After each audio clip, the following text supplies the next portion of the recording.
ทดสอบค่ะ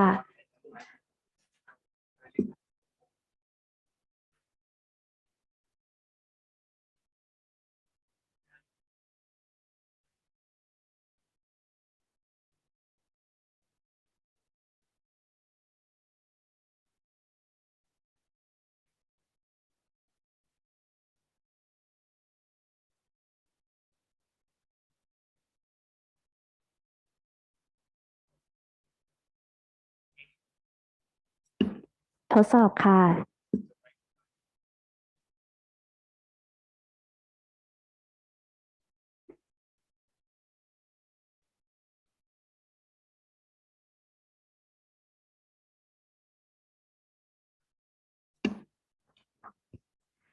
สวัสดีค่ะเรียนผู้เข้าร่วมประชุมทุกท่านค่ะก่อนที่จะเข้าสู่การประชุมเชิงปฏิบัติการในวันนี้ในหัวข้อ Stakeholder Management ดิฉันนางสาวบรรทารีพุ่มกุมารขอรับหน้าที่เป็นผู้ดำเนินรายการค่ะซึ่งการประชุมในวันนี้ค่ะสำนักงานคณะกรรมการการรักษาความมั่นคงปลอดภัยไซเบอร์แห่งชาติหรือสกมชร่วมกับMITREจัดขึ้นMITREค่ะเป็นองค์กรเอกชนที่ไม่แสวงหาผลกำไรดำเนินการโดยศูนย์พัฒนาของรัฐบาลสหรัฐเพื่อส่งเสริมให้เกิดความเชี่ยวชาญด้านเทคนิคในการป้องกันระบบการรักษาความปลอดภัยทางไซเบอร์การปกป้องโครงสร้างพื้นฐานที่สำคัญโดยร่วมมือกับประเทศพันธมิตรประชาคมระหว่างประเทศสถาบันการศึกษาและสถาบันวิจัยเพื่อเสริมสร้างความเข้มแข็งปลอดภัยในระดับชาติและโลกต่อไปนะคะซึ่งการประชุมเชิงปฏิบัติการในวันนี้ค่ะได้รับเกียรติจากวิทยากรทั้ง3ท่านจากMITREขออนุญาตแนะนำทั้ง3ท่านดังนี้ค่ะ1ค่ะคุณบาบาร่าค่ะ Senior Principal ด้านยุทธศาสตร์และนโยบายระหว่างประเทศของMITRE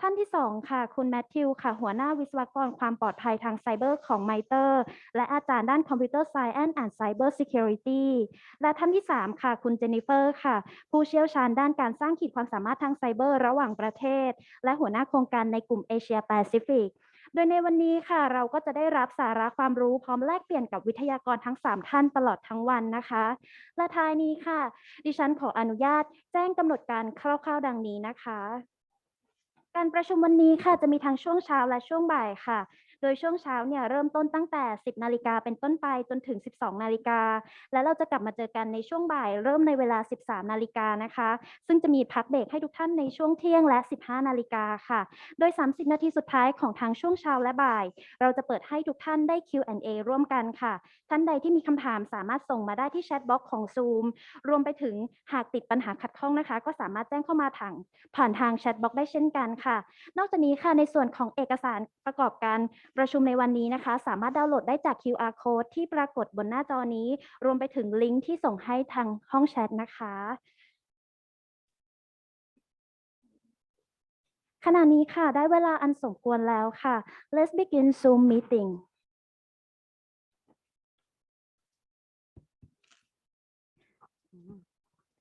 Ladies and gentlemen, may I have attention please?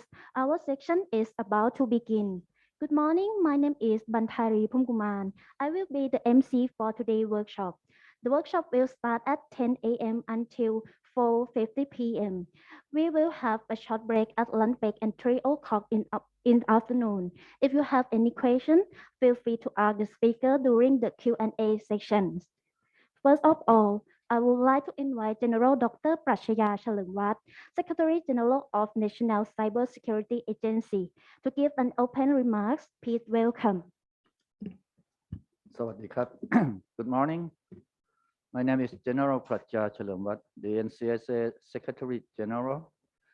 On behalf of the NCSA, allow me to welcome you all to the MITRE workshop for the Critical Information Infrastructure Organization. The workshop will be provided by MITRE Corporation, which is an American non-profit organization advocating a balanced security posture that combines classic cyber defense approaches with a new emphasis in leveraging cyber threat intelligence. During the 3-day workshop, participants will be learning about cybersecurity practices, including stakeholder management and cyber risk management. I hope that the workshop will help all participants to apply that knowledge to their own organization effectively. Now I would like to open the workshop officially, please. Thank you, Dr. Pasha. The topic of our workshop today is stakeholder management.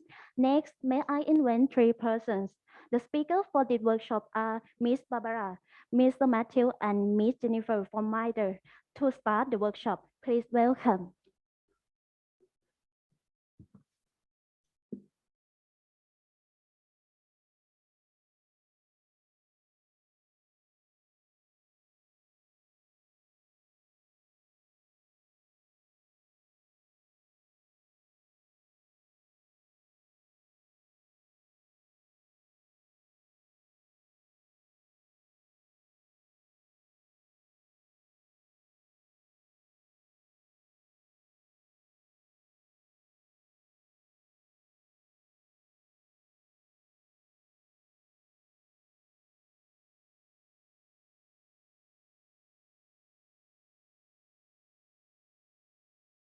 Sawadika. my best bit of a Thai. That's all I've got for you. Jen, could you please go to the introduction slide, please? Welcome to our first day of the workshop. Today's workshop is stakeholder management, but we've already been introduced, but we want pictures here so you can see the team who will be working and presenting the workshop today. So I am Barbara Gruey, and with the team is Matt Chapman and Jennifer Heath. Next, please. We'd like the people in the room to introduce themselves because this is going to be an interactive workshop. And so we're going to be calling on people and having you talk. So perhaps the people in the room can let the other participants know who's here. Yeah, you're over already. Good morning. My name is Colonel Thilawut Withayakorn, Assistant Secretary General of NCSA. Good morning. Group Captain Jadet Kuha Kongkit, Director of Critical Information Infrastructure Management Office. Thank you. Good morning. Udom Ek Shumthawma, Cybersecurity Engineer at Bank of Thailand. Good morning. I'm Police Colonel Natakit Phomjanama, Director of Cyber Operation Office. Good morning. My name is Saichon Sali, Acting Director of Coordination Office. Good morning. My name is Mantarim Guman. You can call me Nemi.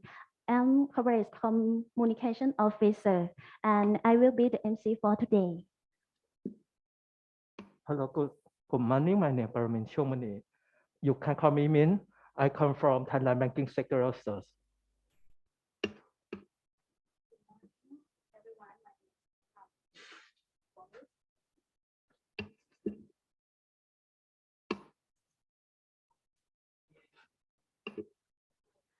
Okay, good morning, everyone. My name is Tawini Wongwis. I'm from Thailand Banking Sector Third, acting as a third relation manager. Good morning, everyone. My name is Jared Neitzel, and I'm a Cyber Policy and Programs Officer working on behalf of the Department of State's Bureau of East Asia and Pacific Affairs. Thank you. Good morning. I'm Jennifer Heath. I'm with MITRE, one of the presenters today. I'm on our international cyber capacity building team, and I lead all of our projects for Asia, so not just Thailand, but I'm here with our Thailand team today.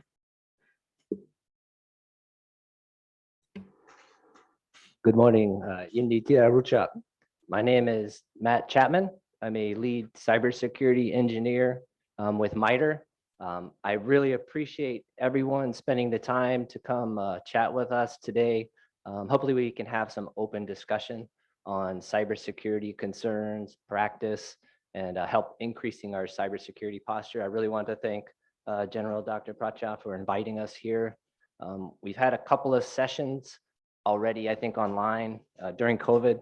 Unfortunately, we've been doing these online, but I'm very excited and pleased to be back in Thailand's first time in a while, back to your beautiful country. So thank you very much for having us. And please feel free to put things into the chat and converse, because we want to make this an active workshop. Thank you.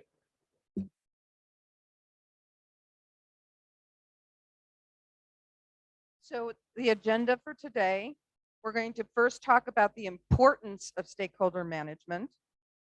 We are going to talk about creating a stakeholder management plan, creating a stakeholder register, considerations for stakeholder communications, creating a stakeholders communications plan, stakeholder management incident response scenario, and then we'll wrap up with closing comments.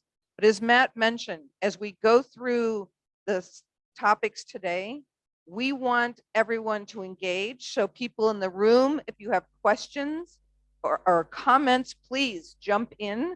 Do not hesitate to interrupt. And because the point is to provide you information that is helpful to you.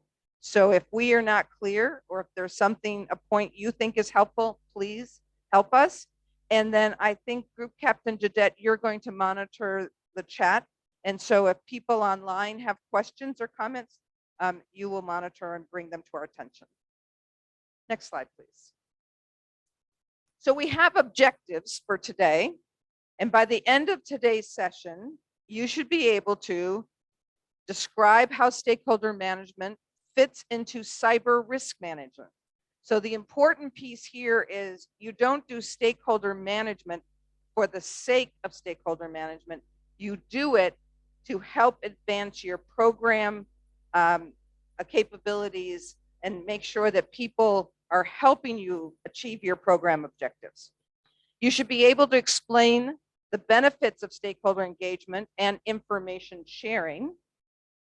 You should be able to describe the elements of a stakeholder management plan, understand the importance and role of information communication channels and methods.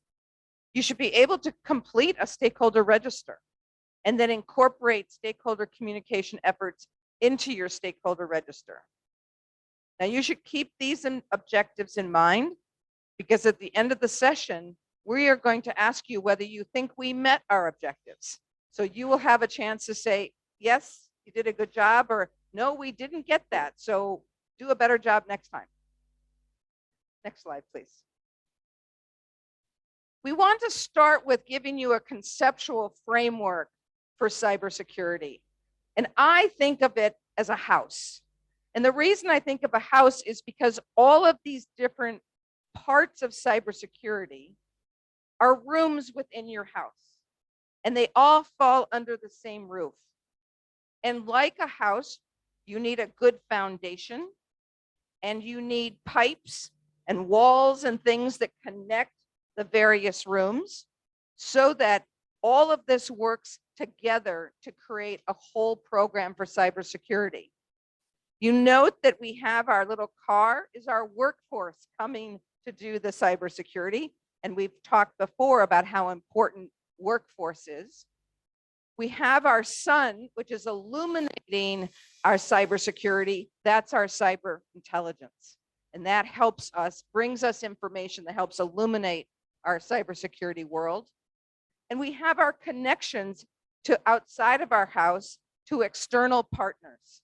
And so we're trying to indicate how all these things work together. They are not individual and separate concepts. And today, you'll see we've circled stakeholder management, because that is what we're going to talk about today. But it's also, as you see, part of the foundation of the house. You need to have this strong foundation to hold your house up, and stakeholder management is an important piece of that. Any questions or thoughts about this way to think about your cybersecurity program?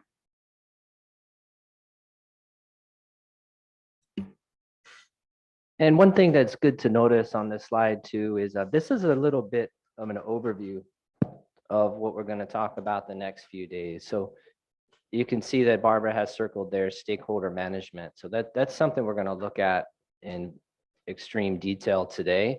And then as we go to the next couple of days, we're going to talk about the threat assessments, vulnerability assessments, and of course, all of the consequence management that we have to take care of.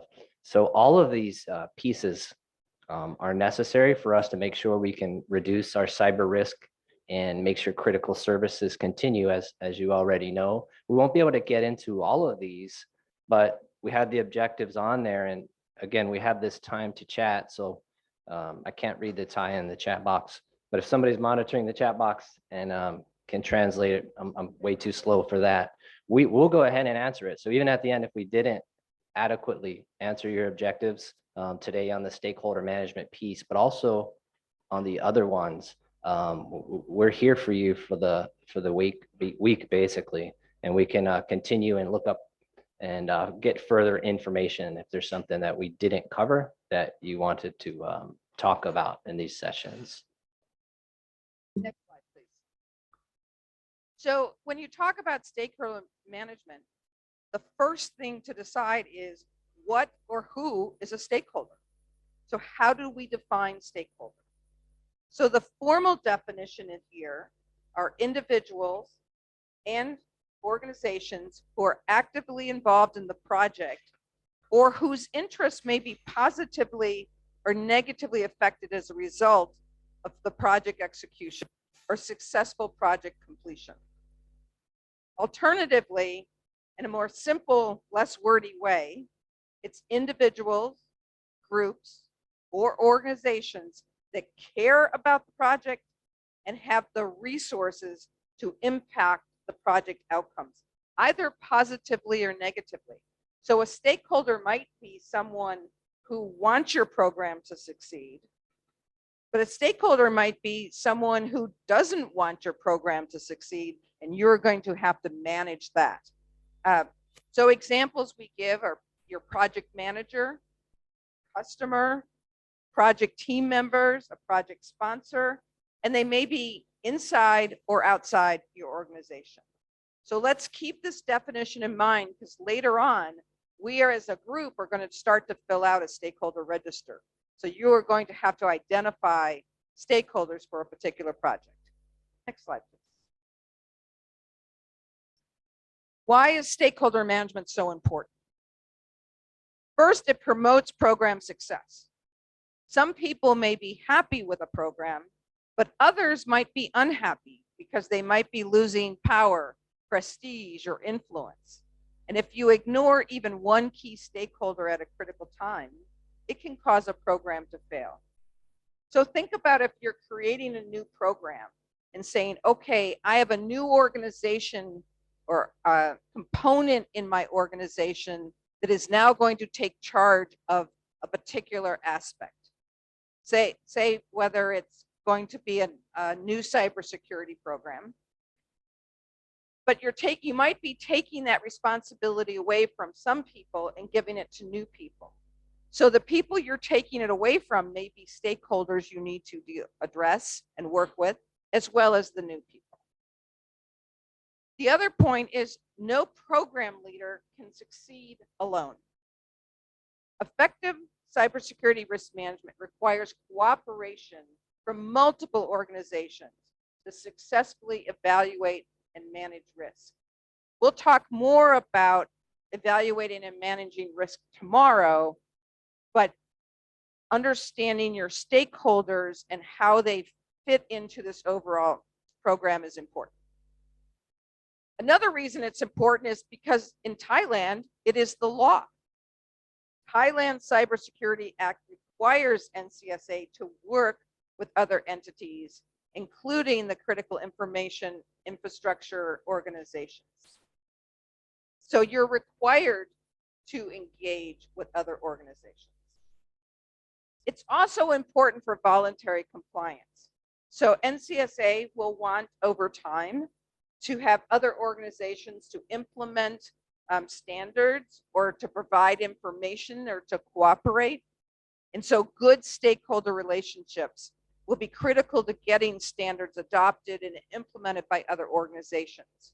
The same is true for non-NCSA, so say the Bank of Thailand, you have NCSA may be one of your stakeholders that you need to make sure that you have a good relationship with them, because you want to make sure that if they're creating standards, that they are something that makes sense for the Bank of Thailand, or the sector cert may have particular issues that they're interested in. Again, understanding who all your stakeholders are will be important to the success of your programs. Next slide, please. Is this fine? I saw a couple of things in the chat that says clear voice, loud and clear. We should have asked that before. So we're using a couple of different, I guess you're already doing that. We're using a couple of different modalities. We have a handheld microphone and mine. So both of us are transmitting fine online there. They hear us both okay? Yeah. Oh, thank you. I appreciate the loud and clear on there. So as we continue to talk about stakeholder engagement, you may have also come across this a lot in the context of project management. So, we can see there it says effective program and project implementation. So if you have a little bit of background in IT project management or the project management body of knowledge or the different aspects of it, one of the most critical pieces is to figure out who are your stakeholders.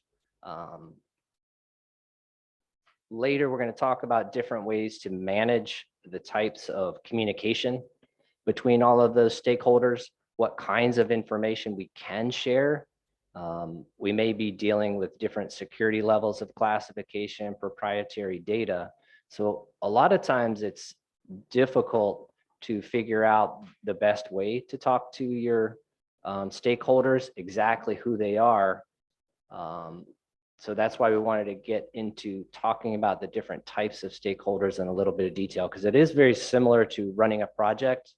We have to worry about our resourcing, our perception, how do we manage public affairs. But in the cyber domain, we know that's a lot more complicated. Just because of the general architecture of our networks, the general architecture of the internet, the physical pieces of hardware, as you know, are located in very dispersed geographic or different locations and countries, and sometimes you might not own it. So your data is going to transfer to possibly different countries. Particularly, we have our honorable guest from the Bank of Thailand. As you know, the money is global, and impacts to the networks may not be on your infrastructure. It may be on your partner's infrastructure. So figuring out exactly who we need to communicate with, who has the ability to impact the different types of architectures, whether we're talking hardware, routers, cables, satellite transfers, the encryption of our data, our stakeholder register is going to get pretty significant, because there's a lot of people that manage and own these different pieces of architecture. Along with that is the information sharing. So that's the third check mark there. What type of information can we share? And when we're working with our government agencies, we're in the NCSA, as we know, the government generally doesn't own much of this data. It doesn't own much of the infrastructure. So the partnerships between the private sector and the infrastructure sectors with the government agencies sometimes is a little bit tense. We have this internationally because there's a hesitation to share data. There's a hesitation not to pass out information when things go wrong. But as we know in this domain, when things go poorly or there's an incident, it quickly spreads. Sometimes this information sharing could be to your advantage because of time zones. And I'll give a quick example. So I'm fortunate enough to live in the state of Hawaii, which is disjointed from the continental United States. So we're in, if you had ever a chance, had to go to Hawaii, it's great. Look me up, I'll take you to some great places. But our time zone is 3 to 6 hours, depending on where an event happened. So if something happens in Washington, DC, we're having an advantage. If we have the communications, and we've had this, there's a new piece of malicious activity. There's a new alert. There's a new vulnerability that's put out. This happened 6 hours earlier for me in Washington, D.C. So we had this communication and these the information sharing between the correct stakeholders. We have 6 hours of reaction time before people get up, go to work, turn on their machines. So it's an incredible advantage working with folks in different time zones, because you could get a heads up. Sorry, that's a colloquialism, heads up. You could get some early warning just because of where you are in the time zone. So this information sharing goes from your critical structure organization. Currently, of course, you have the 7 of them. In the United States, we've defined 16, and it's very similar. It's just we have more fidelity in it, and some of your infrastructure sectors are more coupled. But working outside of that is important, because if someone notices an event, someone notices a vulnerability, it could be global, it could be someone in the critical infrastructure sectors. As you know, you want to be alerted of that as quickly as possible. So building up this stakeholder register is very important. A lot of that goes to the incident response and resiliency. And then, of course, I would add international coordination efforts there. Go to the next slide, please. So the ultimate goal is this collaborative relationship. And relationships are really important. A lot of times it's difficult to build the relationships with our online environment. We had really 2 years of working through COVID. We're still working through it. And just like our opportunity to build relationships here, it's the same thing with your infrastructure sectors. That face-to-face communication is so important. When you see somebody, you develop some of that trust that we're talking about. So as much as possible, the most important thing is that arrow there. We want to get a collaborative relationship and know the people. If it's someone you went to school with in your neighborhood, it's so easy to work together, and you want to build that kind of relationship. So it's difficult. There's a lot of stakeholders once you identify it. And we have a couple of things there that highlight, this is a continuous work. Sometimes it's good to schedule periodically these in-person engagements, maybe a huddle about, hey, what does your architecture look like? What are you doing to make sure you close a vulnerability before it gets into the system? How do you close the gap between your operational technology and your information tech? All those really hard questions for this that the cybersecurity folks understand. And then the perfect example here, we got General Dr. Pracha. You here in NCSA, you have the senior level leadership that knows this is important and wants to support the critical infrastructure sectors. So that this is key to the whole thing, because it comes top down on the relationship building so that it can spread throughout. I mentioned it's government, industry, and of course academia, because this is a fast changing world. So if you are a cybersecurity expert, you can't rest, right? The new technologies come out continuously. There's new hardwares, new vulnerabilities. So there is some engagement with academia to make sure the workforce keeps up with what you need to do. So you add those to your stakeholder list too, these technical experts. And it's just to build this mutual trust and commitment to the people, to sustain the services, make sure when you need communications, you need to send medical records, that all of these things work. That's really what we're trying to do. Matt, I want to jump in here to really emphasize this line about the mutual. With information sharing in particular, if you don't have that trusted relationship, you're not going to share sensitive information.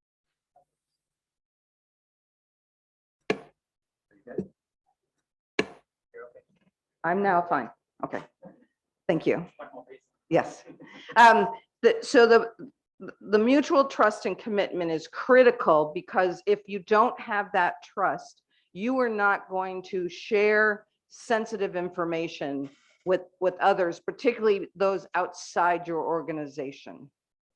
And so we find that building that trust, so they know that if you get information from them, that you will take care of that information and you will protect it and you will only use it in the way that you're intending it to be used.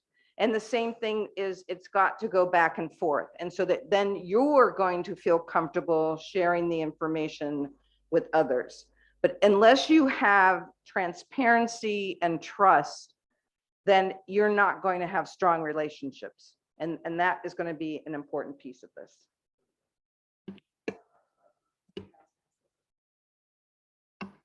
I was just going to add on to that. Okay. Part of the relationship building too is understanding the goals within each particular organization or sector. I've had the opportunity to work both in government and private industry. And I can tell you, when maybe the government approached us and said, you know, we would like this information for X reason, it did not necessarily resonate with my large oil and gas company. And I think there was often a disconnect in understanding what our individual goals were. So part of that relationship building is understanding, you know, if you're the government and you're reaching out to a private sector, understanding that shareholders, business, reputation, budget, money, honestly, is at the top of their list. Whereas government, that may not be their goal or driving factor. Academia might be entirely different. They want to have that information sharing. It's much more open. We should be sharing it with people. Government might have a different opinion of that. So just keeping in mind that you each have different goals and putting that up front creates that mutual trust. So you don't, you're saying, I acknowledge that your goals are going to be different. This is where I'm coming from. Let's talk through that. And so sometimes there really can be that disconnect, especially I found between public and private partnerships. Can I add something? Okay, let me share some idea about gaining trust from related organization. This is based on my job, daily job. I have to work with many organizations, especially the government agency and CII organization. I found that I need to build up the mutual trust between us and related organization is very challenging. And I know that this is the long run, the long process. I need to make it, to build it up. It is not just talking at the first time and we can trust. It is not like that. And so in my opinion, it's very important to build up the mutual trust, so we can work together between NCSA and government agency and CAI organization. And I think in the point of view of TB cert, you have very long experience about this. I think if you are ready, you can share some idea about how to build up the mutual trust between TB cert, is a sectorial cert in financial sector, and your related organization. Can you share some idea about this?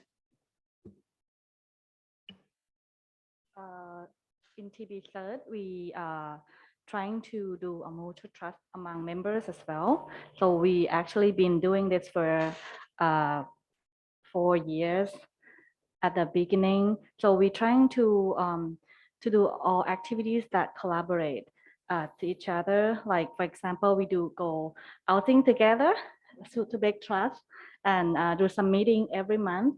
So and share some information. And we very strictly on the TLP, very basic that we're doing. So I think you understand about TLP. It's like a protocol that we commit together between us and our friend, so we can share the information effectively and make it trust between each other. That's all from us. Thank you. Well, thank you for that. And I'm glad you called on the sector cert because I was going to do it, but I'm glad you did that. You mentioned the TLP, the traffic light protocol, and I think let's, for those who may not be familiar with it, we should just explain a little bit of it. It has different colors that indicate how particular information may be shared or used with whom you're sharing it. And so it sets standards for whether you can take that information and share it with others, which would be green. But if it's red, it means it's for you only and you must protect that information. And then white is neutral, and orange is a certain amount of sharing. So it is just a way of having a set standard. So you categorize information you are sharing with someone else by giving it one of those colors that says, okay, this means you can or cannot share with other people. But thank you for bringing up the traffic light protocol. It's an important tool to help organizations know what it means to get information from others and what they should do with it. I was just going to say one more thing. I'm glad TB Cert mentioned the personal side of things, because truly in business, we get caught up in the day-to-day and we forget that trust is building those relationships. And that means maybe getting together outside of work, because when things go wrong, no one wants to not have that relationship. You know, you want to have that relationship built. So when, you know, Group Captain Jadette is calling you, you understand him and you're probably going to pick up the phone. If you don't have that relationship, and that takes time, and that's often hard to sell your managers or bosses, that, you know, we might need some time and money and effort to put toward that relationship building. We might have to actually allocate a new person or resource to do that. Because no one wants to be called and asked for something, you know, at the last minute and always taking. You want to have that mutual relationship there to back it up.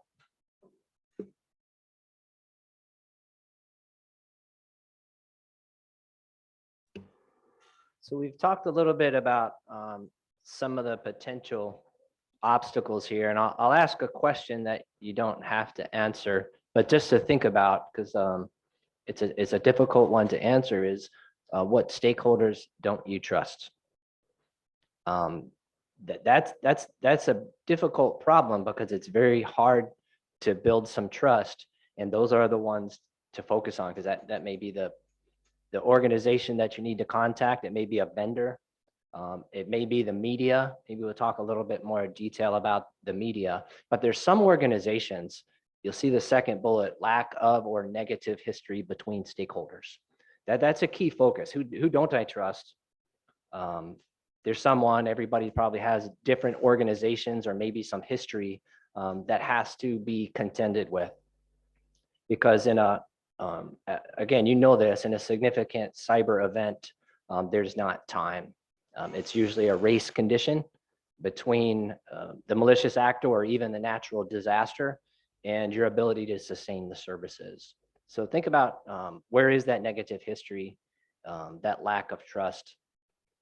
And again, the legal bullet there, the third one, we're going to talk a little bit more about detail of that one. But each of the sectors and even the government agencies between each other agencies and the sectors between each other, and even the competition in a single sector, because there's a lot of different, I'll just use telecom, for example. In the United States, we have various telecom industries, and there's extreme competition because there's a lot of money on the line.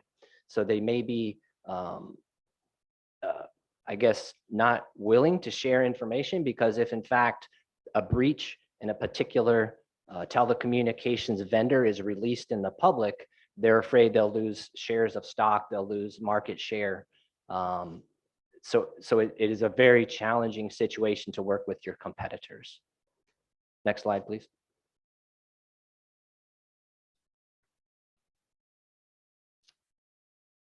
I'm going to pass this back over to Barbara, we're gonna look at a couple of use cases today. Looking at how do we manage our stakeholders in an incident response, and how do we do the process of designing a register for all of our stakeholders and all of the necessary communications channels, the types of information that we have to share, and really the cooperation. And it's not only in incident response, it's in the planning. Because I think there was a great quote yesterday by the NCSA that highlighted how important it is to mitigate the threat, mitigate the event before it happens. It's a lot easier to mitigate it than to deal with the incident. So the stakeholder registers and the management plan relate to both pieces of that, before the incident and to avoid the incident in the first place.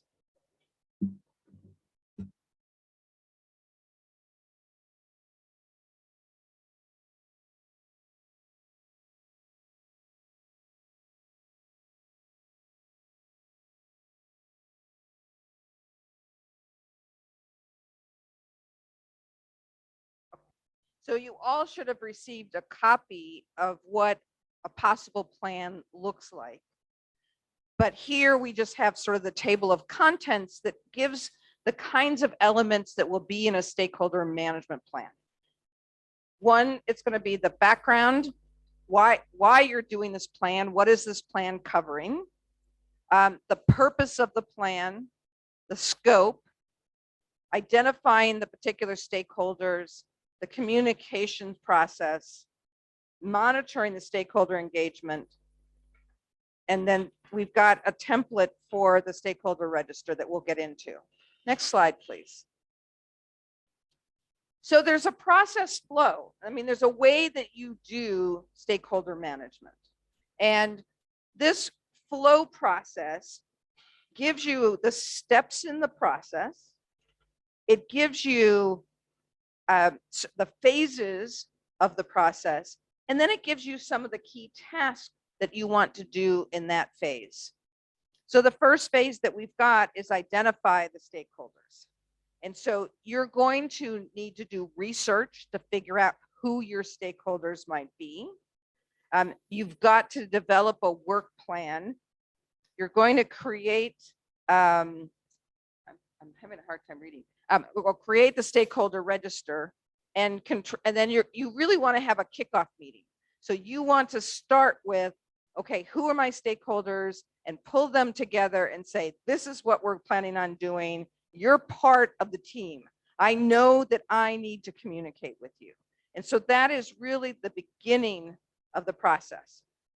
Once you have a kickoff meeting and you start working with your various stakeholders, the important piece here is getting stakeholder input.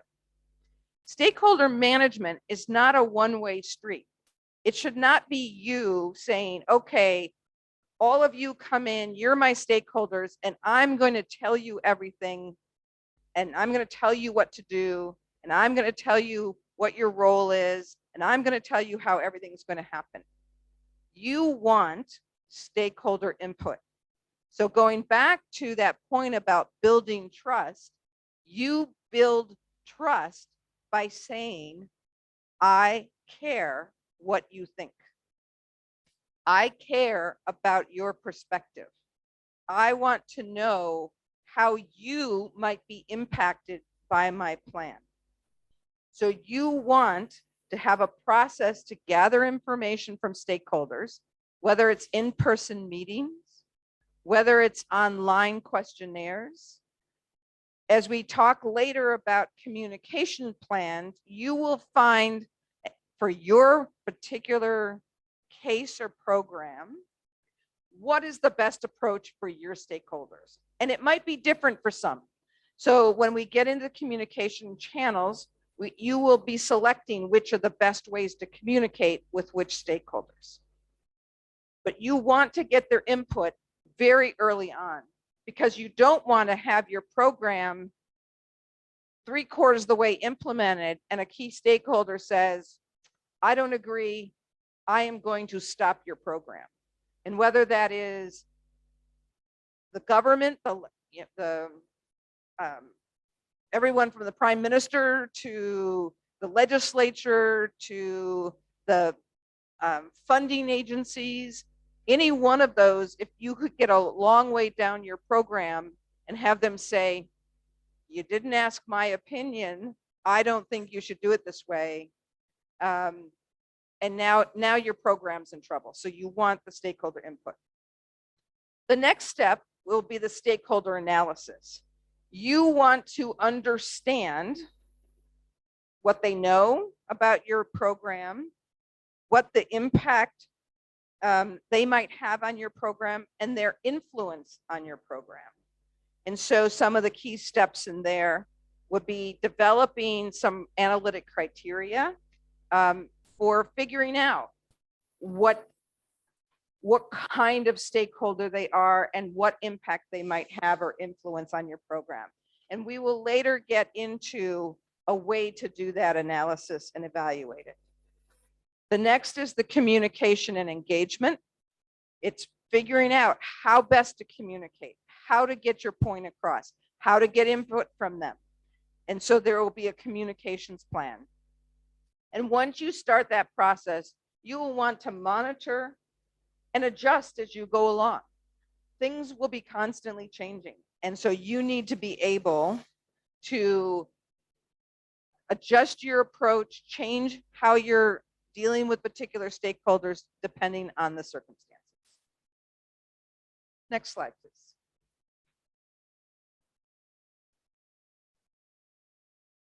And so we highlighted two particular areas that we're going to spend more time on today, particularly creating the stakeholder register, and then we're going to talk about the communication plan in much more detail. Next, please. So and the slide that Matt showed you earlier, he mentioned we are going to talk about two use cases. It's important to, one of the reasons we're doing two use cases is to show you that stakeholder management is important for all aspects of your operations. And so, for example, the use cases that we're talking about today are creating a new program. And so what kind of stakeholder management do you need for that new program? And the second one is going to be an incident response, because you're going to have a different kind of stakeholder engagement when something bad happens, an incident response. So we want to give two different examples, but stakeholder management could apply to many more kinds of circumstances. So in the program example that I'll go through first, the stakeholder management plan in that kind of situation is to let the stakeholders know about the program's goals, objectives, what are you trying to do, and provide them with accurate, timely, and objective information in relation to the program's purpose and its progress. And then again, this is really important, because if you give them accurate, timely, and objective information, you're going to build trust. It's that transparency that will be important. Because if they think you're hiding information from them and not telling them the truth about what's happening, you will not have the trust, and you will have challenges with your stakeholder management. You want to create opportunities for stakeholders to share their perceptions, interests, needs, and their concerns. The earlier you know about concerns, the better you can address those. You want to build coalitions and support for the program, create partnerships, and you want to obtain commitment from your stakeholders to help you succeed in your new program. So there's 4 central steps to a program stakeholder management plan. It's identifying stakeholders, executing the stakeholder engagement, managing the stakeholder engagement, and then monitoring it. Next slide, please. So for this workshop, we've created a fact situation that we will use for the exercises today. So we're going to assume that NCSA is creating a new strategic risk management cyber project. So we're assuming that. The project is intended to help the critical infrastructure operators organizations to establish their own programs to manage cybersecurity risks. So NCSA is creating a program to help the critical infrastructure operators better manage their cyber risk. So it's helping to train them and give guidance. So it'll provide guidance to improve theirs. It will not establish requirements. It's not going to be a program that says you must do this. It's going to be a program that says, I'm here to help you and help you do what you need to do. And NCSA wants to collaborate with the organizations and be updated about what they're doing. So if NCSA gives training about how to do cybersecurity risk management, then they want to follow up with the organizations and say, how's it going? Are you able to do it? Do you need more help? Those kinds of things. And then you want to promote the support and participation in the implementation and the testing of the program. So that's our fact pattern. And keep that in mind as we get to the exercise part of the program. Next slide, please. So the intent of this particular program that NCSA is creating, its stakeholder management plan intent is to raise awareness about its goals and objectives, let them know about the project, give it good information, including information that you're there to help them. And so you want to get that out there. You want them to have opportunities, so you're going to create ways for them to share information. And you're going to build coalitions and support for the program and foster participants or partnerships between NCSA and its key stakeholders. And you want to obtain commitment and support for the program. So that's the intent. Next slide, please. So as we mentioned, the first thing is identify your stakeholders. Who do you have to work with? With whom do you need to have partnerships? So who the relevant stakeholders are is going to be different for every single program. And it depends on the type and the scope of the program. So the first step is you're going to go to, if it's your program you're creating, so assume all of you online and in the room are NCSA for the day, and you're creating this new program. You want to go first to figure out, look at your program methodology and your governance plan, because that's going to be a key resource for you to determine who your stakeholders are going to be. Because it depends on how you are running the program. It depends on how you're governing the program, who's in charge, who's managing it day to day. All of those are going to be critical to deciding the stakeholders. And if it's not clear, every program needs a methodology and governance plan.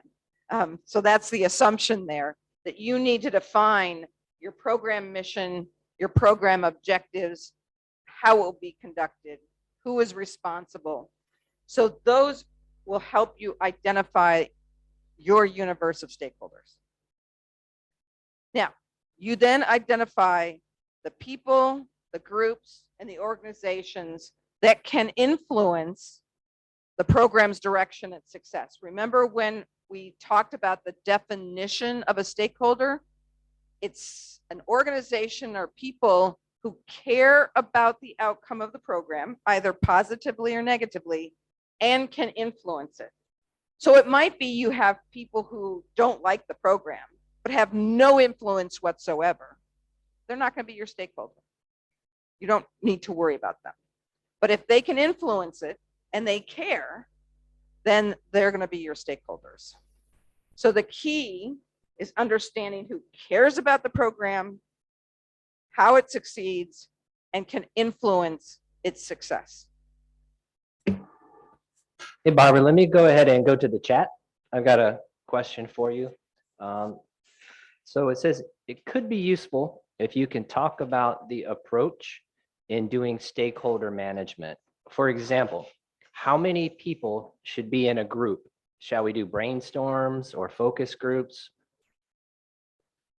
Well, the answer is, it depends. but that's an important question because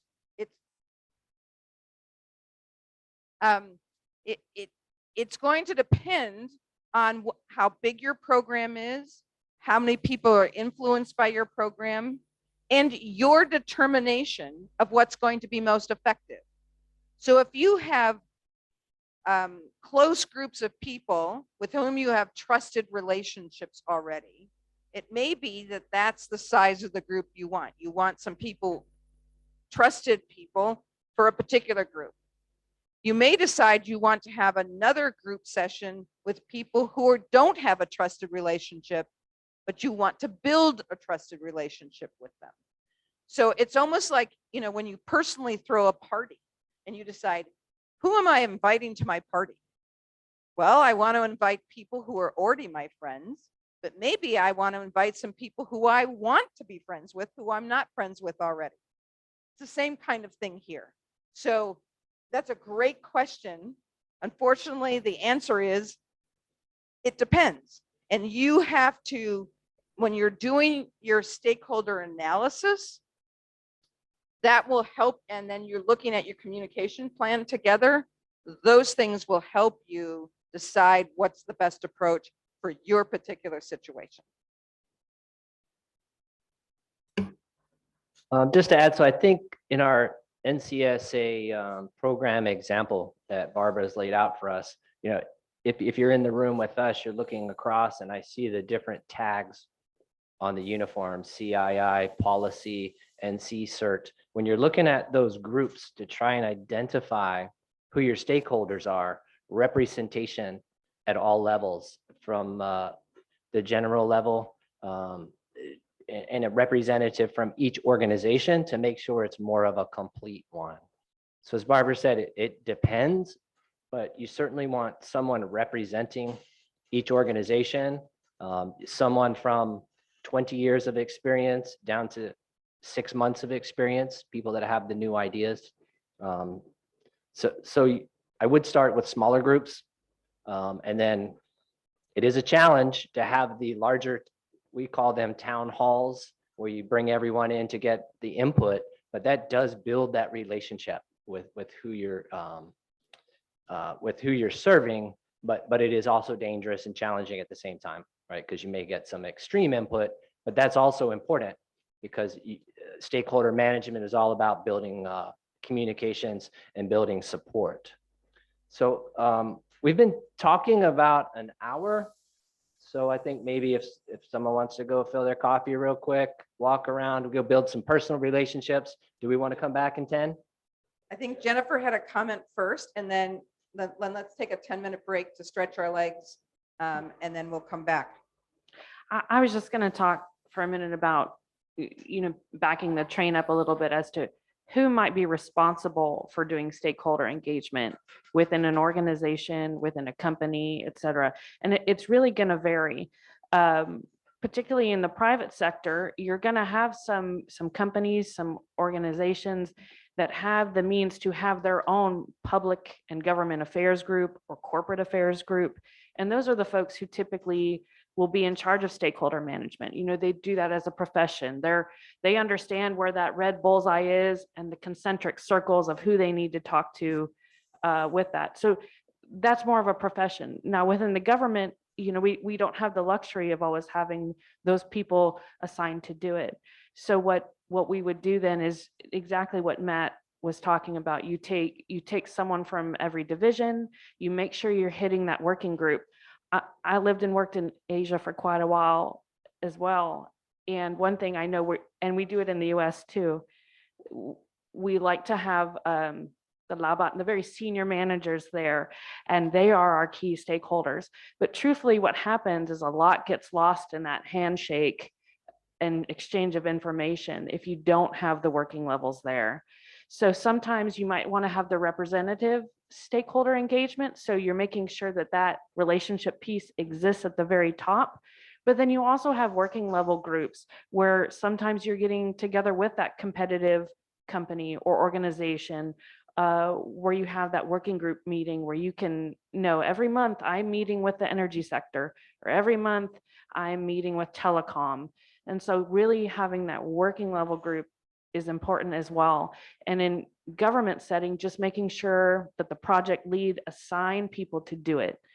If there aren't people assigned to keep track of those relationships, there's really a loss of accountability there. And then at the end of the day, you're thinking, well, I thought the boss had it or the project lead had it. So really making sure that you go that extra effort to say, you're responsible for X, and let's set up monthly meetings, is how I've done it in the past, both in government and private sector. Well, perfect comment that brought us exactly to 11 o'clock. So we'll take a quick pause. Please, if you have some questions, continue to put them in the chat box during this 10-minute break in English or in Thai, and someone will translate it for us. And we'll come back at 11:10. Thank you.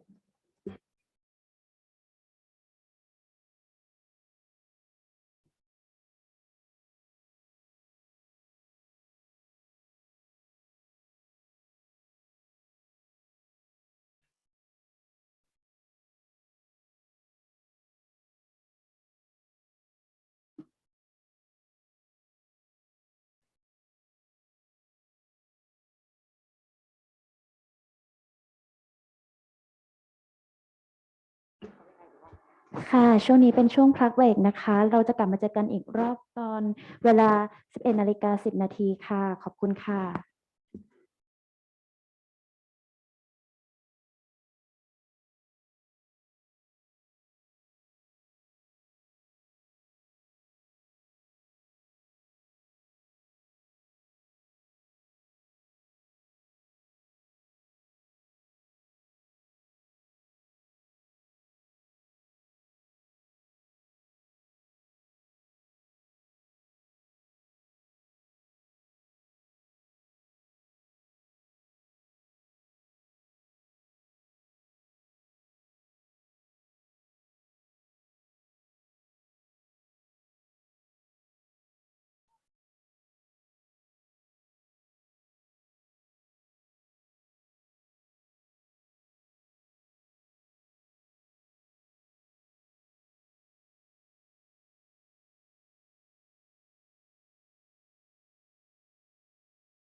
I think we are ready. We can get started.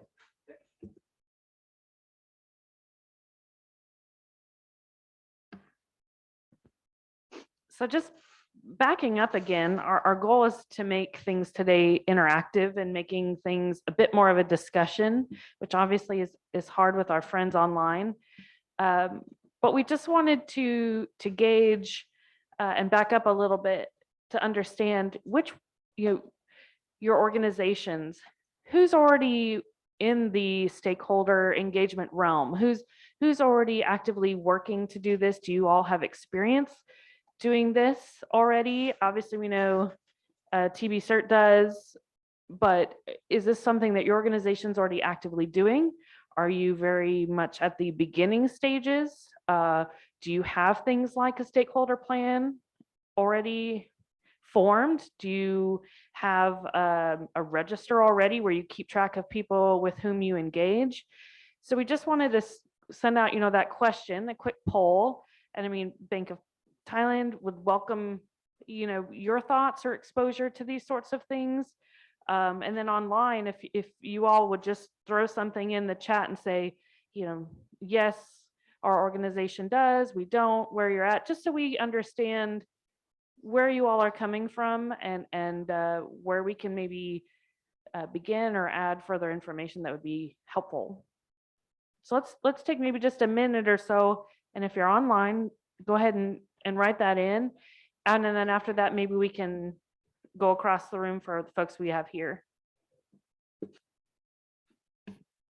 Okay, and thank you. And hopefully you had a chance to get a quick cup of coffee or something. So we do have a question. We'll go ahead and hit that one right away. So the question is, there's a problem that we have so few people around here to be working on cybersecurity sector. So who should be picked for stakeholder management and why? That's a great question because so many organizations have that challenge. But it's important to remember that not all your stakeholders will know anything about cybersecurity, but they could have an influence on your program. And this is really important. So there's a number of studies that have been done about how many people on the board of major corporations have any understanding about cybersecurity. And is there anybody on the board or in senior management who has any kind of cyber background? The study found that in certain countries, even in the US, the number might only be 70%. And so if you have an entire board of directors or leadership who know nothing about cyber, they're not likely to give you money or resources or encourage your program. So they are going to be very important stakeholders because you need to persuade them that your program is not only worthwhile, it's necessary. And so that goes back to the point, and there was a slide where Matt was talking about, that you might not have a history with these particular stakeholders because they haven't been doing cyber. And so it may be even more challenging for you to persuade them. So that same study that looks, say, in the US, that 70% of leadership or board members understood and had some capability to understand cyber. In some countries, those numbers were less than 20%. And so if your leadership, your C-suite, we call it, the leadership of your company doesn't understand cyber, doesn't care about cyber, you have a real challenge, but they have to be part of your stakeholder management plan. We had examples in Japan for going up to the Olympics. This is public information. It was all in the news. They picked an Olympics minister to be head of the cyber aspect of the Olympics. He did not have a computer. he didn't do email, and he had a flip phone. And his response was, well, I don't think cyber's that important. Well, there were others in the Japanese government who thought it was really important. And so addressing a stakeholder like that, who's in charge of your program, who doesn't think your program is valuable, that is a major stakeholder plan issue. And so it depends. But that challenge of having a number of potential stakeholders who don't understand cybersecurity is very likely. And that's what you need to still include them in your plan and work with them. But when you get to your communications piece, it may be that you communicate differently with them than you would with others who might be more fluent in cyber. And I appreciate that question. I completely relate to the problem. There are very few cybersecurity experts in business, and we don't have enough people to manage this. I personally am much more comfortable working in hexadecimal than binary, right? I'm also that person. The challenge we have is to be able to communicate the importance of cybersecurity to business professionals, right? And for business professionals, when we're talking to the executives, we're talking to the board, the bottom line is return on investment. We need our cybersecurity experts, our cybersecurity teams to be able to articulate the importance of cybersecurity in regards to business sense, return on investment, things that run the boards. So really part of our cybersecurity education, our cybersecurity workforce is to be able to explain to non-cybersecurity professionals, just like Barbara said, to the management level, how does cybersecurity relate to return on investment? We're going to talk a lot about cybersecurity risk management tomorrow. And that has to do with the availability of services. For example, if, and these are cases maybe from a while ago, a company's website that relies on orders through the internet, right? They make money in that method.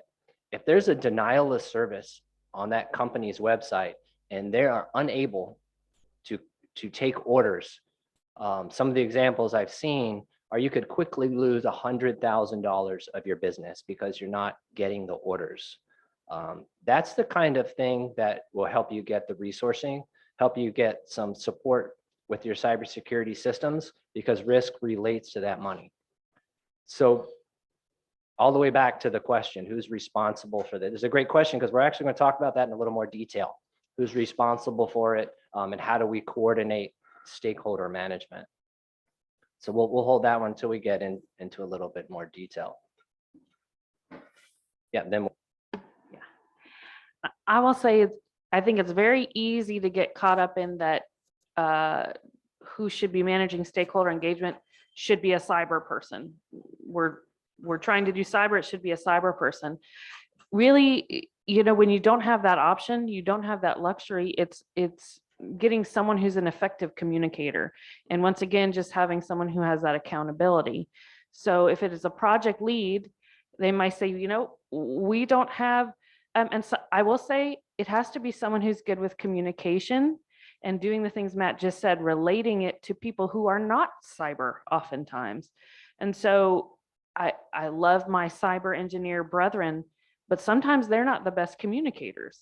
So even if you do have cyber appropriate people, they may not be your best choice to manage stakeholder engagement.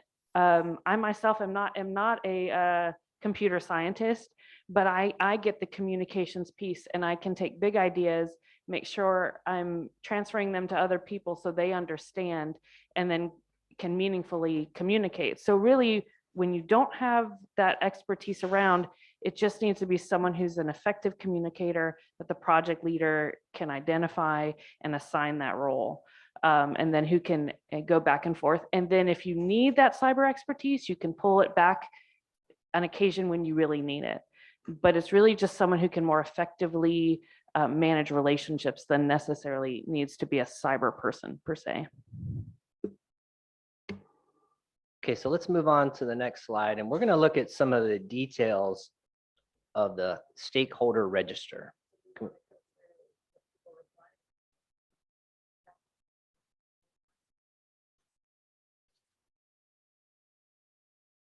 Okay, so I'm going to give you a little bit of homework, right? This is a workshop, and I think we emailed out or you put on the shared drive a copy of a stakeholder register. One of the goals that we would like to accomplish today is to get you into that document and maybe start brainstorming and articulating who are your particular stakeholders, right? Because you know, at the end of the day, it'll be really helpful to have the stakeholder register. I think it's an Excel file that you should have access to. And I'm going to go through the essential elements of this stakeholder register. Start brainstorming, maybe pull it up on another screen or maybe a primary screen.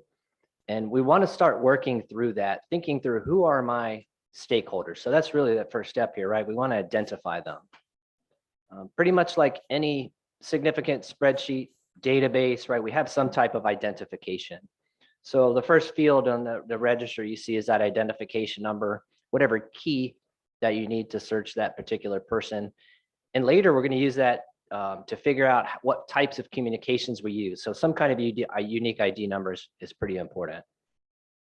We're going to talk about the type of organization, and there's a few. It could be a government agency, perhaps a government body or committee. You'll go down the stakeholder register there. It's a state-owned enterprise. There's one that says a private sector company or some type of other constituent.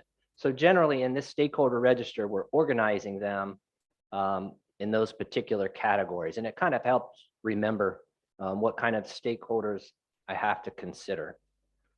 Now we are in that exercise. Well, we're still in the exercise that Barbara laid out, you know, the plan for NCSA, but we have both options here. What is the importance to the NCSA mission?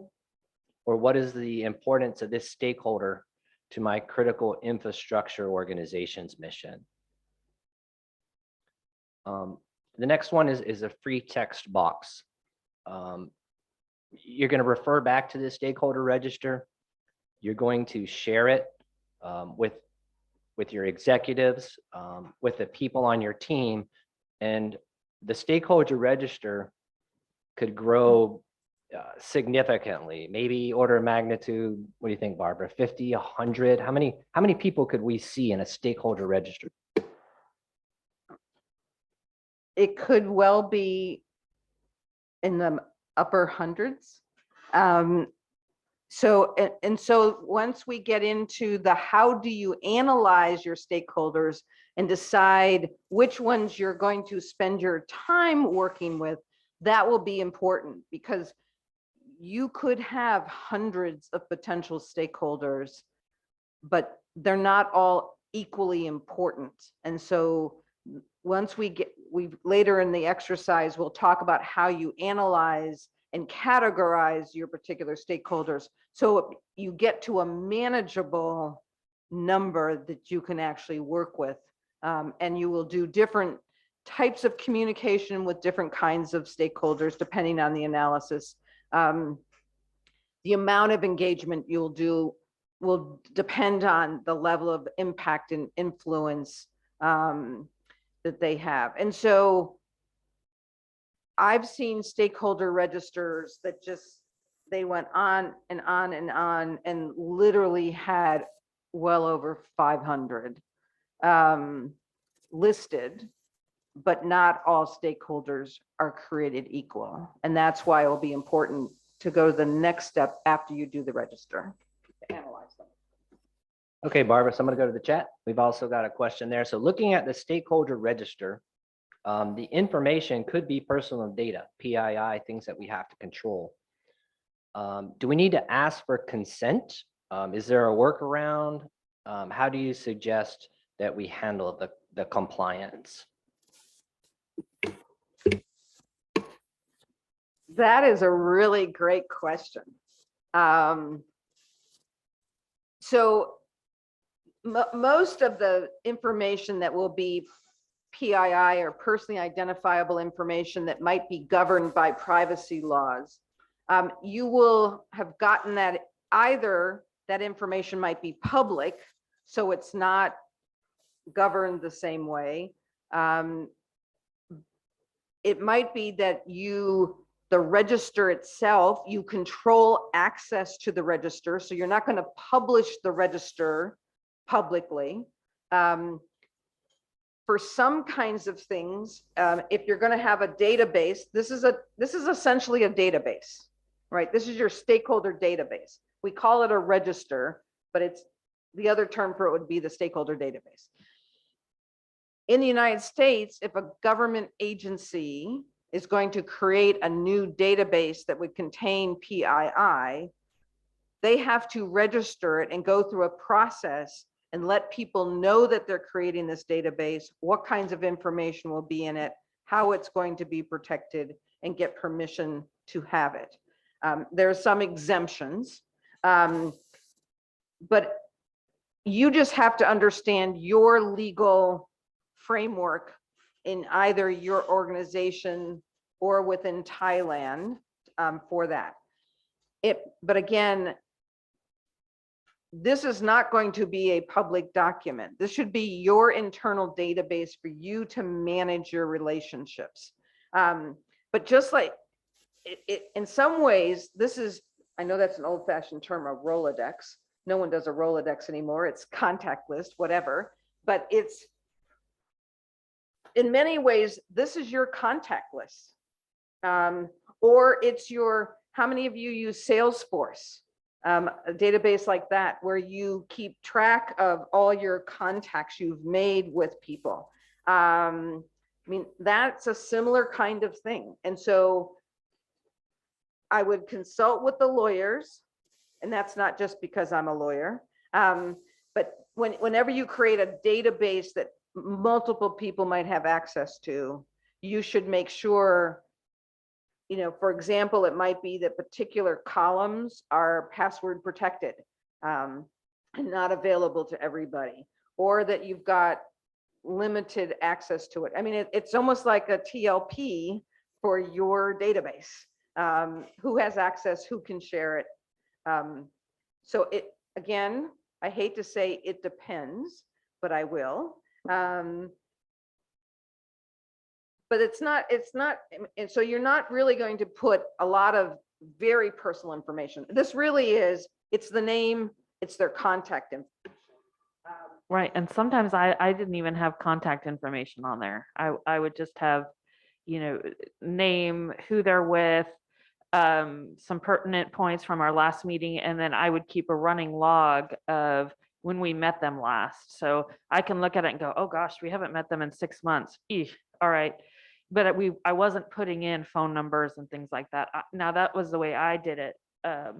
There's different ways to do it, but that's one way to limit if you don't put phone numbers, things like that in it. Okay, and just to clarify, so when I said ID number 2, that's just a database key. So there's 0001, 0002. But we're using this for program or project management, our stakeholder register, but also incident response. So you're going to see that there is an instance, and most likely that you're going to have to put in some private information there, because looking up the person, looking up the email, putting up the phone numbers. So when we've had to build these, there are some data compliance requirements based on your organization. For example, some emails are protected from public disclosure. Some phone numbers are protected from public disclosure. So based on your data compliance, generally there's some requirement that the data is encrypted during transport, right? And the data is encrypted at rest. So just make sure that you've met your data compliance requirements, because you almost most certainly in the incident response scenario will have private information on your stakeholder register. So that's a great question, and it's a great point to note down on your stakeholder register that I have to meet the data compliance standards of my organization, and they do vary. The rest of the fields, as I mentioned, the description, Barbara said hundreds. This could be a very significant document, and you're going to forget why that person's on the register, right? So make sure the description is enough information that when you hand the stakeholder register off to someone else who has access to that data, they can understand what you've built or what the person that built it is trying to tell you. There's the level of access. Not everyone has access to the same information, so it's important to quickly know in the stakeholder register what level of access that person has, which is probably documented in the management plan. Barbara mentioned the degree of influence. The reason that not all stakeholders are the same is because of authorities. Some people have authority to make a decision. Some people have capability. They have the capability to block traffic. They have permissions to make changes to systems. So the degree of influence is not only has to do with their standing in the organization, but who has the permissions on the systems, who has the capability to do it, and the most importantly, who has the authority to say execute. That's very challenging at times, especially dealing with international data, which generally you are most of the time. There's two spots for contacts. So there's that principal person, that person that you've developed that relationship with. Hopefully you know them by face. You have, as Jennifer said, a list of the last time you communicated, but can never be one deep. Right, when emergency happens, someone's on vacation, you need multiple points of contacts. So who are the backups in the tertiary, the third or fourth person that I need to contact? So if you've opened it up, you've seen there's a lot of different fields to fill out your stakeholder register. Next slide, please.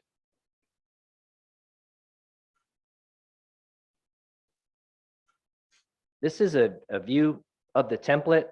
Not that you're supposed to be able to read the text on here, but this is a screenshot of what it looks like and how quickly you could grow this document. And again, the categorization, you see the first one up there, I think that says government agency. And then as you go down, all of those other categories are also listed in the second field.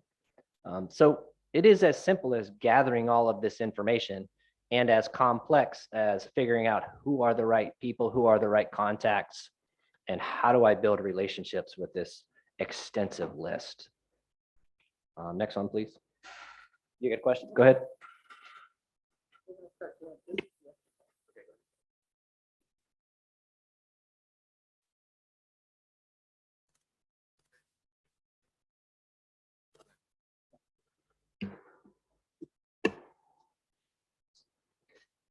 Right. So we're going to now actually have everyone participate. So we're going to have, again, remember my fact pattern that it's an NCSA strategic risk management cyber program to engage with critical infrastructure operators. And let's start trying to think about who some of the key stakeholders might be. And Jennifer's going to be at the board and she's going to take your ideas. So you can put ideas in the chat. We can have ideas in the room. Yeah, so why don't we start with government agencies, the first one.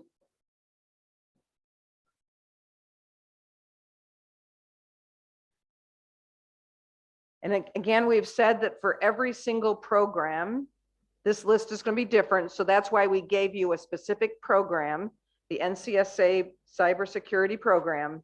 So who would be NCSA stakeholders on this new program? Yeah.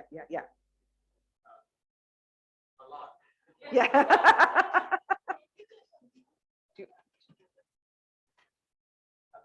So Group Captain Jadette is the representative from NCSA. Why don't you kick it off? But I think you're going to get suggestions from everyone else and hopefully online to help you do your job.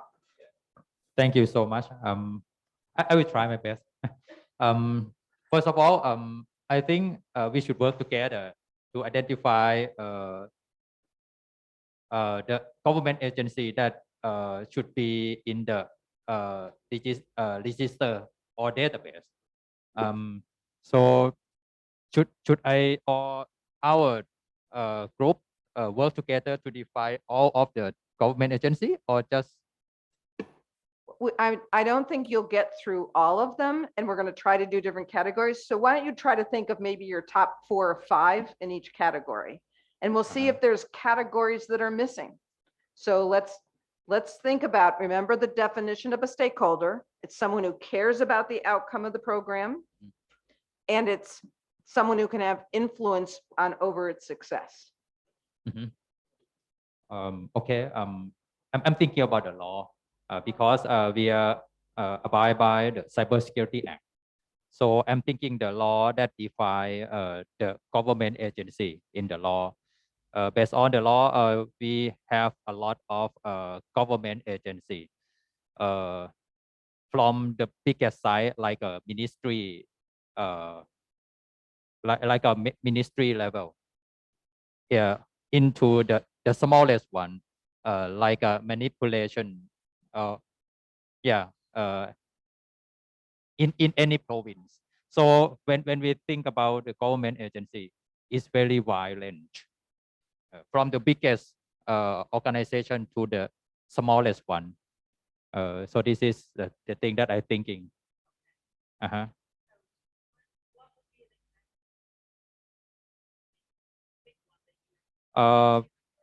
Yeah.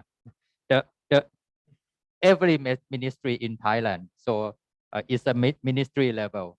All of these ministry government agency in the ministry level is large, and we can drill down from the minister level into the how can I say, the smaller one, and until the smallest one in any provinces in Thailand.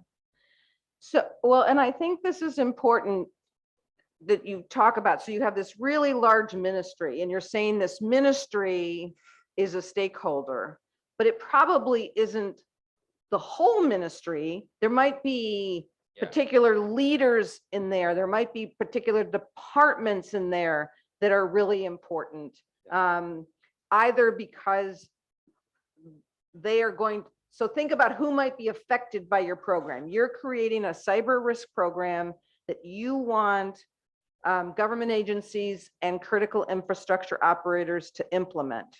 And so who in the ministry might be important, say in interior, it might be the minister, because the minister might have to approve that ministry implementing a cyber risk program like yours.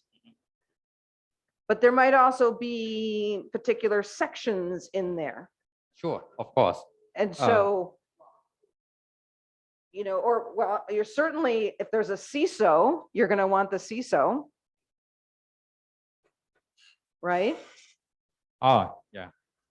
And more than that, based on our secondary legislation, we define that every government agency need to have not only the executive level do the duty about the information security. They need to have the security staff to take care of that. So maybe security staff should be one of the stakeholder that we need to take care.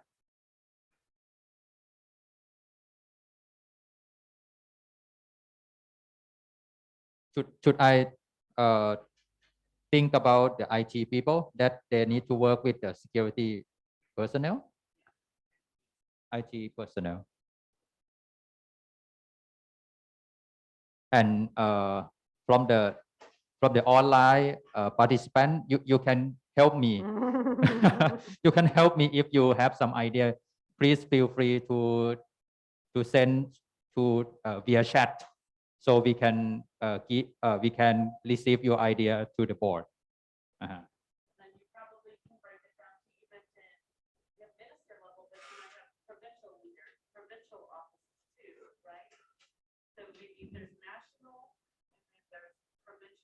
Yeah, provincial, local level.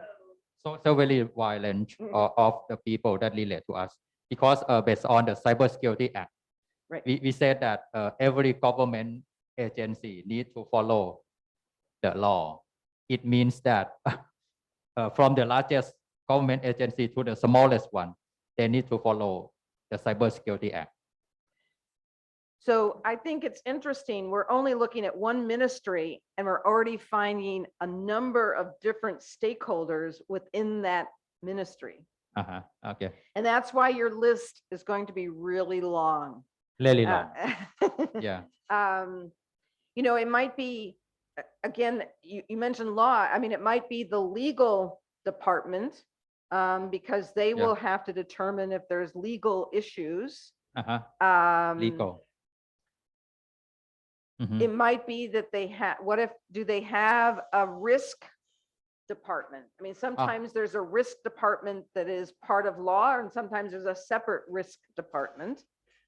Generally, they usually define the committee to take care of the risk management, not only the cyber risks, but every kind of risks. Right. So they, in government agency, they usually define the committee or working group to take care of that instead of set up specific unit or organization to take care. Okay, so there might be a specific working group Yeah. that needs to be on your stakeholder list as well. Communications, right? If something happens and they need to put out a press release or acknowledge something, so communications department.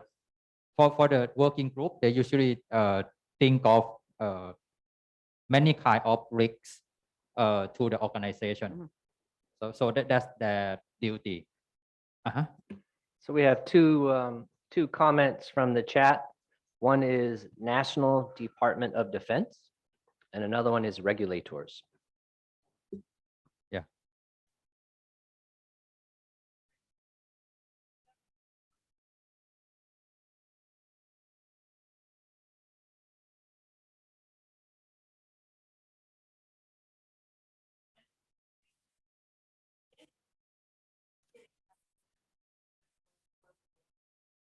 I think they try to give some idea that it's not only the government agency that under the ministry.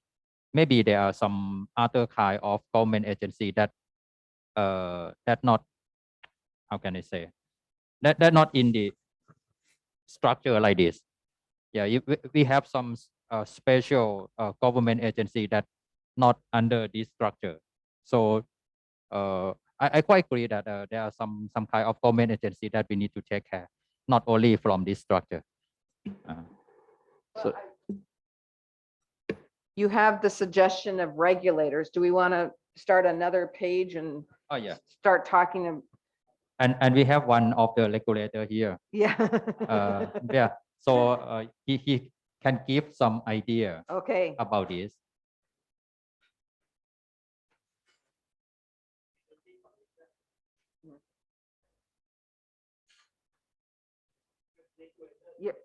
Your microphone. Okay, I think Bank of Thailand and Securities Commission. The commission is under the Bank of Thailand, right? Or the different one. But the Bank of different, Thailand another and- one. Yeah, another one. Or it's not under Bank of Thailand. It's another one. Securities Commission. Security Yeah. Commission, right? Security But Commission. national security, right? Yeah, yes, National Security Commission.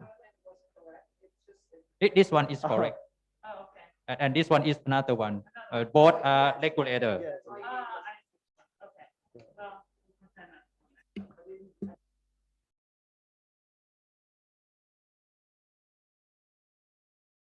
Oh, you want to do like that? Yes. Can you go to the state so you can help? we've got 3 more from the chat.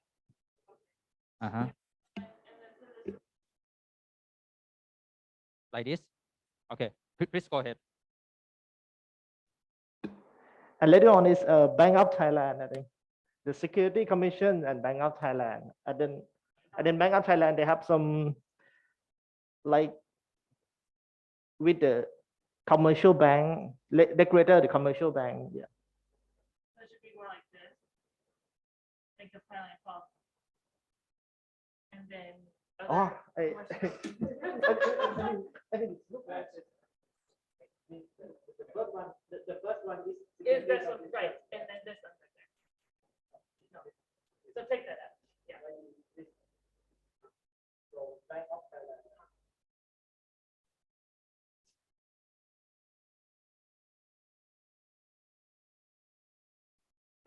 As I mentioned before, I mean, I come from the biggest regulator and Vilga is the smaller one. Okay, so smaller regulators? Like Bank of Thailand, they have some department that that have the participate to the commercial bank. Yeah. Okay. I don't I don't know how to call to in English, but it's some department that relate to the commercial bank. Okay, so commercial banks maybe? Yeah. I want to know that in Bank of Thailand, do you have a specific stakeholder management program or not? Yes. We have some. We have the department that specific focus to the commercial bank regulators. Oh, And- I see. And also the IT risks or something. Yes. Okay. The IT risks.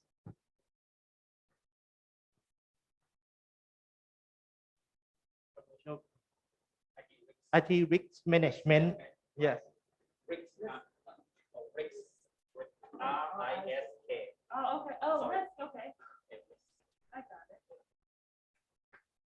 So the later on the IT risk management have some the legal the law and the law I mean the law that relate to the finance So finance, maybe law? the law the financial law department. Yeah. So I think let's see.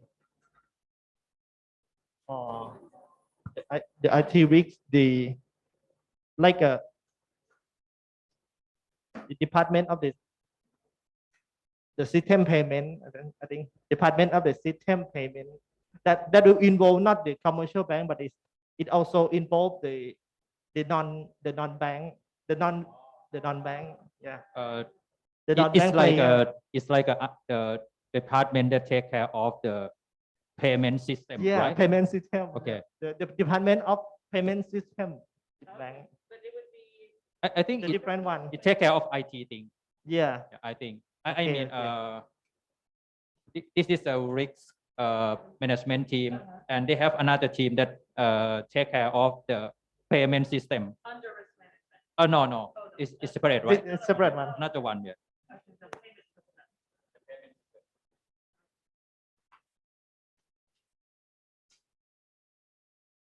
Let me ask, as a NCSA, when we talk with Bank of Thailand, should we talk to the subordinate one, or we just talk to the Bank of Thailand in overall? Yeah. Well, it goes back to the point, and my answer will make more sense once we get to the analysis portion. But you're going to talk to people at different levels because they're going to have different interests. So for example, the IT risk management people are going to care very much about your cyber risk management program because it might be something they need to implement. So for them, they're going to care a lot, and they're going to have a lot of influence over whether the program succeeds within the Bank of Thailand. The payment systems people might care for a different reason. They care because it might be helpful to them, and that they say, oh, this is a good way to protect our systems. So they're going to care about how they can be helped by it. The law department might care because there might be legal issues.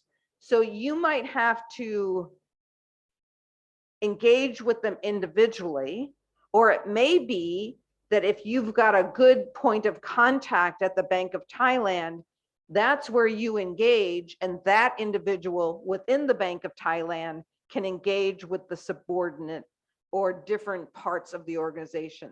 So that depends on your relationship. If you have a really good relationship at the Bank of Thailand with our gentleman here, who can solve all the issues and be the representative for the Bank of Thailand. And we'll talk later about influencers, people who can be, sort of like TikTok, who are the big influencers, the same thing in stakeholder management. So maybe he's an influencer. And so he's someone that you're going to go to and say, help me with all these people in the Bank of Thailand. And he can do that. Another organization, you may not have that good contact, and you've got to deal with the individual levels yourself. What you want to look for within each organization are the influencers who can be your champions, who can help you do your relationships and make the introductions, tell you who you need to speak with, who you need to care about. So what you want is to find those inside people who know the organization well, can influence other people in the organization, and can help, and who wants you to succeed. You want to make sure your influencer is a positive influencer, but it could be a negative influencer who you need to address. You can't ignore them, but you definitely want to find your positive influencers because they can be force multipliers and help you achieve things more quickly. Thank you. Thank you so much. I think I got the significant idea from your thinking. Before I pass to another organization that can help to share some other idea. There's a couple of more suggestions from the chat box.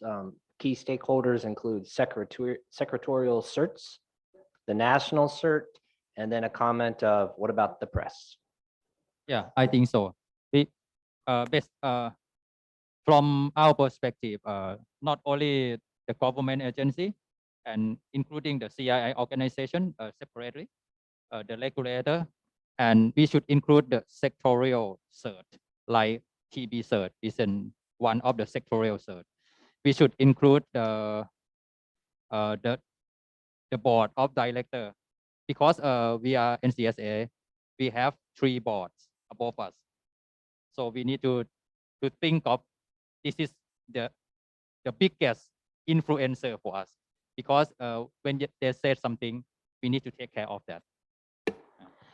And one of the things you will find when you do your analysis is that some sector certs are very capable, and they understand risk management well, they're experienced, and you might find other ones are not as experienced and need more help. And so you can't have necessarily treating every sector cert exactly the same, because they might need more information from you. They might need more guidance from you. They might need more persuasion. Where if you've got one that's very experienced, they might say, got it, I understand it, moving forward, let's go. And I'm sure that's exactly what you would say. And then you've got others that might say, I don't know, this might be too hard. I can't think of how I'm going to do this. And so while this is a great category, you're going to list them separately in your register, because you're going to have information about them, about the description, and information about, okay, are they going to be helpful? Do they need more help? That's why you're going to gather in this one place all the information. I think this is the great point. We can let them speak by themselves about how to define or drill down to the detail. Can you give some idea about this? or you can stay here, no problem. I'm not sure you want me to describe what banking sector cert is, right? Okay.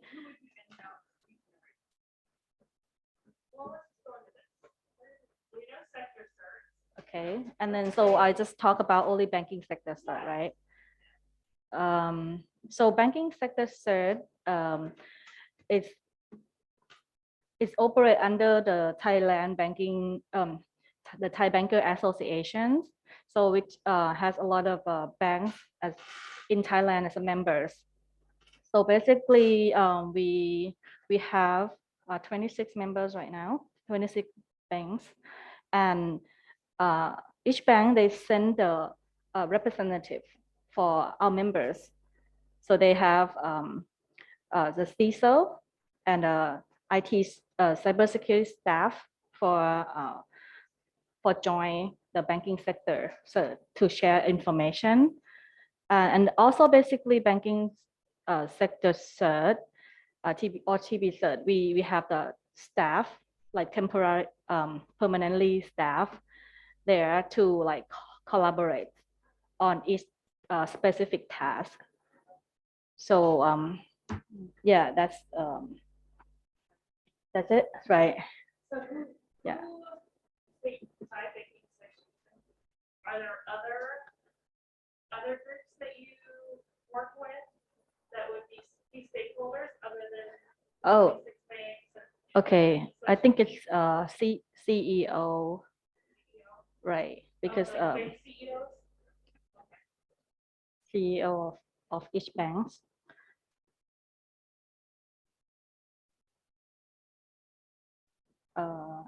So And would that fall under the banking association or separate? they all do, yeah, right. Well, and I think that that's an interesting question, Jennifer, because you may want to have a relationship with the banking association, but you might also have a separate relationship directly with the bank CEOs. And so that's going to be part of your strategy, has to be, okay, do I want to work through the banking association and maybe they can be your influencer, or maybe you have a good relationship with some bank CEOs that you will have a direct relationship. So it's not one size fits all. It would be ideal to meet them in the context of the association, but then also separately create those relationships too. And I was just going to go back to, well, this is more visual, but in doing this, it's good to establish gaps too. You might be, dealing with maybe the IT risk management division, but once again, they don't cover, maybe they don't go down to the provincial level. So then you realize in filling this out, oh, I have a gap, because you're doing your checklist. Do I have this covered for national level? Do I have it covered for provincial? Do I have it for local? For all of these? And or maybe you'll start to recognize gaps where you need to add a stakeholder or make those new relationships, because maybe that key influencer just doesn't have these contacts at a local level. So just keep in mind as you're doing this, always identifying those gaps too, and then adding them and making relationships where you need to. Sorry, we can go back to banking. Yeah, if you want. can I correct the Thai Banker Yes. Association's member? Actually, we have 16 banks, but Thailand banking sector cert had 27 members. Oh, so 16 banks, but 26 members? Yes, Oh. but because Thailand banking sector cert, we have more members than the Thai Banking Association. Oh, But I see. however, Thailand bank, we kind of under the Thai Banker Association. Okay. Yeah. My point. So just you have other members as well. Right. Okay. Yeah. Right. 27. Okay. Right. Right. Okay, I see. Oh, the association. Right. I understand. Exactly. Gotcha. Okay. So then you have the other 11 because we share, like, we focus on the cybersecurity perspective.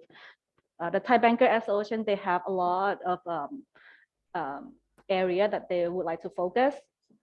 They have like other things to focus.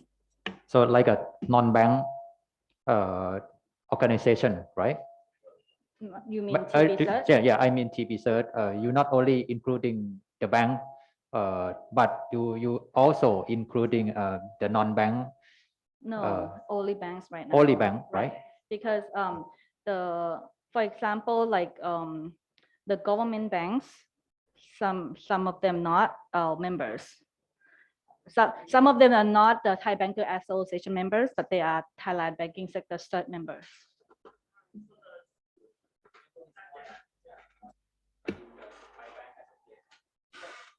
Okay, we're going to have about 10 more minutes before we're going to break. 10 more minutes before we break for lunch. So why don't we try to come up with completely different. Someone earlier mentioned media. So why don't we add media? A separate one. Yeah, media. Do we have, how about some other things that might not be as obvious? You know, do you want to have a relationship with some public interest organizations, or some universities, or let's think of some different, completely different things here in these last few minutes. I will say to media, yeah. And local leaders too. Sometimes you want to know that mayor or that small tribal leader somewhere. So sometimes getting down into public figures is important too.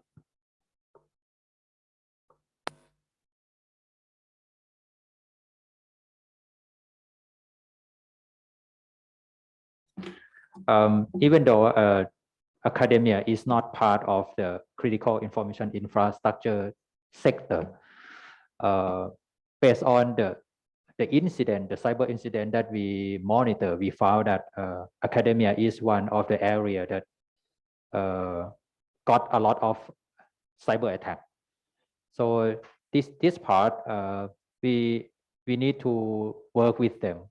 We need to work with them, and not only in terms of the organization that got hacked, but we need to work with them to build up the cyber people. So this is two terms that we need to consider when we think about the academia. You've also mentioned that your hospitals have been attacked, so it may be sort of hospitals or health sectors. Yeah. For the hospital itself, it will be one of the CII organization in the future, but right now it's not yet. But in the future, it will be. Any other good suggestions of something different here? So there was a quick comment on the chat. I'm trying to see if I can get some specifics, but some international bodies or organizations. So if somebody could put in the chat some of the specific ones that you deal with. And I'll throw one out there too.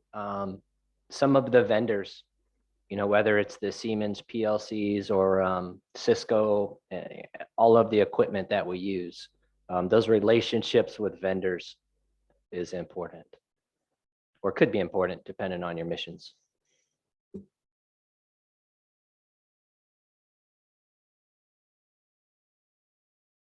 So all of the list is must be related to the strategic, right? This is Right. the first strategic that we mentioned before is about the I mean the strategic risk management program. Yeah. So it Yeah, has that's to be right. related to that. So like in excuse me. But what about standards making bodies? Because part of your risk management is going to be probably suggesting standards. So maybe standards making bodies might be someone. Yeah, I think so.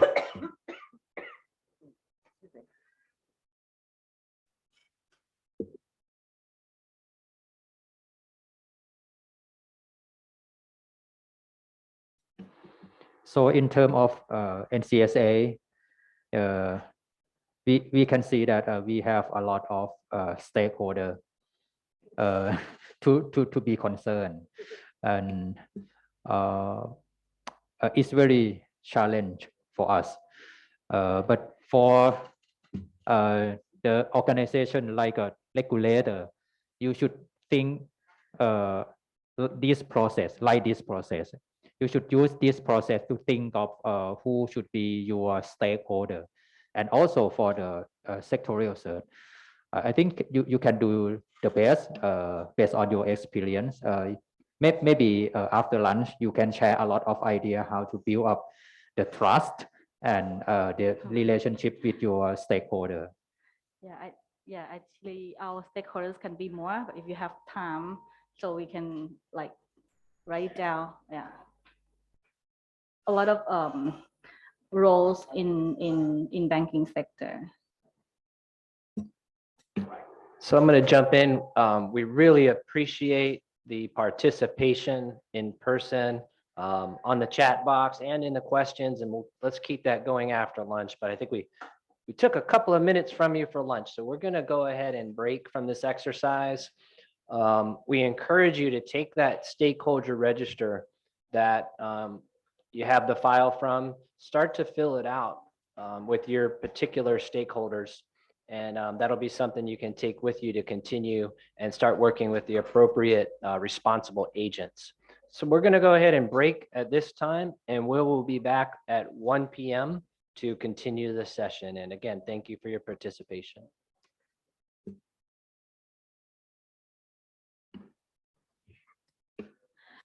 ค่ะสำหรับการประชุมเชิงปฏิบัติการในช่วงเช้านะคะก็ได้ผ่านไปแล้วค่ะเราจะกลับมาพบกันอีกครั้งนะคะในเวลา 13 นาฬิกาค่ะขอขอบคุณผู้เข้าร่วมการประชุมทุกท่านค่ะขอบคุณค่ะ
when your legs don't work like they used to before,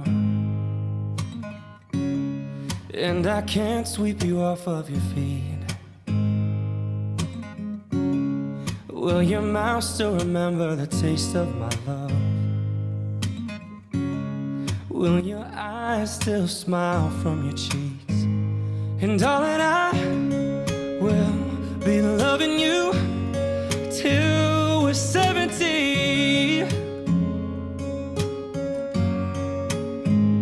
And baby, my heart could still fall as hard at 23.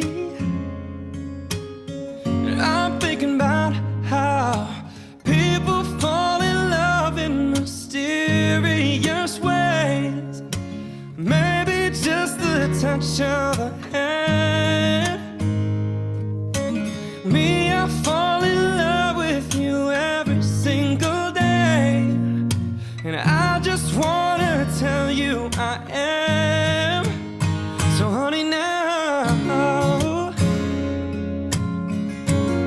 take me into your loving arms. Kiss me under the light of 1,000 stars. Place your head on my beating heart.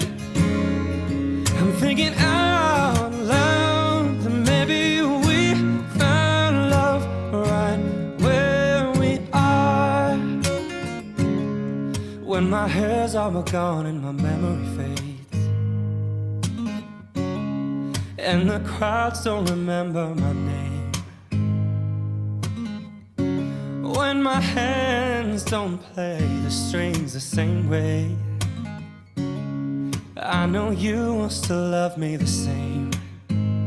'Cause honey, your soul can never grow old, it's evergreen. Baby, your smile's forever in my mind and memory. I'm thinking about how people fall in love in mysterious ways. Maybe it's all part of the plan. I'll just keep on making the same mistakes, hoping that you'll understand. But baby, now take me into your loving arms. Kiss me under the light of 1,000 stars. Place your head on my beating heart. I'm thinking out loud, baby, we found love right where we are.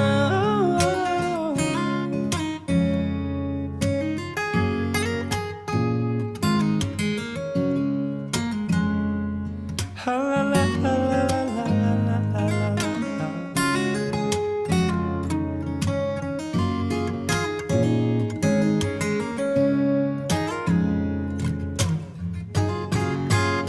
So baby, now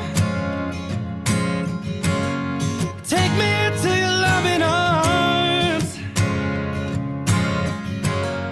Kiss me under the light of 1,000 stars. Oh darling, place your head on my beating heart. I'm thinking out loud that maybe we found love right where we are. And maybe we found love right where we are. Maybe we found love right where we are.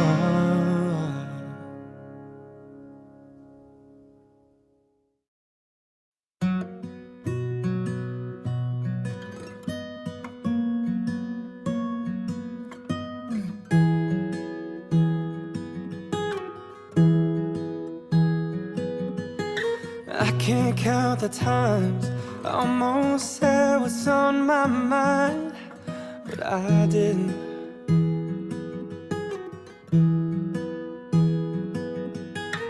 Just the other day, I wrote down all the things I'd say, but I couldn't. I just couldn't. Baby, I know that you've been wondering. Oh, so here goes nothing. In case you didn't know, baby, I'm crazy about you. And I would be lying if I said that I could live this life without you. Even though I don't tell you all the time, you had my heart a long, long time ago. In case you didn't know,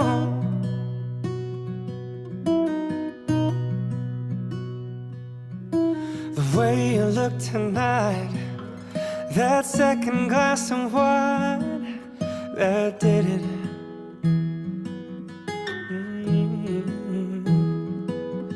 There was something about that kiss, girl, it did me in. Got me thinking, oh, I'm thinking all of the things that I've been feeling. It's time you hear 'em. In case you didn't know, baby, I'm crazy about you. And I would be lying if I said that I could live this life without you.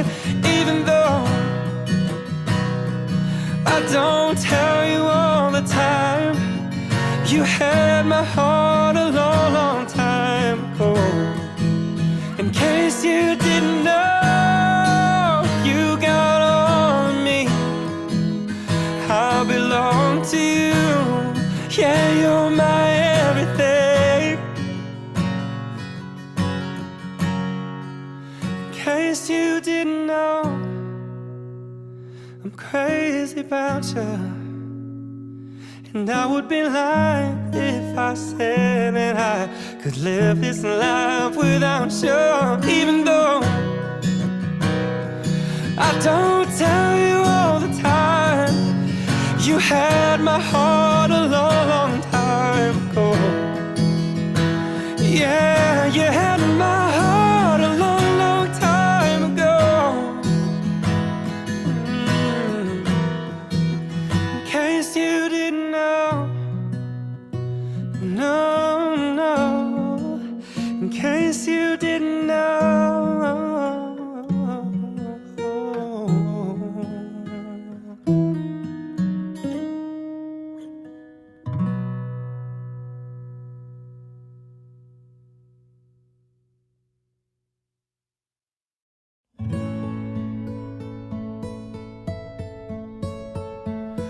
My love, there's only you in my life, the only thing that's right. My first love, your every breath that I take, your every step I make. And I want to share all my love with you. No one else will do.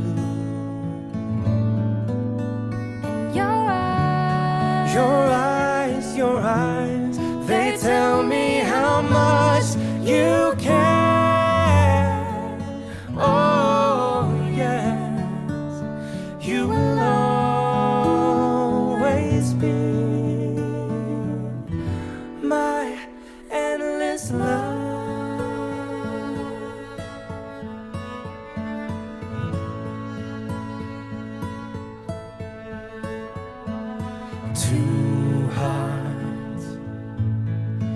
Two hearts that beat as one. Our lives have just begun.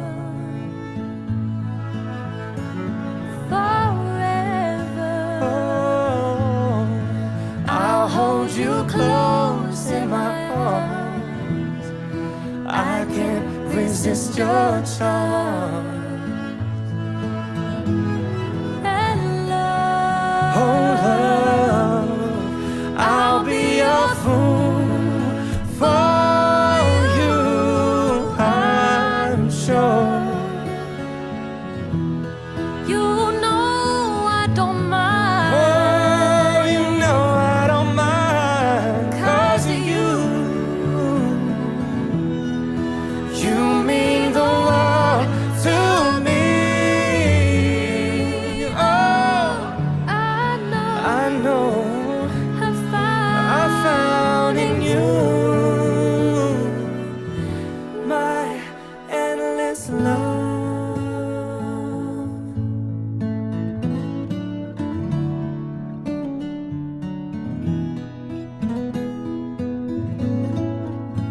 Oh, oh, oh. Bum, bum. Bum, bum, bum, bum, bum, bum. Bum, bum, bum, bum, bum. Oh, and love, oh love, I'll be that fool for you, I'm sure. You know I don't mind. Oh, you know I don't mind, and yes, you'll be the only one,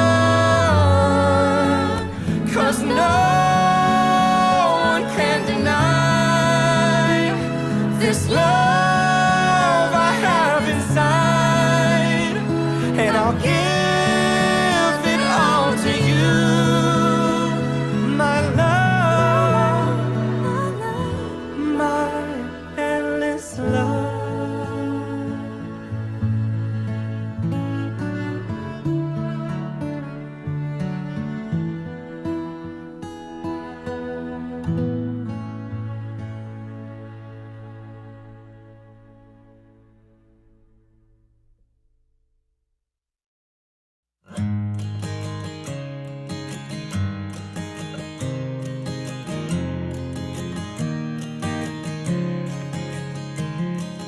What day is it? And in what month? This clock never seems so alive. I can't keep up, and I can't back down. I've been losing so much time, 'cause it's you and me and all of the people with nothing to do, nothing to lose, and it's you and me and all of the people, and I don't know why I can't keep my eyes off of you.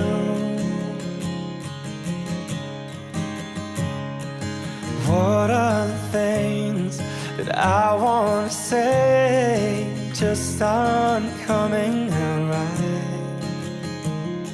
I'm tripping on words, you've got my head spinning, I don't know where to go from here, 'cause it's you and me and all of the people with nothing to do, nothing to prove, and it's you and me and all of the people, and I don't know why I can't keep my eyes off of you. There's something about you now that I can't quite figure out, and everything she does is beautiful, and everything she does is right, 'cause it's you and me and all of the people with nothing to do, nothing to lose, and it's you and me and all of the people, and I don't know why I can't keep my eyes off of you and me and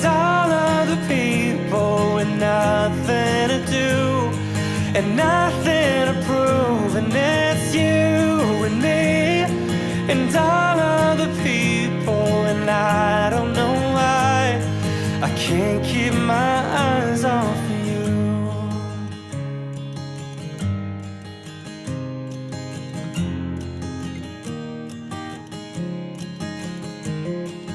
What day is it? And in what month? This clock never seems so alive.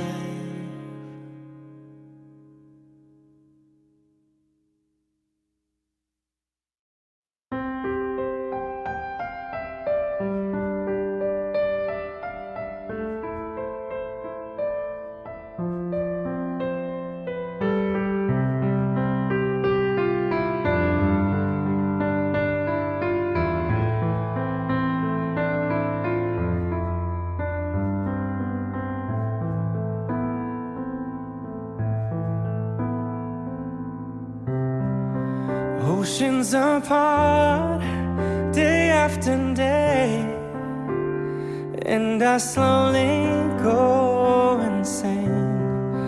I hear your voice on the line, but it doesn't stop the pain.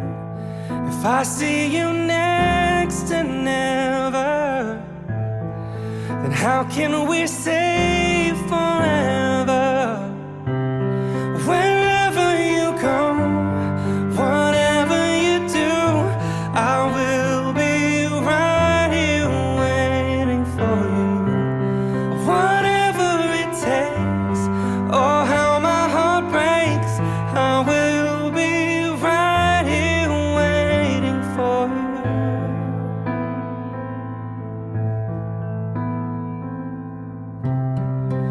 I took for granted all the times that I thought would last somehow. I hear the laughter, I taste the tears, but I can't get near you now. Oh, can't you see it, baby? You've got me going crazy. Wherever you go, whatever you do, I will be right here waiting for you. Whatever it takes, oh how my heart breaks, I will be right here waiting for you. I wonder how we can survive this romance, but in the end, if I'm with you, I'll take the chance.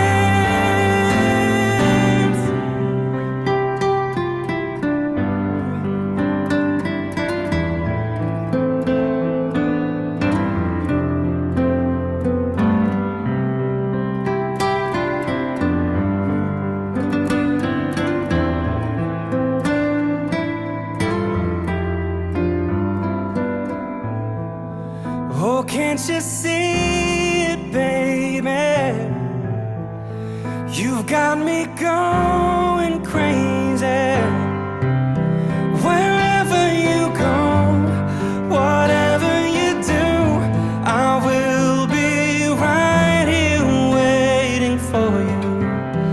Whatever it takes, oh how my heart breaks, I will be right here waiting for you.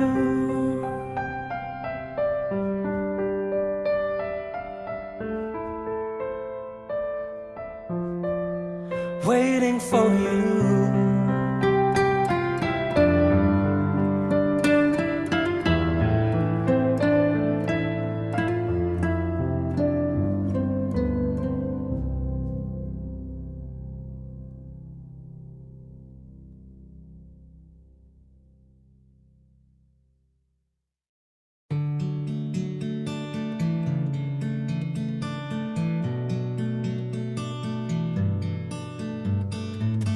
So lately, been wondering who will be there to take my place when I'm gone.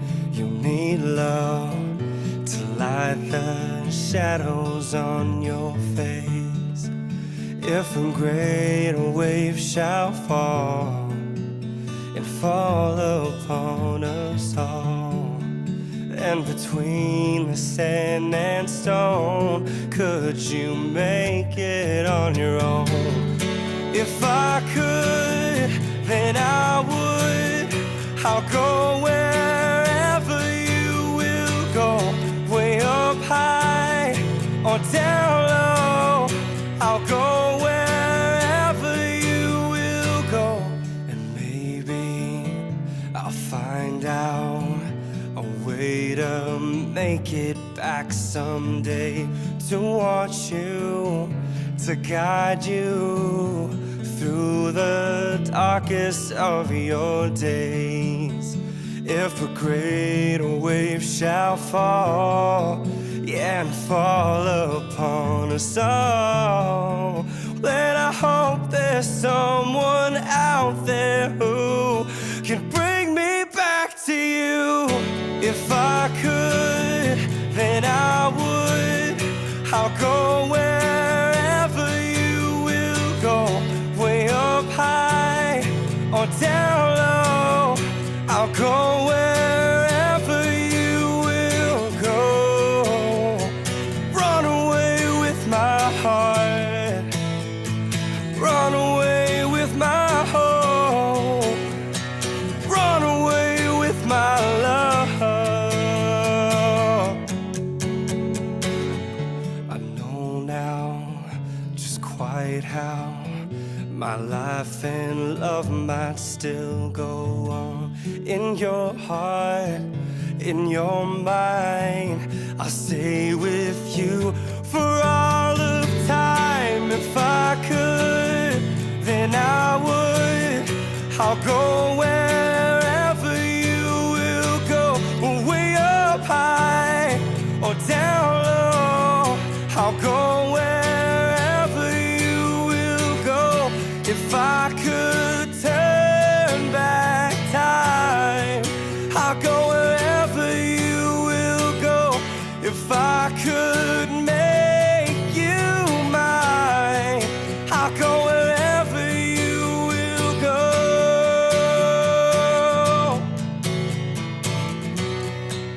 I'll go wherever you will go.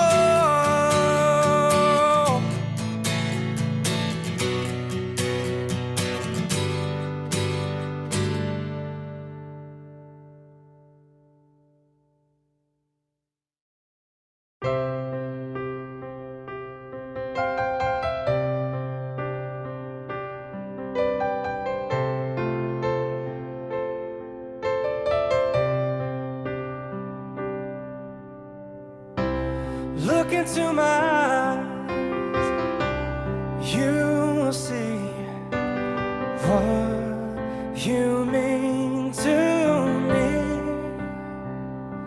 Search your heart, search your soul, and when you find me there, you'll search no more. Don't tell me it's not worth trying for. You can't tell me it's not worth dying for. You know it's true. Everything I do it for you.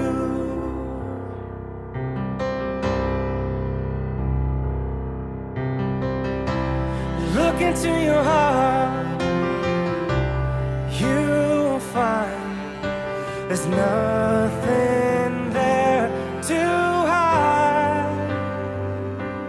Take me as I am, take my life. I would give it all, I would sacrifice. Don't tell me it's not worth fighting for. I can't help it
watching you every single day, every word you say, every game you play, every night you stay. I'll be watching you. Oh, can't you see you belong to me, and how my poor heart aches with every step you take, every move you make, and every vow you break, every smile you fake, every claim you stake. I'll be watching you. Since you gone, I've been lost without a trace. I dream at night, I can only see your face. I look around, but it's you I can't replace. I feel so cold and I long for your embrace. I keep crying, baby, baby,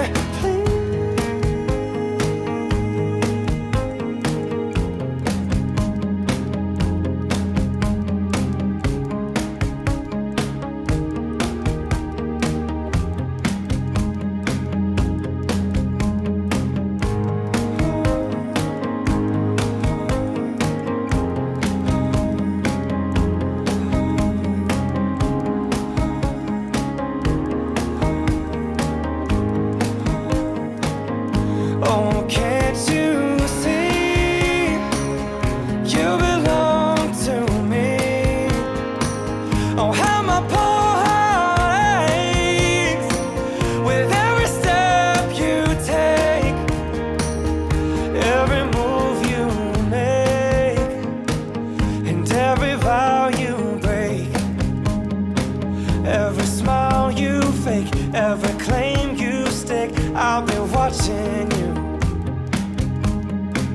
Every move you make, every step you take, I'll be watching you.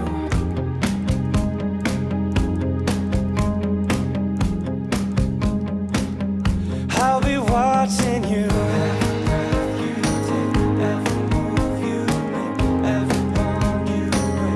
I'll be watching you.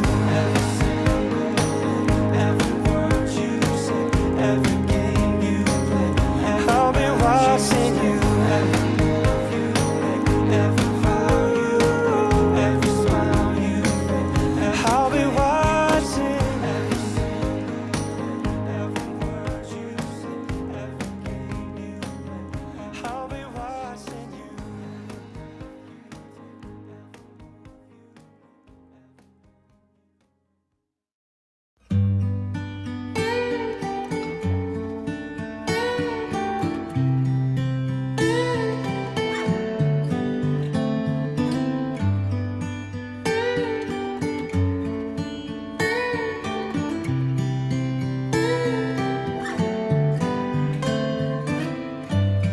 It's late in the evening.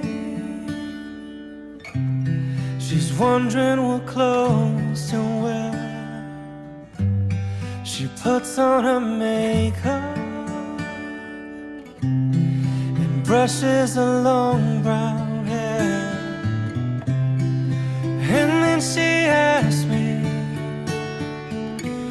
do I look alright? And I say yes, you look wonderful tonight.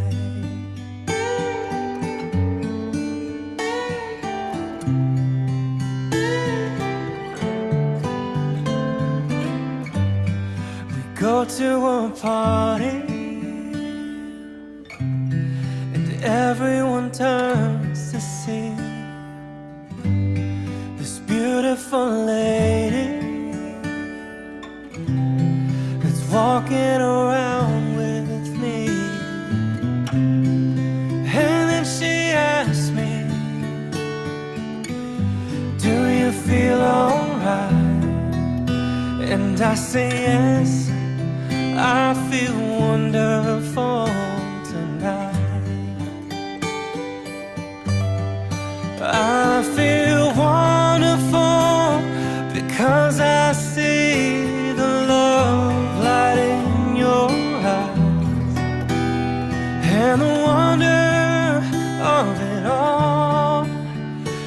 Bet you just don't realize how much I love you.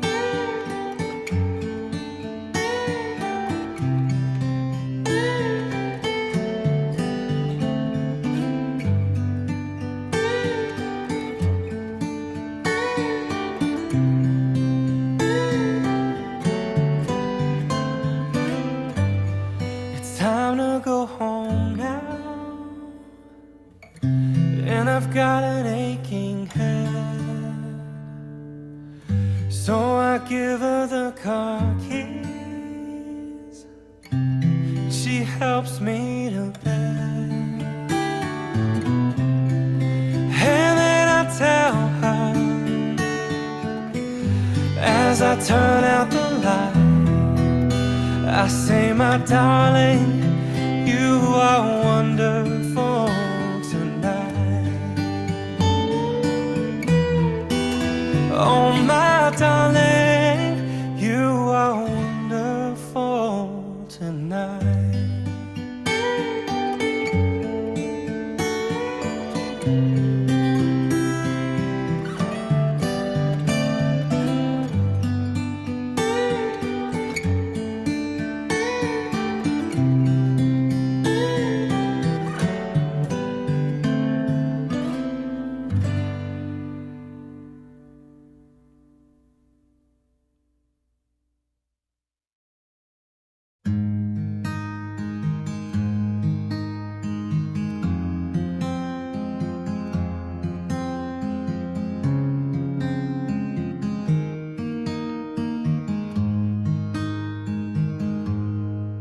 When the night has come and the land is dark and the moon is the only light we'll see, no, I won't be afraid. No, I won't be afraid, just as long as you stand by me. So darling, darling, stand by me. Oh, stand by me. Oh, stand by me. Stand by me. If the sky that we look upon should tumble and fall, or the mountain should crumble to the sea, I won't cry, I won't cry, no, I won't shed a tear, just as long as you stand by me. And darling, darling, stand by me. Whoa, stand by me. Whoa, stand now. Stand by me. Stand by me.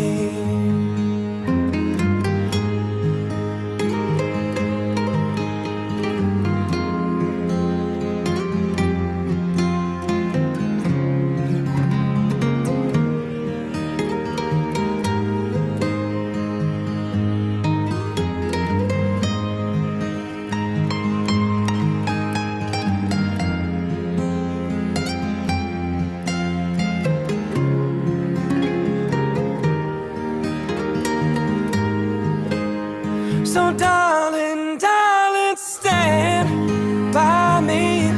Whoa, stand by me. Oh, stand now. Stand by me. Stand by me. Whenever you're in trouble, won't you stand by me? Whoa, stand by me. Whoa, stand now. Stand by me. Ooh, just as long as you stand by me.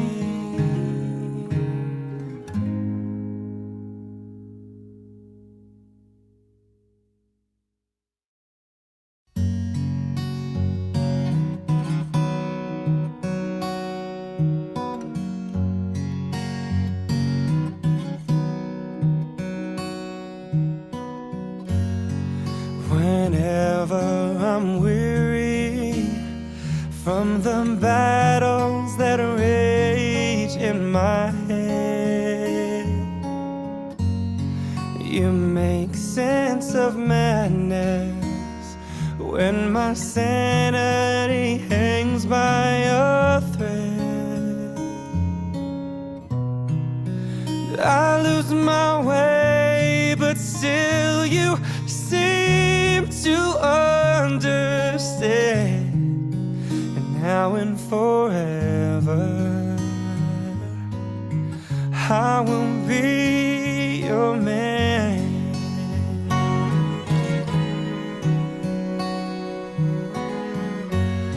And sometimes I just hold you, too caught up in me to see. I'm holding a fortune that heaven has given to me, and I try to show you each and every way I can. Now and forever, I will be your man. And now I can rest my worries and always be sure that I won't be alone anymore. If I'd only known you were there all the time, all this time.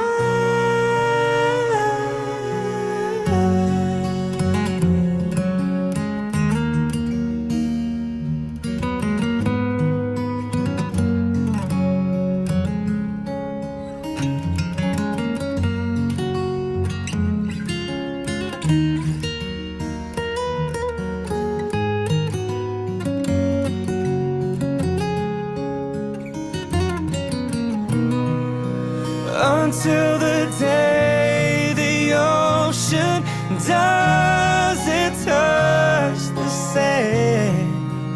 Now and forever, I will be your man. And now and forever, I will be your man.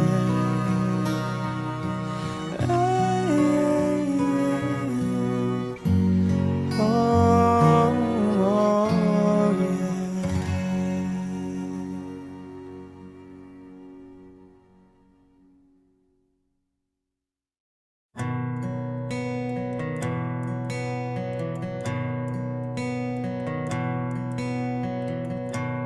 Oh, thinking about all our younger years, there was only you and me. We were young and wild and free. Now nothing can take you away from me. We've been down that road before, and that's over now. You keep me coming back for more. And baby, you're all that I want. When you're lying here in my arms, I'm finding it hard to believe we're in heaven. And love is all that I need, and I found it there in your heart. It isn't too hard to see we're in heaven.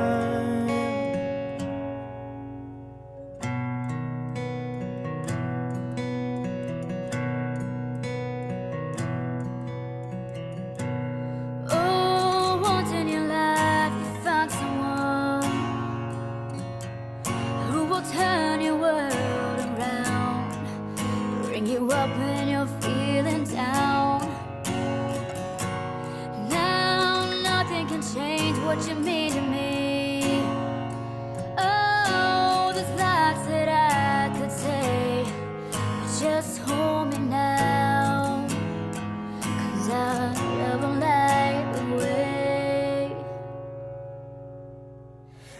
baby, you're all that I want.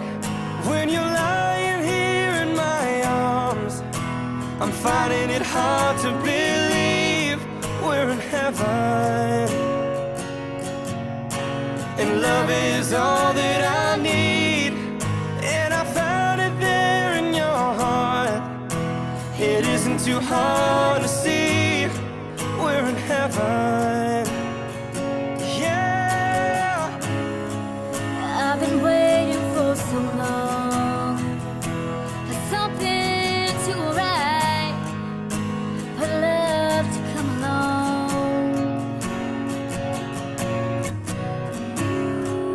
Now our dreams are coming true, through the good times and the bad. Yeah, I'll be standing there by you.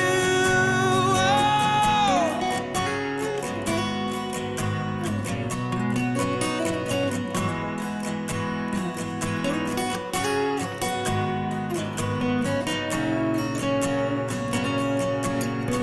And baby, you're all that I want. When you're lying here in my arms, I'm finding it hard to believe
ให้เขาพูดเลยได้ไหมนี่ไงเพราะว่า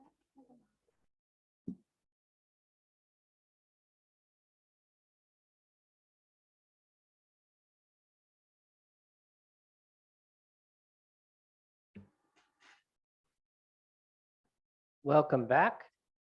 So when we finished up before lunch, we took a little bit of deep dive into the stakeholder register template.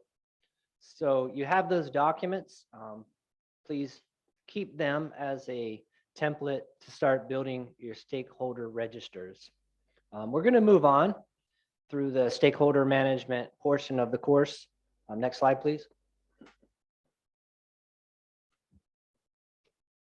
Once we have our stakeholder register, we start to get into the execution portion. So we're still on our program example where we're managing a program or a project for the CSA. And we're getting to the execution phase where we continually monitor and gain input from all of those stakeholders.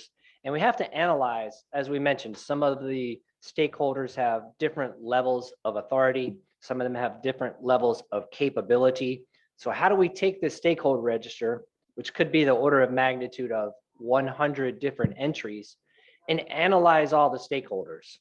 So we kind of have this picture at the bottom. We have this giant collection of important people with authority, permissions, and all of the information from all of our subordinate units that we have to analyze, that we can use for our project management or for the program management during execution. So this document really becomes a fluid document. It's continuously updated. We update the contact information and we update the last time that we've had meetings or communications with each of these stakeholders. Next slide, please.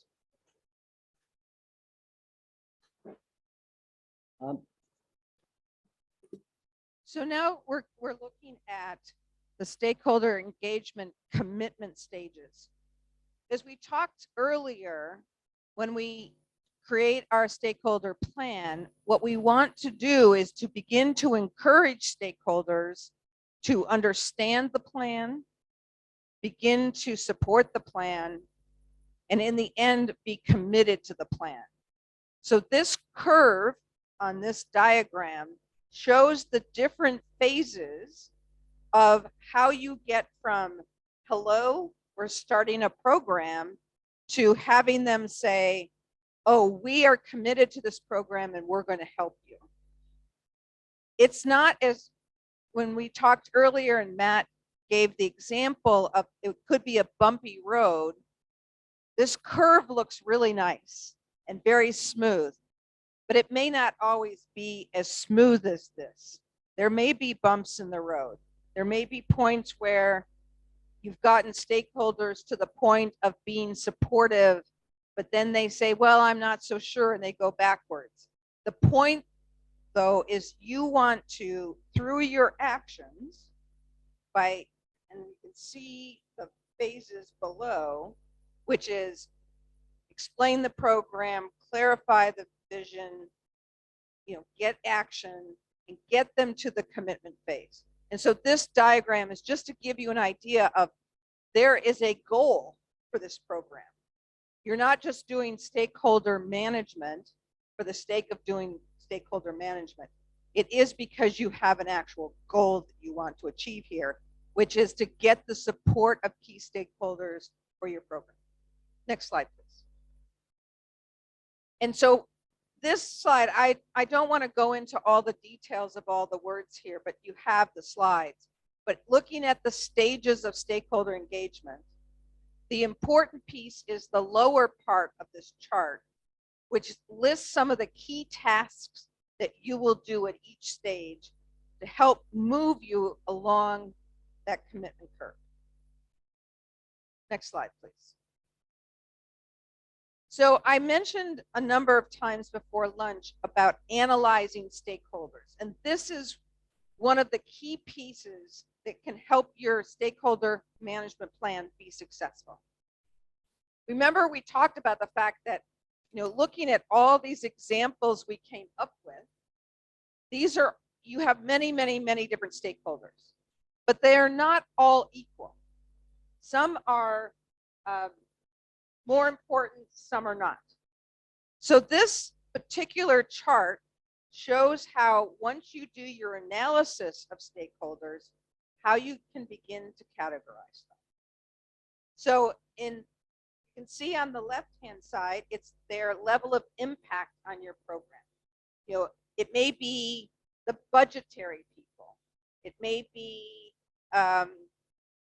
significant senior people, or it could be less senior people, some people that might just need to execute some part of it. But on the left-hand side is their impact on the program. Some will have a very high potential impact, some will have a lower impact. On the lower axis is the level of influence. Again, how much influence can they have on whether the program moves forward, whether it succeeds, how much can they impact, and how much can they have this level. And then you will take your categorization of these stakeholders. And so each of the blue circles represents a stakeholder. And so when you do analysis and answer questions about the stakeholders, you can then put them in a box. So the category A, the upper left-hand side, might have a high impact on the program, but their level of influence is not very high. On the right-hand side, B, you're going to have high impact and high level of influence. Those are going to be really the most important ones of your stakeholders. That is really where you are going to spend your effort, because those can have the highest impact and they can influence the most. In the C quadrant, you have low impact and low level of influence. Those are people who you're going to want to maybe just periodically send them updates, keep them informed, but that's not where you're going to spend your effort. And then you've got on the right-hand side, the level of influence might be fairly high, but the level of impact isn't that high. Again, it's a keeping informed. So on the upper right-hand corner, you manage, you engage closely, you make them your best friend. In the lower right-hand corner, you just monitor them. And so this whole analysis process is going to be critical to being able to manage the stakeholder process. Because there's no way that you can have high levels of engagement with all those hundreds of people you came up with on your stakeholder register. And so in your register, you will see columns where you will put your analysis there, which will then help you understand, okay, these are the people I'm going to do these kinds of activities with. These are the people I'm going to do this kind of activity with. And these are the people I'm going to do another kind of activity with. Any questions about this? Want to go to the next slide then, Jen?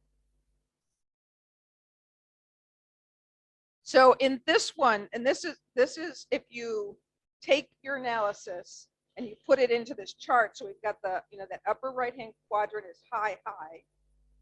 These are the kinds of activities you will do for those individuals. And again, so you've got each of those quadrants.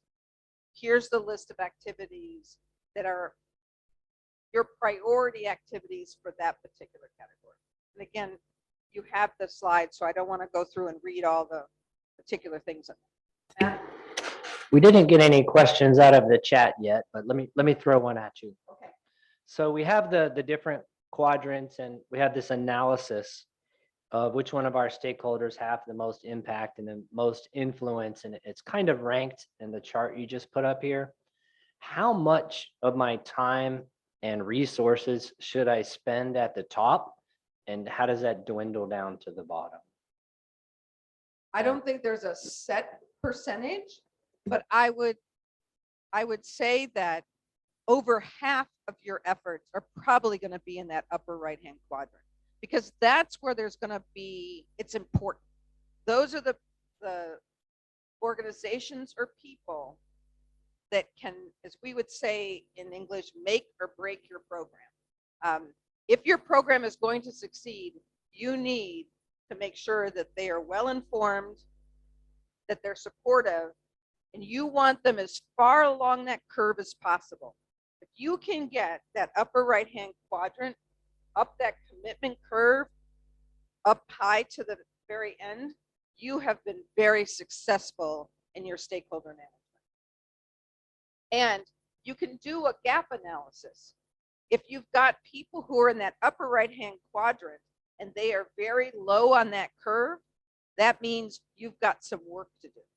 And so that's another way that you can determine, okay, am I doing the right things, or do I have to do more to move these important people up that curve? Does that all make sense? Did that answer your question, Matt? Yeah, can we flip back to the curve for a second real quick? Because I think it'll be nice to see it at the same time. So I'll just kind of go for an example when we're talking about budgeting. And at least the way that we deal with it is there's a legislative process. So through the legislative process, they're going to allocate resources to a critical infrastructure sector, to reducing cyber risk management.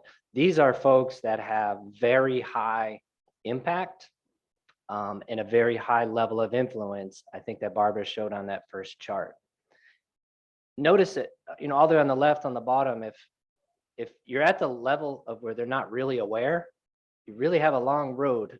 The way that, you know, she's shown this curve, which is this is a great slide. If they're not even aware of the system, you have to work from explain the program across the bottom to clarify the vision, then get some inspiration, and then get that momentum with that, you know, funding resource body that has the high impact. If they're at, you know, they're aware of your down you're a little bit further down the road.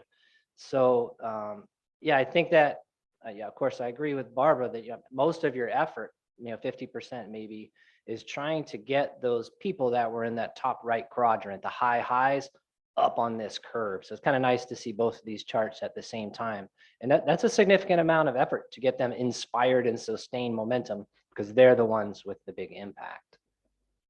Now, you could have a circumstance, well, I think in many cases, you might have circumstances of individuals or organizations that are in that upper right-hand square, high influence and high impact, but they might not like you. Remember, we've got that example of the no or negative history on that one slide that Matt talked about earlier on.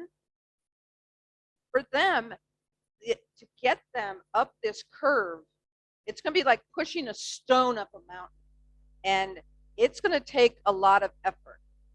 And so one of the things we talked about, influencers earlier, this is where your influencers can help. If you've got people who are high on the curve, committed, they think positively about your program, and they have impact and can influence it, you want them to help you.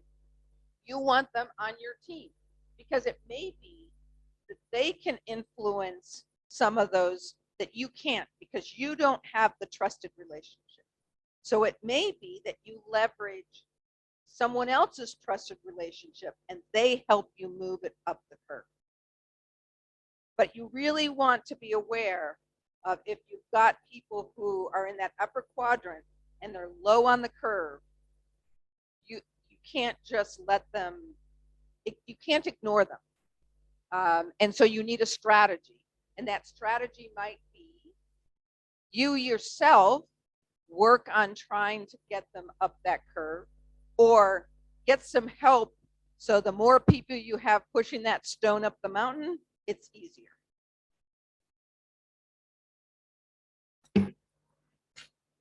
To try to collect all of this information, so now that we know the stakeholders, we built our register, we have them in quadrants, we know where they are and where we want them to be, is that stuff that we put in our stakeholder management plan?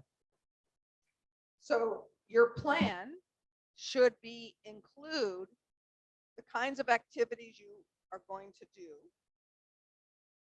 And generally speaking, so the plan will be the overarching approach to stakeholder management for your particular program.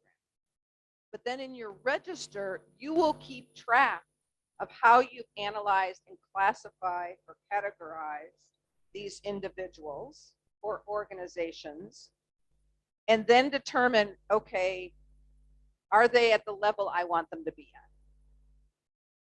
But again, I think what's important is using that analysis helps you get the number of stakeholders you need to really worry about down to a manageable number. Because frankly, if you've got hundreds of potential stakeholders, you cannot devote your time to every single one of them equally. And so you want to do this analysis to help you say, okay, this is where I'm going to put my level of effort.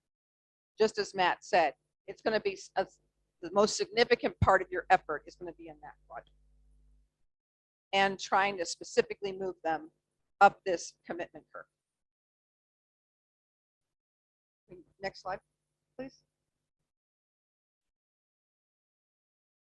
So now that you begin executing it, you've identified and you begin to do it, then you need to manage the relationships. And this is important because you're going to create communication strategy. So how are you actually going to communicate to move them up that commitment curve?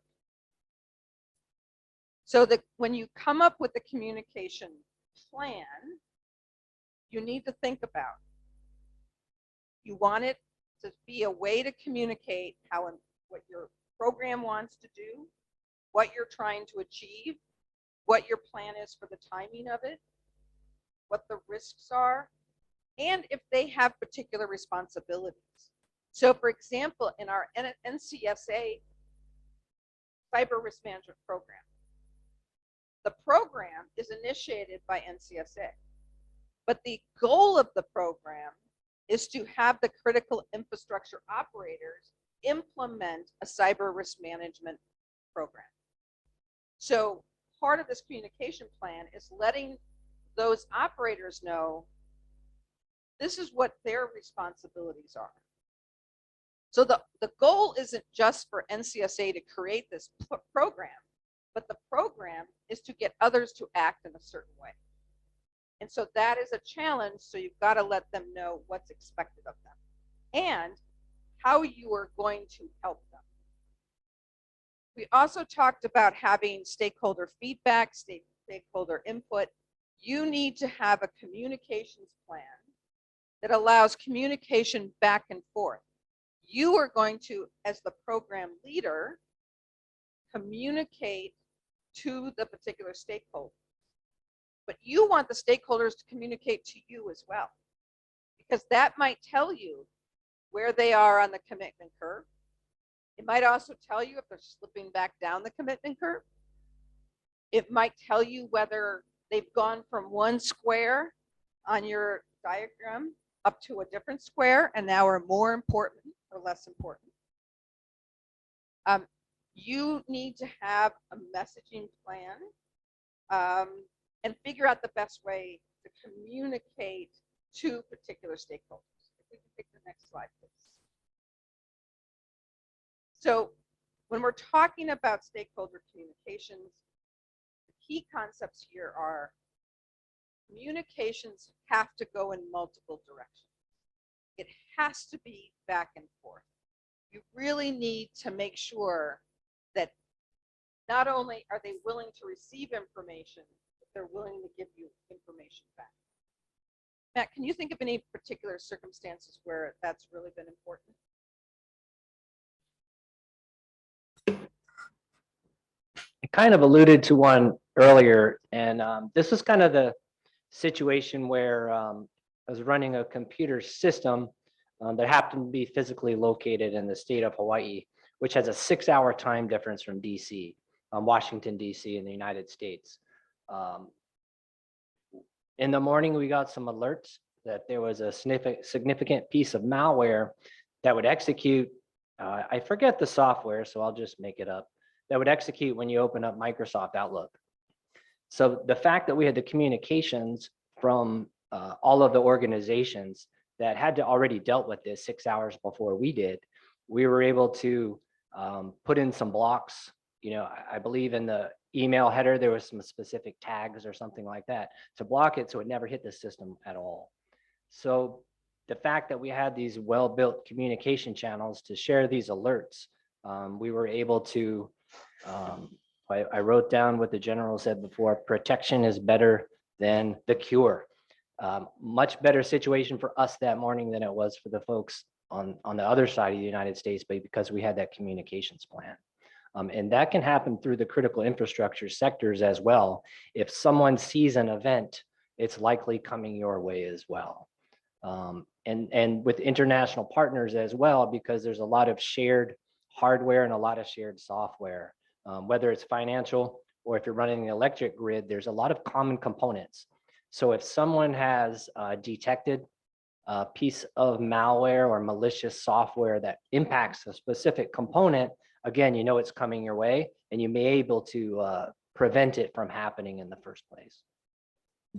I think another important example of this is when you've got the ISACs and ISAOs, the Information Sharing Analysis Centers or analysis organizations.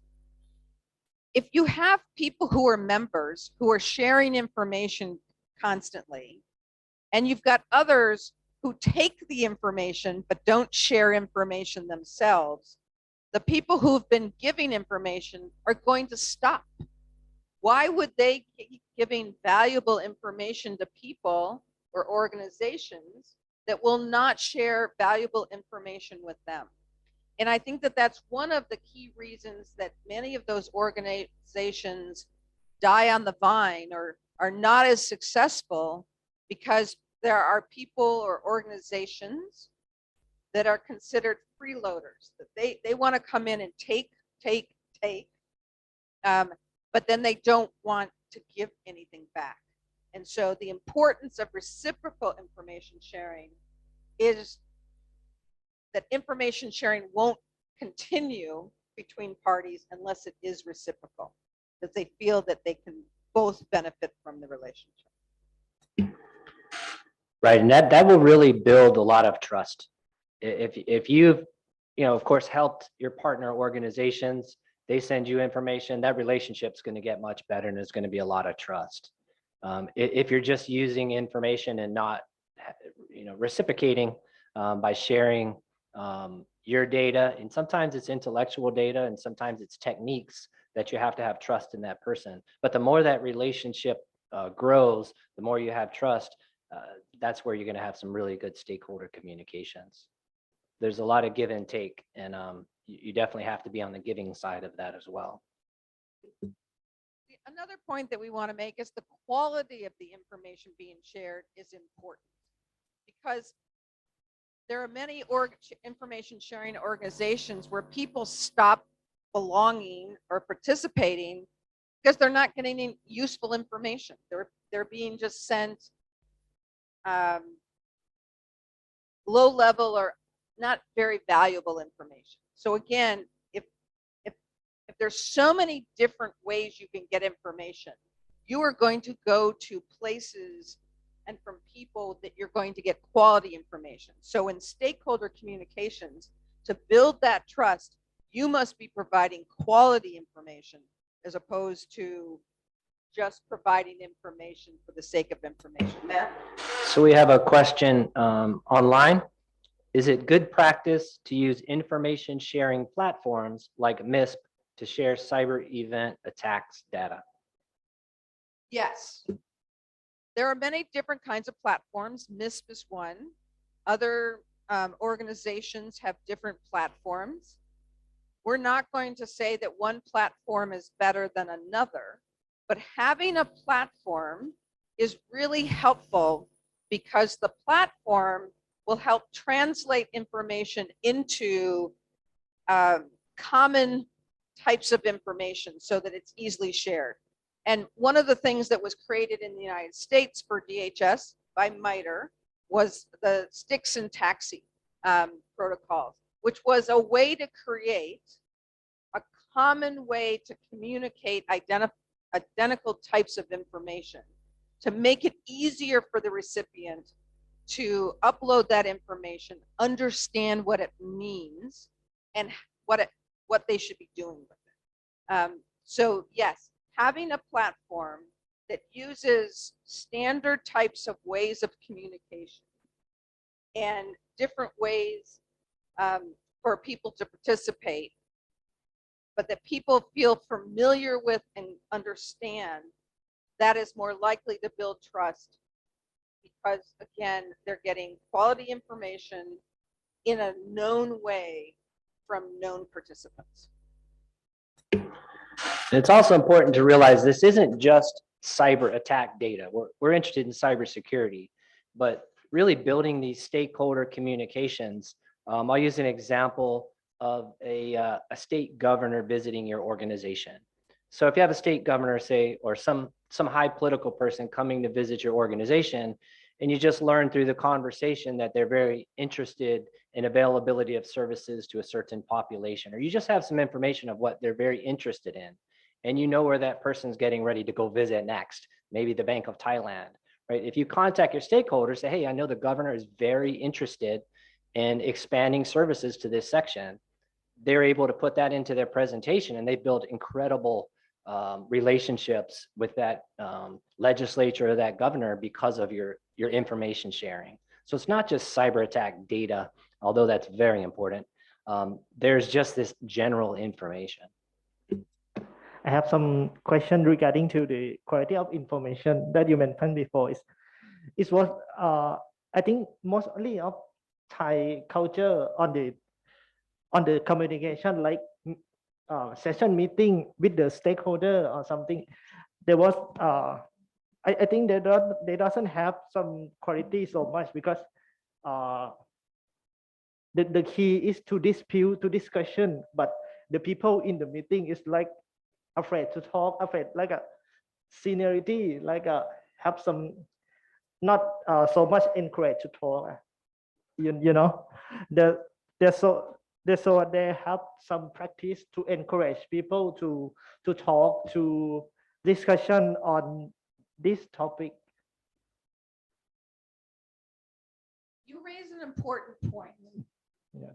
I like to say information sharing would be so much easier if people were not involved, because people make decisions about what to share or not.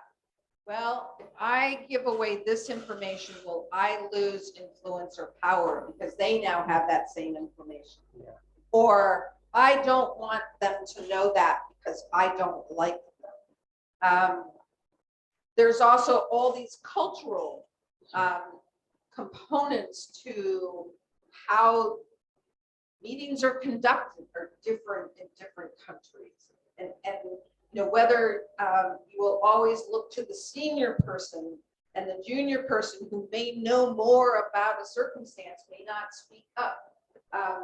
So it's important when you create a communications strategy and a plan that you take into account the cultural aspects, the people aspects, why people might not want to receive that information or not give that information, because you need to address those to be successful. So the stakeholder communications approach, the strategy, the plan, may be very different in different countries. It may be different among different sectors. So for example, in the financial sector, where you have a lot of trust, you're used to sharing information and it's normal, it might be a lot easier. Yeah. But in a sector that doesn't have that same amount of experience, it's like putting your toe in the cold water and you're sort of like, I'm not so sure. And so that is going to require a much more aggressive strategy, a more thoughtful strategy. So again, no one size fits all. Yeah, I think the quality of information is the quality of the communication is so important because so many meeting that doesn't have some quality, you know. So the key of I think my opinion, the key of the discussion, the communication is about to strong and aggressive discussion to in the meeting. Thank you. Very good points. Thank you for sharing that. And that's sort of one of the other points we have here. You need to focus on the different communication needs of the individual versus particular groups. And for some, you might need very formal, and others, it might be better to be informal. So it might be that when you're talking to a senior minister, you use very formal approaches to sharing information. And that formal approach might give some assurance to the senior person. If it's this formal channel and very formal way of doing it, okay, this is something I can trust because it's been reviewed, people have taken care. Where it might be that if you're working at a lower level, the working level, it might be that it's going to be more important. You're just going to call them up to talk to them, to get their viewpoint. So you have different strategies for different peoples and organizations. And I think the last point is the one I want to emphasize as well. You need to have the stage set for when you need to communicate bad news. It's very easy to share good news and say, oh, everything's great. People want to hear that. The hard part is when you have to share bad news. So for example, if you're having to go to managers and say the NCSA program example, and they have to go to Dr. Pracha and say, none of the critical infrastructure operators has adopted our program. Does anyone want to go to their boss and say, I haven't yet achieved my goals? No. But you need to have those communication channels for doing that as well as the good information. Before we jump off this slide, I want to hit one more. So that this is a great slide. You're going to get all of these slides after the presentation. I love the commitment curve. This is another one. If I was taking pictures of slides, because there's some really important points that Barbara has talked about. The second one to the bottom, it talks about timely and effective communication. If we're working with 100 stakeholders, there's so much information. The triage or the prioritization is really important because some information has a very short shelf life. You know, how many times can we think that someone tells you something, you're like, that would have been really great to know yesterday. It already happened. I wish I would have known that before. So all of the information that's coming in, whoever is responsible for monitoring and managing stakeholder communications, there is this triage process. And you know, triage, that might not translate too well, but in the health sector, right? If you're having an emergency room, you figure out what patients need the most care, and they are priority.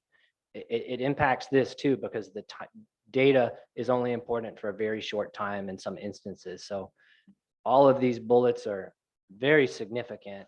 And I just wanted to highlight the timeliness of it, because the worst thing is you had information that didn't get to where it needed to be on time.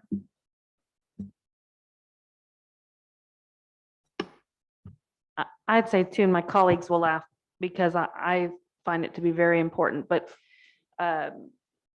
just ensuring both public and private sector sharing of information. And that's where oftentimes you can, and I've touched on it before, but you can run into some troubles there. If you haven't explained properly your goals, you're going to be talking past each other a bit. Public, oftentimes, public sector, government sector has information that it views maybe that the private sector doesn't need, and vice versa. The private sector thinks sometimes it has information that isn't quite government relevant. If you have those regular touch points where you can get together, you'll start to understand that the information is useful to both, but you have to understand what each one is looking at the goals, and then you always have to put the benefit up front. A lot of times private sector is going to say, well, you know, I have a lot more information than you do, government. I'm more relevant. I'm more in touch with shareholders, stakeholders. Why should I share this information with you? You know, what if it ends up on the front page of the newspaper? What if it damages my reputation? These are all questions that you might be asked if you're in the government, and you have to really work through some of what you want to say. You know, what are the benefits for private sector working with you, and vice versa. So those are things you just need to factor in your communications plans as well. But making sure when you are looking at your stakeholders, it's not just public sector, not just private, but really working through both. Well, and Jennifer, that raises an important point of, for example, private sector may not want to share information with the regulator, particularly bad news with their regulator, because it might lead to the regulator coming and imposing fines or those kinds of things. And so this is why you have to have a process for communicating bad news, and you have to realize it is better to communicate openly and create the trust so that it is less likely that they will cause you problems. If they know they can trust that you will give them information that they need, then they're less likely to give you trouble than if they think, okay, they're probably hiding things from me. I can't trust that they're being open with me. And consistency is key, right? If you only cherry pick, we say cherry pick, you pick certain things that make you look good and you share those things, but when there's, you know, times that are trying, you don't share those, then people start to understand there's a pattern there. So you really have to be consistent in the information and the quality, as Bank of Thailand said, that you're giving.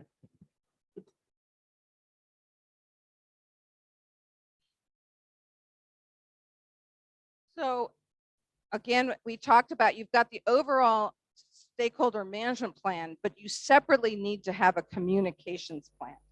So you're going to have to set up your communication requirements for it, which goes back to what is your program, what are your mission objectives? So what do you need to communicate? Set up consistent requirements that will determine which information is going to be communicated, what format, what content, the level of detail.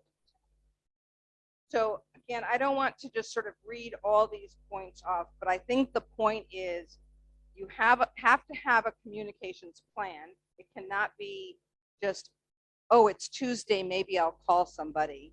It has to be, as Jennifer said, regular, consistent, transparent, and this plan will help you do that. I do want to focus on particularly number 6, which is the escalation of issues. That is a critical piece for it, because sometimes, as we talked about, you're going to be communicating at different levels, but you have to determine when it is I might need to communicate that information and make sure it goes up to a higher level. I can give a particular example from the 9/11 attacks in the United States, where we had particular information about individuals who we knew were Al-Qaeda, who were had come to the country, and that information at the FBI only made it up to a low-level supervisor. It never went up to people who could make a decision and say, I need more resources on this. This is really important. And so that's an example of where it should have been escalated up to people who could see how important it was, make the necessary decisions. That has to be part of your plan. Let's go to the next slide.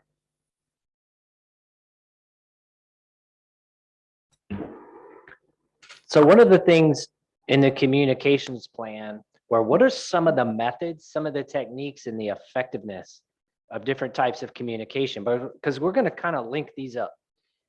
So here's a few categories with a bunch of examples in there. We could have an event. There's some advantages of these events, because as you go down the bottom, you see that you're going to address a large number of stakeholders or constituencies at the same time. Today, like right now, we're all concerned about establishment of critical services, the sustainment and cybersecurity, and there's over 100 of us talking in this presentation and in this workshop. So these kinds of things can get a lot of stakeholders baselined at the same time, whether they're at the awareness stage or they're already committed, and there's a lot of synergy between the few. So we have those briefings, the presentations, and the meetings, even an announcement, you know, whatever type of media it is, it does hit a large group of people, but you have to take the considerations of the personal touch and the ability to develop relationships. Probably the ones that can reach the most people simultaneously are some of these announcements, and then a town hall where just a lot of folks are invited, but there's some advantages and disadvantages there too. For relationship building, we move over to the small groups because it gives most people an opportunity to view their opinions, right, and to share their expertise, which you can't do without a small group environment. So the events are important to get large groups of people, but should be followed up with or complemented with these small group discussions for sharing ideas, for, you know, mind mapping or brainstorming the stakeholder plan and things like that, like we're talking about today. An interview, although that's generally a unidirectional, face-to-face really important. We all know how difficult it's been the last couple of years where we haven't had the face-to-face communications. That's something really to pull up in priority to try to get back those personal relationships. And many of the folks that you may have worked with pre-COVID-19 are different, right? People change jobs and have moved, so that it's really important to get back into the face-to-face. And you can see some of the other small groups, and golf is always an important one, and some of the social events, those make a big difference. A lot of stakeholder communications happen on those just events during the day. In the United States, they call it the water cooler. It's just the big water jug where people at the office go to. It may be when they go outside on a smoke break. There's a lot of informal communications that you can accomplish in those kind of gatherings, and don't underestimate the power of those. Sometimes they're called the elevator pitch. You step in an elevator, you see someone you'd really like to just talk to for a second, you have about 30 seconds before the elevator gets to the top. Written correspondence is unfortunately what we use most of the time, and you're familiar with all of those. As you know, you get a lot of emails and you do triage on that, and some get more attention than the others. So not the best way to do business, but it's important. And you have that bulletins and directives and memorandums. And of course, the final one is all of the different online platforms, and you can fill out as many as you can think of. But the stakeholders are watching social media. They are watching the news. When you have the opportunity to leverage mass media, whether it's radio, you get an interview request, or someone gives you a call from the TV station and says, hey, I'd like to do a quick interview for you to talk about your service. Don't deny those opportunities off the bat. Those are some amazing opportunities to get your message out that could be very measured. So the media platforms continue to grow in importance, and I think we've all realized that over the last few years. So these are just a few examples. Next slide, please. So when we decide which type of communication we're going to use with each stakeholder, eventually we're going to add these as columns in our stakeholder register. Some of those are mass, some of those are individuals, but this is a list of just a few of the considerations where we decide how we're going to communicate with a particular stakeholder. The first one is just the technical pieces. We already talked a little bit about data governance and the requirements to protect information, whether it is in transit, whether it's in storage on your machine, or whether it's in the processor, right, in the memory portion. So there's technical responsibilities of when you communicate, Do I need this to be encrypted? Are there some type of data governance requirements? Do I need to keep records and logs of this information? And then should I do this synchronously or asynchronously? Can I send it encrypted through transfer, some type of transfer protocol? Or is this better for face-to-face? A lot of times the face-to-face communication is preferred. You may be familiar, the next bullet, with this CIA triad, right? Where we talk about the confidentiality of information. We want to make sure that the information we pass only goes to the person that we wanted it to get to. Integrity, the information that we're communicating isn't altered. Especially when we're talking about those high impact stakeholders. We know that information can get changed, like in a verbal exchange. So we want to make sure the integrity of our information is solid. And finally, the availability. If they can't get the information, it doesn't serve its purpose. There's a few other considerations here. We want to make sure that when we receive information, that the person sending the information is the person it says. We know there's a lot of malicious activity where you can go to fake websites, right? The web phishing. You can get emails that say they're from, someone important. How can I prove that this information was from them? And some of the technical means to do this, that we know who it is, we can attribute the information. And the non-repudiation is that I can prove I sent that information. So sometimes we do that in the mail, like they have to sign for the mail, they got the information. And there's the digital ways with the digital signatures and return receipts that I can prove who sent it. I can prove who received it. So I know the information was there in time. All of these considerations go into the stakeholder register of how am I going to communicate with them. And again, feel free to put any questions in the chat or the question box. It slowed down a little bit since lunch. Okay, next slide. Now, this is kind of a mapping of all of that. You can see we're evaluating the effectiveness of each of these techniques based on the confidentiality, integrity, availability, repudiation, based on how many people that we've contacted, and based on that personal relationship. So this is kind of a chart that'll give you what is the most effective. And those stakeholders in the high area, right? Of course, we want more effective communications. So there's a list on the left, you go across, and it's measured in effectiveness. So it's pretty much a self-explanatory chart. I won't go over it unless you have any particular questions. Is there anything you want to highlight on that chart? Okay.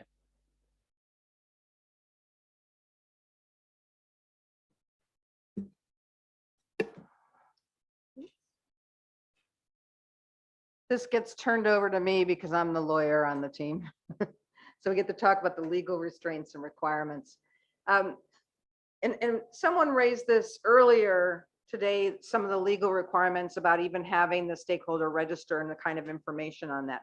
But when we talk about the communication strategy, you need to understand there may be rules about what you can and cannot do.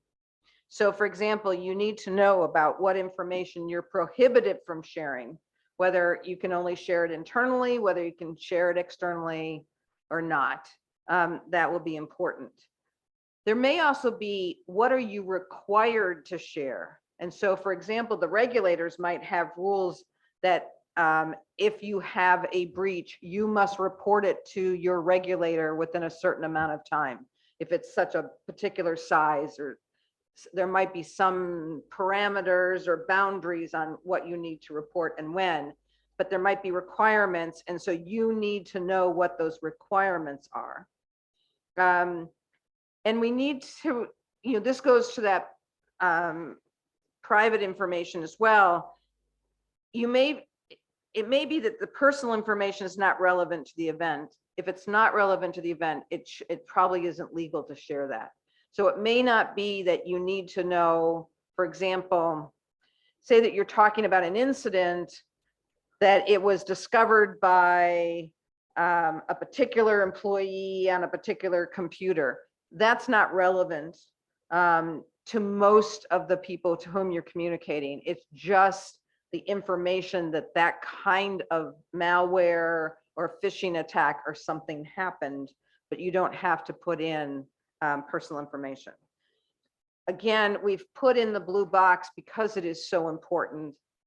Trust. We cannot overemphasize the concept of trust and the bidirectional nature of the communications, and being a good steward of the information that you have. Don't abuse it. If someone is giving you information, don't abuse it.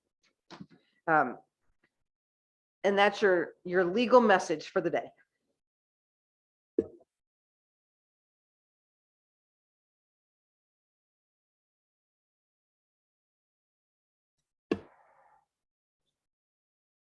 No, I'll do this.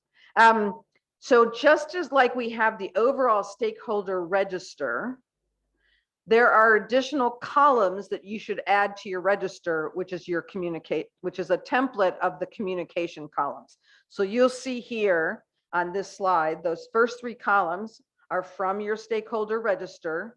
You'll have the other information we've already talked about. These last columns are all the information about your communications process. You already had in the earlier ones, when's the last time I spoke with them, communicated with them, how did I do it? But you need to keep track of all these communications from your plan, A, to determine whether you're following your plan, B, whether your plan is effective. Are you getting the kind of response that you want from your communications plan? So this should all be captured here so that you can manage the entire process from identification through all those stages, including the communications process, to make sure that you're moving up the commitment curve.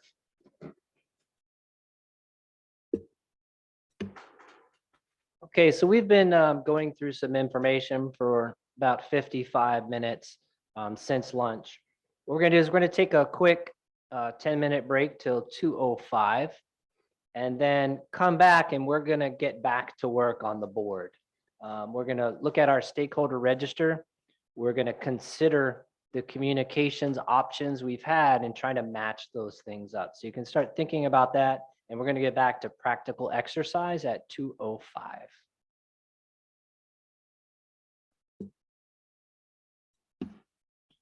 ค่ะพักเบรก10 นาทีนะคะกลับมาเจอกันอีกครั้งในเวลาบ่าย 2:05 นาทีค่ะขอบคุณค่ะ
เรียนผู้เข้าร่วมประชุมทุกท่านค่ะ กลับมาพบกันต่อนะคะ หลังจากพักเบรกไปค่ะสำหรับต่อไปก็จะเป็นการเวิร์กช็อปนะคะในช่วงบ่ายค่ะ Ladies and gentlemen, may I have your attention please?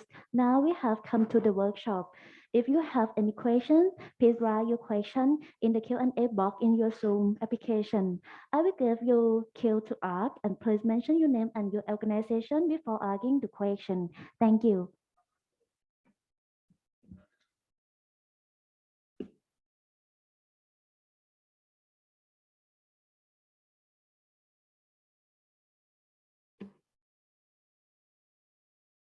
Okay, we'll get back started. So we're going to pick up where we left off with an exercise where we take the stakeholders that we put on the board. So I'll ask if Jennifer's going to go back up there, and I'm going to unshare the screen. And what we want to do is we're going to ask a series of questions. So we're going to need some participation in the room from the chat to link some of the forms of communication with the stakeholders that we've identified. So let me.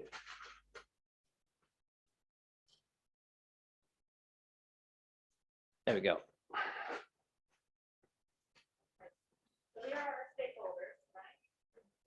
Grab the mic. So the first question on our considerations, we're going to use the stakeholders up on the board. And what is most important to these stakeholders? So that's going to be our first question.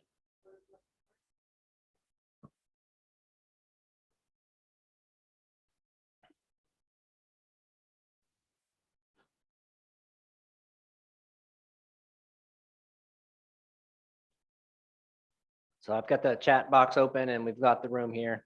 We're at media. What is the most important to our media stakeholder?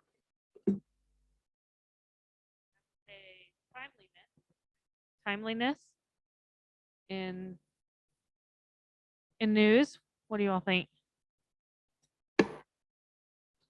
I think there could be two things. One might be timeliness in the sense of getting a scoop. They want to get the scoop.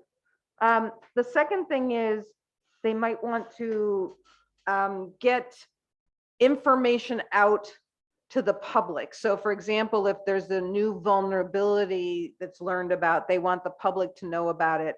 Oh, look out for this phishing scam, or look out for this particular thing. So it might be, finding information that's relevant to their audience. The media also does oversight. I mean, it's a way of making sure and holding organizations accountable. So it could be their oversight kind of function, letting people know if their agencies or companies are performing well or not.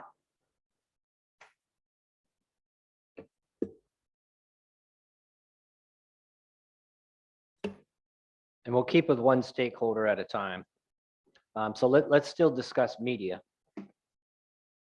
What information could, should, and can be shared with the media? So we have considerations of what we can share, what we should share. What should we share? What can we share with the media?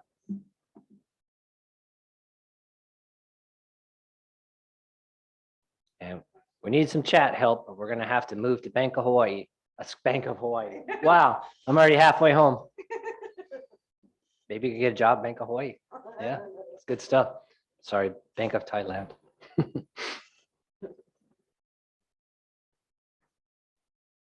So let me ask, we still haven't gotten any chat responses. What type of information could we share that we can share with the media?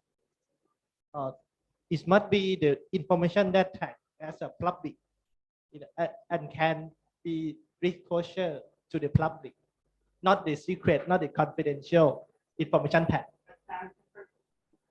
Attack information. Okay. Yeah, attack information. And let me follow up. You have the opportunity. So the media wants to talk to you about it at an event. What kind of things do you want to share with them? How can you use this to your advantage? Right, because the population is also one of your stakeholders. Can you think of ways, what things you do want to share with them? Like the information of interest or something. If it's How about that their account information, their personal information is secure, right? Maybe perhaps the things you want to share with the information. We did have this threat, we've contained it, and we haven't had any breach of private information, or your credit card numbers have not been released. Some things that will let the population know, how you've managed it. Those might be useful. In the Bank of Thailand, we have the department that public relations to provide the media to the like online on the website Bank of Thailand or.th on and also press like a press the on the infographic in the Facebook, LinkedIn, Twitter. Yes. I think one of the challenges might be is the people who are the public relations people who manage those sites may not be able to spell cyber. Yeah. I mean, so you are, as the program manager, you are going to want to work closely with your public relations people to get an accurate message and not let them sort of say what they think it means. So many of them are not going to be cyber savvy. The same thing is true with the outside media. They often will not understand it. I have an example. When I was a prosecutor and I would be doing a trial, I would have the press in the courtroom and they would write an article and I'd read it in the paper and I'd think, were they in the same courtroom I was in? Because that's not what happened, because they didn't understand what was happening. And I think the same thing is particularly true in cybersecurity. They may not understand this. And so to Matt's point about how you can use them effectively is to educate them and explain it and give a message, and they will be grateful and they will write your message up because it's much better than something they have to make up. So you can use that relationship effectively to get your message out instead of leaving it in the hands of people who may not understand what's happening.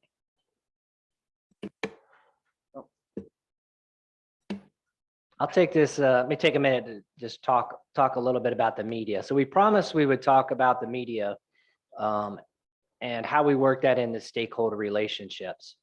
So through my career early, I was a little gun shy of the media because there's that trust issue. And you've seen so many times how your truth could be distorted. Over time, went through a lot of training with handling the media and really changed my perspective. The media is an opportunity for you to get your message out to a large number of people. It's your opportunity to control the message, and really your opportunity to build relationships with the public. So it's important, and there is a lot of training with it, to embrace the opportunity to speak to the media. You're going to get a lot of media requests, particularly when there's an event. And I just finished a couple of these maybe a month ago based on some cyber incidents in my state and based on the cyber fear of when Russia invaded the Ukraine and fears of cyber on critical infrastructure. But it's a great opportunity to make sure that you craft your message that you want people to hear. Maybe the message is, our critical infrastructure, we are vigilant, we're increasing our due diligence, our vigilance, and we don't expect any disruption of critical services. That message is important. So when you're dealing with the media, you will have a public relations officer that has the contacts that will eventually ask the technical experts to go ahead and speak. And really, it's important to craft your message and give it out. And it could be bad news, it could be good news, but give it out to the population to see, and you're going to build some trust with them.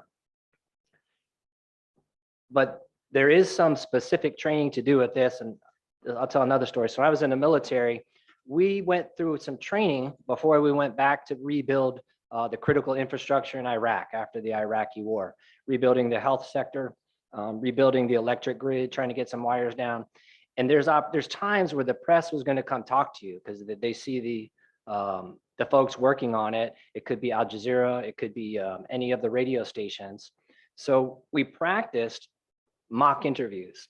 We even set up a studio where people would be the interviewers, and you could practice to make sure you're showing your confidence that's going to get to the population. And then everybody watching you can give their after action report of what they thought you did. So it's a terrifying thing to do, but when you actually get the media exposure, it really helps you get your message across. And even of the nuances when to complete your sentence so you don't get edited, right? So here's an example of that.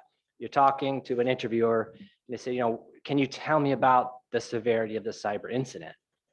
So if you answer, well, that's a difficult question. We found the malicious software, and now you go into that thing. Well, you give such a nice pause that you could edit it. You get edited, so the news just says, oh, that's a difficult question. And that's all they're going to broadcast, right? They can take any piece of your message, and the headline is critical infrastructure sector can't answer question on cyber threat. So even how you deliver it is important. Hey, that's a difficult question, but we've got, you see, I didn't give a pause for the editor. It's such a critical skill that reaches a large population that management of the media should be taken very seriously, because no matter what the truth is, the perception is as important. You could have done a perfect job, contained the threat, nothing happened, but if the media message is inaccurate, just like Barbara said, that's not what happened. It doesn't matter. That's what everybody thought happened. Now you're in damage control. Is there anything else you want to share about media? I promised I'd get into it a little bit, so that's a short story of it, but it's a critical piece. I'll just go through what I have on the board because it's kind of tiny or written a little bit smaller. So once again, these are things that you can work with, or you can work with your public affairs or your public relations team to make sure. Ultimately, right, it's an opportunity to control the message working with the media. So don't always be afraid of it. You can share cyber attack information, so actual information pertaining to what happened, event, cyber or otherwise. You can correct disinformation, and that you can educate people, right? It is an opportunity to put the truth out there. You can let them know how you're doing things, what you're doing, so they understand that you are actually being proactive. You're trying to fix it. You can provide public press releases. You really can allay the fears, assure people that things are okay, right? You have it managed. And aside with it being an opportunity to control the message, it's a responsibility and confidence building effort. If they understand that you're taking ownership and responsibility for things, and you're sharing with them information, once again, it goes to that confidence and trust building, right? So that's the way for media. And missing any big things? So I think what's interesting is we've talked about the content of the message to the media. We haven't talked about the channel in which we do it. So for each of these stakeholders on the left-hand side, we could go through this process where we talk, you'd have to decide your strategy for content, and then you have to decide your strategy for channel. Is it that you're going to put it on your LinkedIn page, or do a tweet, or call a reporter and do an in-person interview? There's the message, and it's how the message is conveyed. Both of those pieces are important for your communications plan.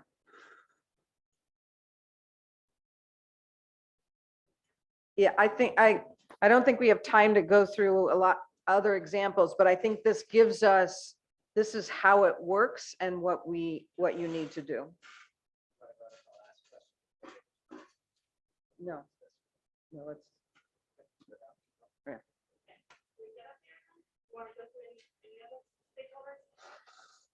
So that's an example. Using just one stakeholder.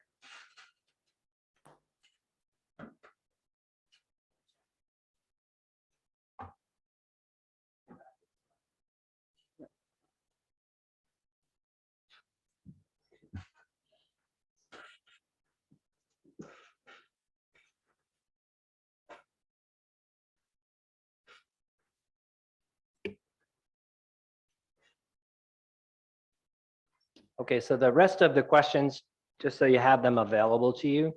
So we mentioned what could, can, should be shared. The mode of communication, it's matching up those modes with each of our stakeholders. How often do we want to update each of those stakeholders? Sometimes it's required. You may have regulations that you have to give an update or have a completed assessment by a certain time. So those fields will be in the register. When was the last time we updated that stakeholder? And then some consideration of the advantages and benefits of sharing information. It is almost always advantageous to share truthful information quickly. Whether, and Barbara highlighted this too, whether it's bad information or good information. Someone put a question in the chat box about PII. Can I still share it if we strip PII? It really depends. Definitely, you're going to strip all of the information, public PII out of there. But the time to share the information is really when you really know the answer. If there's been an incident, sometimes there's only preliminary information, and you just want to make sure what your report is accurate. Because when you come back, say, well, this is what we believe to be true, but actually this is what happened, you're going to lose a little bit of trust from the community. So timing is important. Next slide, please. We have a question in the chat. Let's address that. Dealing with the media also involves social media influencers. Involving all of them would not be feasible. Do you have any suggestions on how we should proceed? And that's going back to those previous charts. So Matt talked about, we had a chart of all the different kinds of communication options, and then which ones are effective. And so that, as we talked about here on the media example, you will decide what content you want to get out, which media will be best for that type of content, and then how you will communicate it to them. And so it all has to be part of your strategy, deciding which ones will be most important.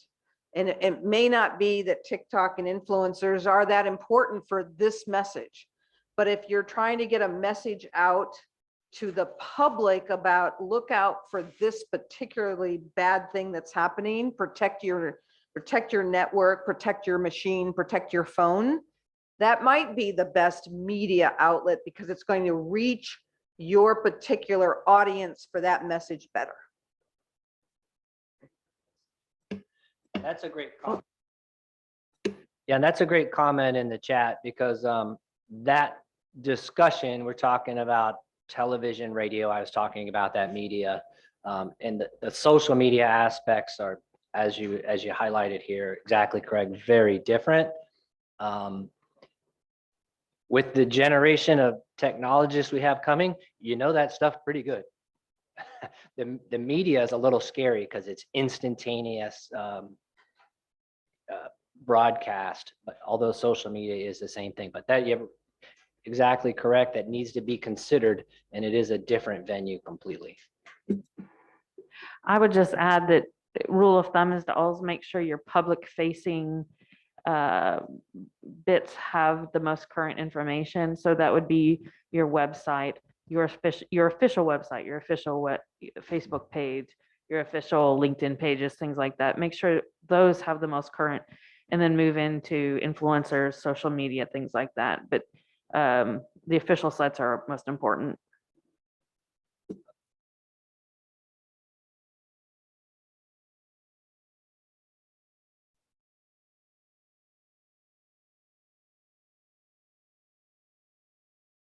So it may seem overwhelming because we've done all this work. You've had to identify your stakeholders. You've had to analyze them. You've had to come up with your communications plan. You've done all this work and you think, oh, I've done it.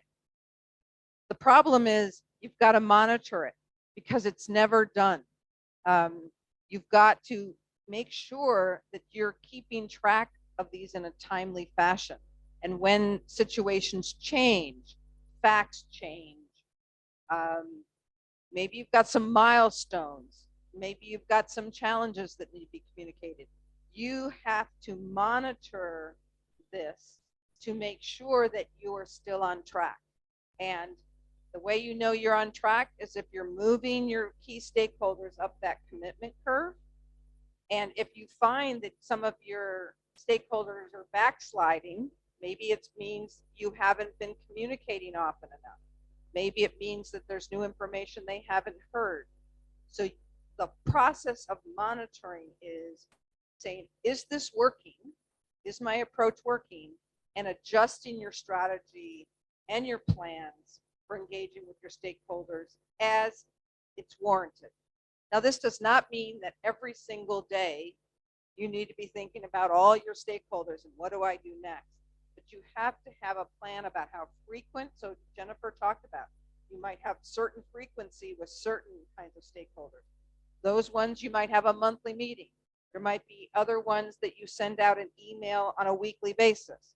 There might be some that you only do quarterly, but that's going to be part of your strategy and part of your communications plan. But you have to monitor the situation to see whether you need to update it. So this requires, as the second bullet talks about, you have to analyze and collect data to figure out how well you're doing. And is the level of engagement you're doing, is it working? Or do you need to adjust them? And use the insights from your communications with your stakeholders. Remember, you want to get information from them as well as give information to them. Use the insights from them to see whether you need to adjust your strategy. And going back to the register, keep recording that information in your register so you have a single place where you can see your overall stakeholder management efforts, how they're doing, what needs to be tweaked. And that goes to the lower bullets, which is really the importance of measuring how effective your plan is. Are you doing the right activities? Are you doing the activities right? I mean, it could be that you're doing the right activities, but you haven't done them as effectively as they should be done.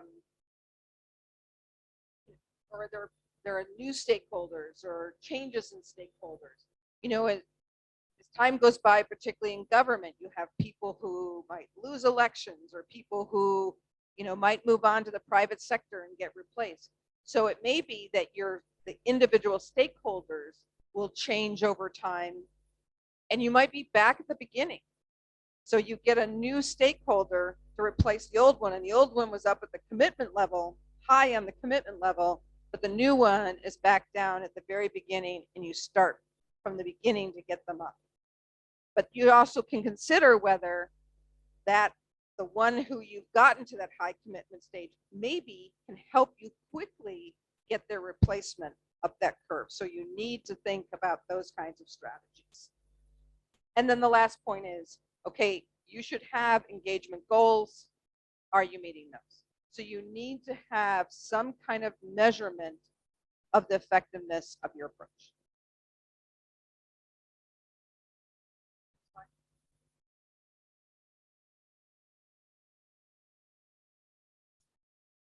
So this is just sort of a summary of how you can think about the things that might affect your project success. And we know that not every sector has the same capacity or capability level, and some may not have the same level of skills or technology or people. And so you have to determine whether some of those things need to be enhanced to help a specific sector become successful at implementing a particular program.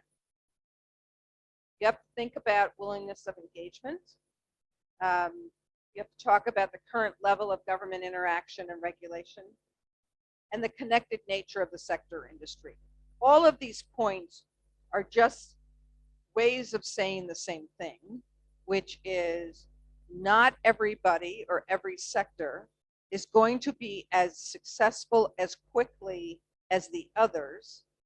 And in our on our NCSA example, where they are going to be working with these different sectors, NCSA would need to understand those differences and say, okay, this sector might need a different communications plan. It might need a different kind of engagement.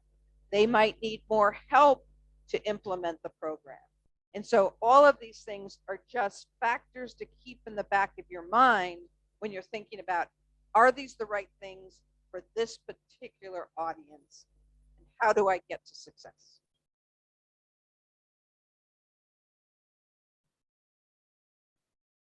Next slide, please. Matt, can you know, we talked about it very early on. We said there's two different use cases.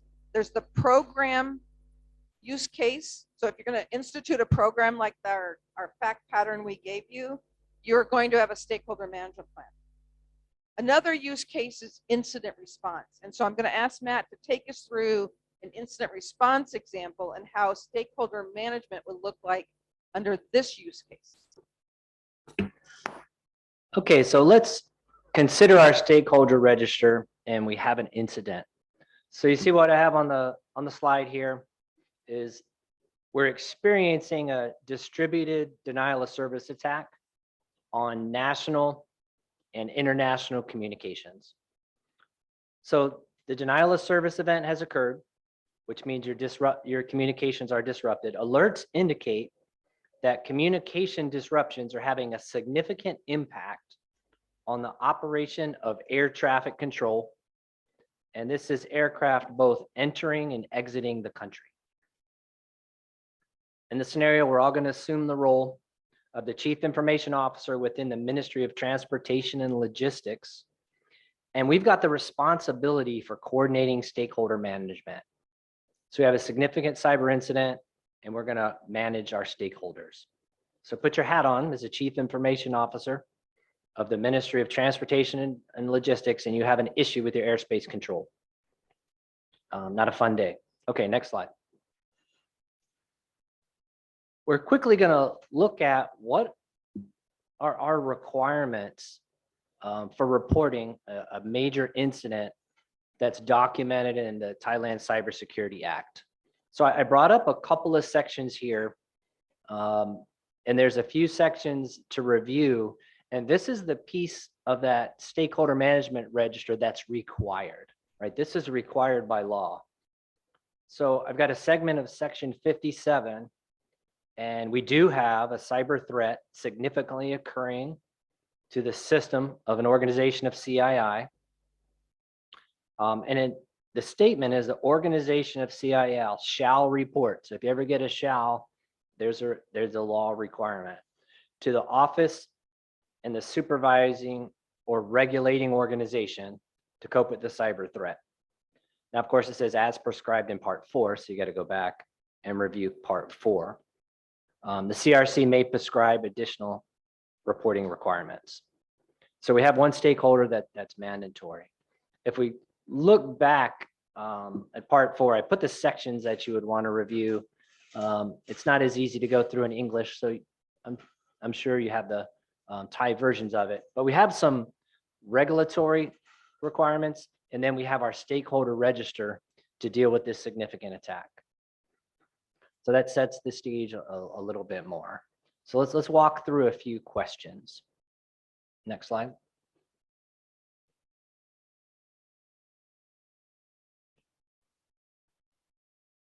Based on this event and your responsibilities, of course, we don't have our stakeholder register, but what stakeholders do we think are the most important?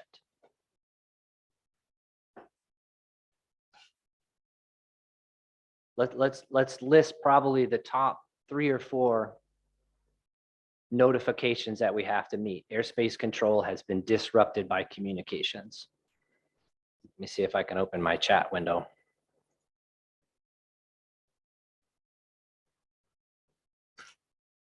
From the room, can we, what is your first thoughts? Who do I need to notify on my stakeholder registers? And this is part of that timeliness. You want to take it?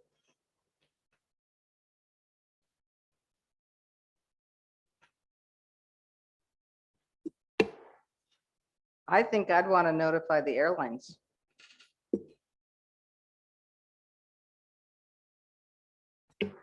Right, so at this point, we're not really sure where we got this information from, right?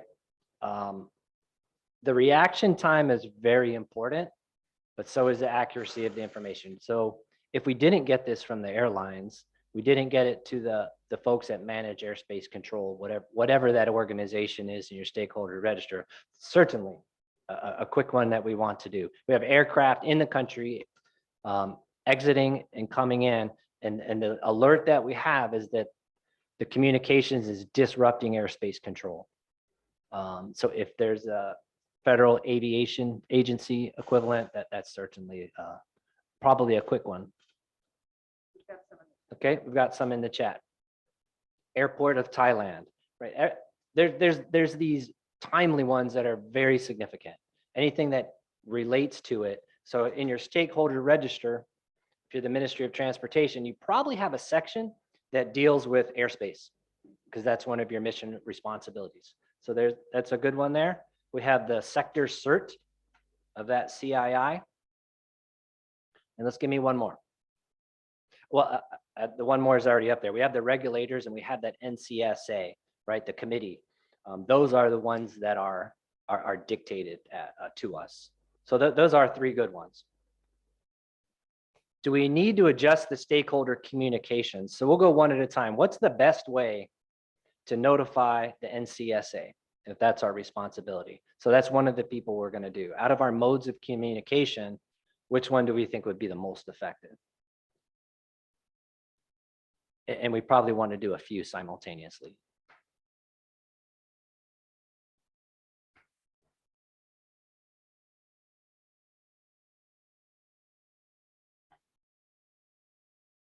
I guess how do you communicate with NCSA now?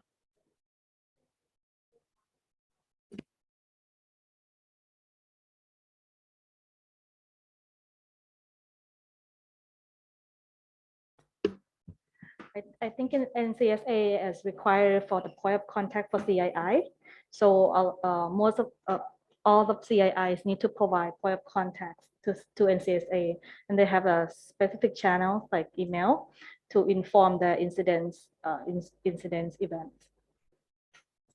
Okay, so we have one mode of communication is through an email. We've got some on the chat that a phone call, because of course we need the synchronous and the asynchronous. And a good piece of that, as soon as the NCSA is notified, they have all their stakeholders they have to notify, right? So that's going to help speed up the process. For the second one was the airport system, airports of Thailand. How would they get notified? Do we have any other means besides email and telephone? I suggest paper airplane. Because they don't require airspace control. Yeah, that's good.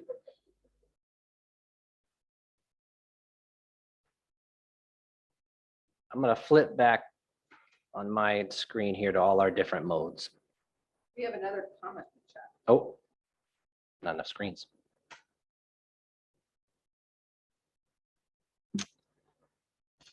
This is a great one. There may be some requirement or some concern that at the initial stage that shouldn't be broadcasted without some type of encrypted data, right? Could it be a danger that information is broadcast right away, that there's problems with communication and airspace control? I don't know the answer if it's yes or no, but the experts in that field would need to know if that needs to be encrypted. Could that cause more harm if that's put out publicly before it's under control? That's a fine question. There are emergency broadcast systems, right? If you're a boater, if you own a marine aircraft or you own an aircraft, you have those emergency service channels. That is a very rapid way to broadcast some of that information, particularly because the aircraft need to know as soon as possible, right? They maybe have to switch to visual recognition or something like that. So if you have some experience in as boating, trains, or aircraft, there are those emergency systems. That's an excellent comment there in the chat. We'll go to the third one, the sector CERT or the CERT of that CII. How can information be relayed to that group?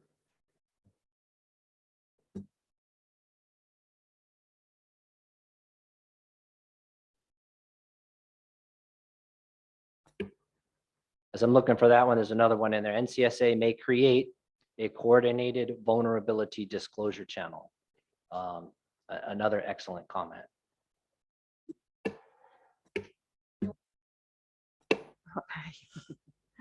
Yeah, I think one of the key points to recognize here is that the communication channels that you're going to use under an incident response situation are probably going to be different than in the program example we used earlier. Why is that? Because in the program one, you have time and you can decide how often you want to share information, when you want to share it, craft the message. You have time to do things in a different way. And so different communication channels may be appropriate versus the incident response situation where speed may be of the essence, and who you need to get the information to may be important. So those channels and approaches might be significantly different in this use case versus the other one. Kind of getting my punchline. That's where I was getting my punchline. So on the third one, we've had a couple of minutes to think about this one now, which sometimes is good. Take a minute before you take action, right? Sometimes we know fast is slow and slow is fast because you make mistakes. Now that we've had a minute to think about it, what are the very first things you would do if you received this alert? Let's say you've received this alert over an emergency channel. What are one of the first 5 things you'll do, and hopefully I'll get at least 5 of them on the chart here.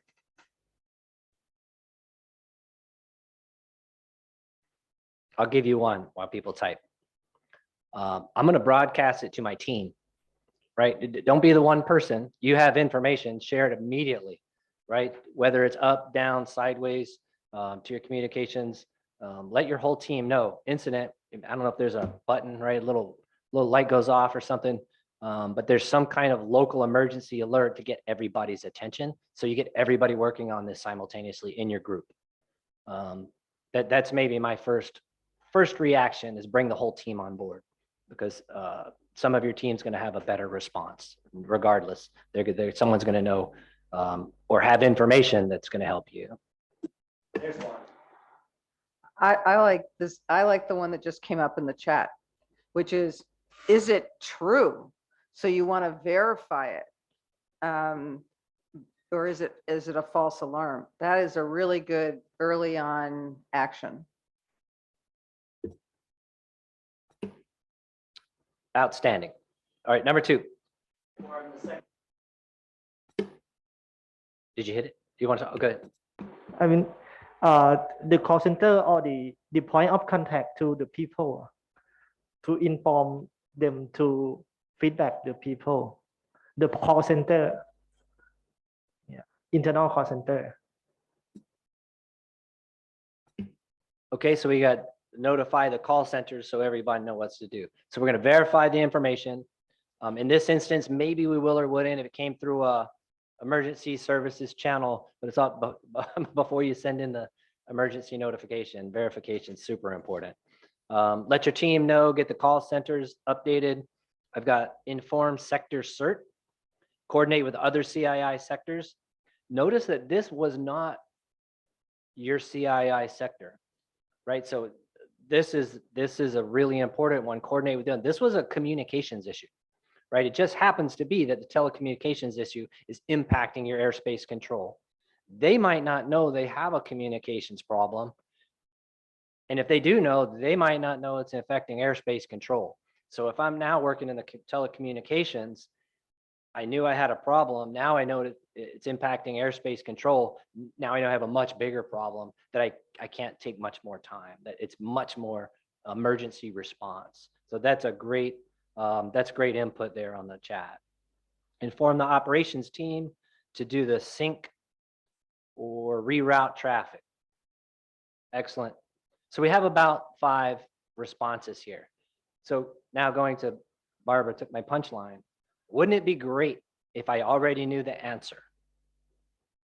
If we have a stakeholder register with these contacts, right, and it's organized into the functionality, I already know the answer, right? I have my list. I already have the contact information. I've already filled out that modality. Now we thought about it, but we want to think about it ahead of time. So I know that my emergency channel, every once in a while I test it to make sure that emergency broadcaster is active. Somebody's answering the other phone, you know, in case of emergency. I already know the emails that may blast, you know, there's an emergency email. It's great to have this done ahead of time. So in the project role, it's important. Stakeholder management, it's going to get your budget, you're going to get your project finished. In an incident response, we could be in that highest level of severity that's indicated in the Thai cybersecurity law that is life-threatening. So you really want to have these actions, these contacts, all set up ahead of time. So it would be great if you already knew the answer and you just blast it to your team, execute. You can even call it ConPlan airspace control or something like that. So this is a great tool for 2 purposes. And Barbara told in detail about projects and programs. This is just a short scenario with incident response. I think I got one more slide on this. And here's some considerations. And I can tell that those in the chat kind of were going through this process. I don't know if it works well translated from the English language, but right off the bat, when we have an event, we always say who, what, when, where, why, how. This helps us at least get the information a little bit organized. And we landed on a lot of these in our discussions. What was the source of the information? Need to know where it came from. I need to make sure it's true because we're going to go into crisis mode. If we do that on accident, there's a lot of repercussions, right? So where did this information come from? And you already picked that one up. What's the impact of this information? In this particular one, this is aircraft control. This is a multiple life scenario. Could result in major loss of life. When did this happen? We didn't really come on that. We didn't get any information on when this happened, but we would want to know how long has communications been down. If it's been down for an hour, ouch. If it's been down for a minute, we've got a lot more reaction time with the aircraft, except for the ones in the final approach and things like that. What is the scope of the impact? I think we did fall upon that one. Obviously, it's significant. It's national. But there are some international ones as well, because we said this impacts the airspace control of aircraft entering and exiting the country. So we have problems with the other nations too. So they would have to get notified across the board. Who already knows? We did stumble on that one. Does the communications industry already know this? And the Minister of Transportation knows this. What actions have already been taken? We got first alert on that one. Is this required or prohibited from sharing? And what are the benefits of sharing? And definitely this advantages of sharing outweigh the advantages of not sharing in this scenario. Any questions before we move off of this scenario? I'll give a quick pause.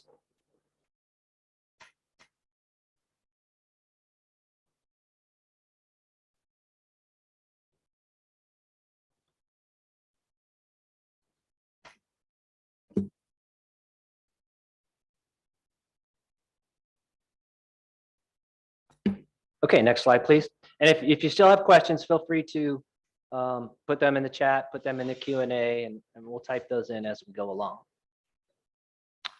Next slide. Okay. So here we have some overall discussion questions, and I'll pass it on to you. Yes. So we've covered a lot of material today, a lot of material.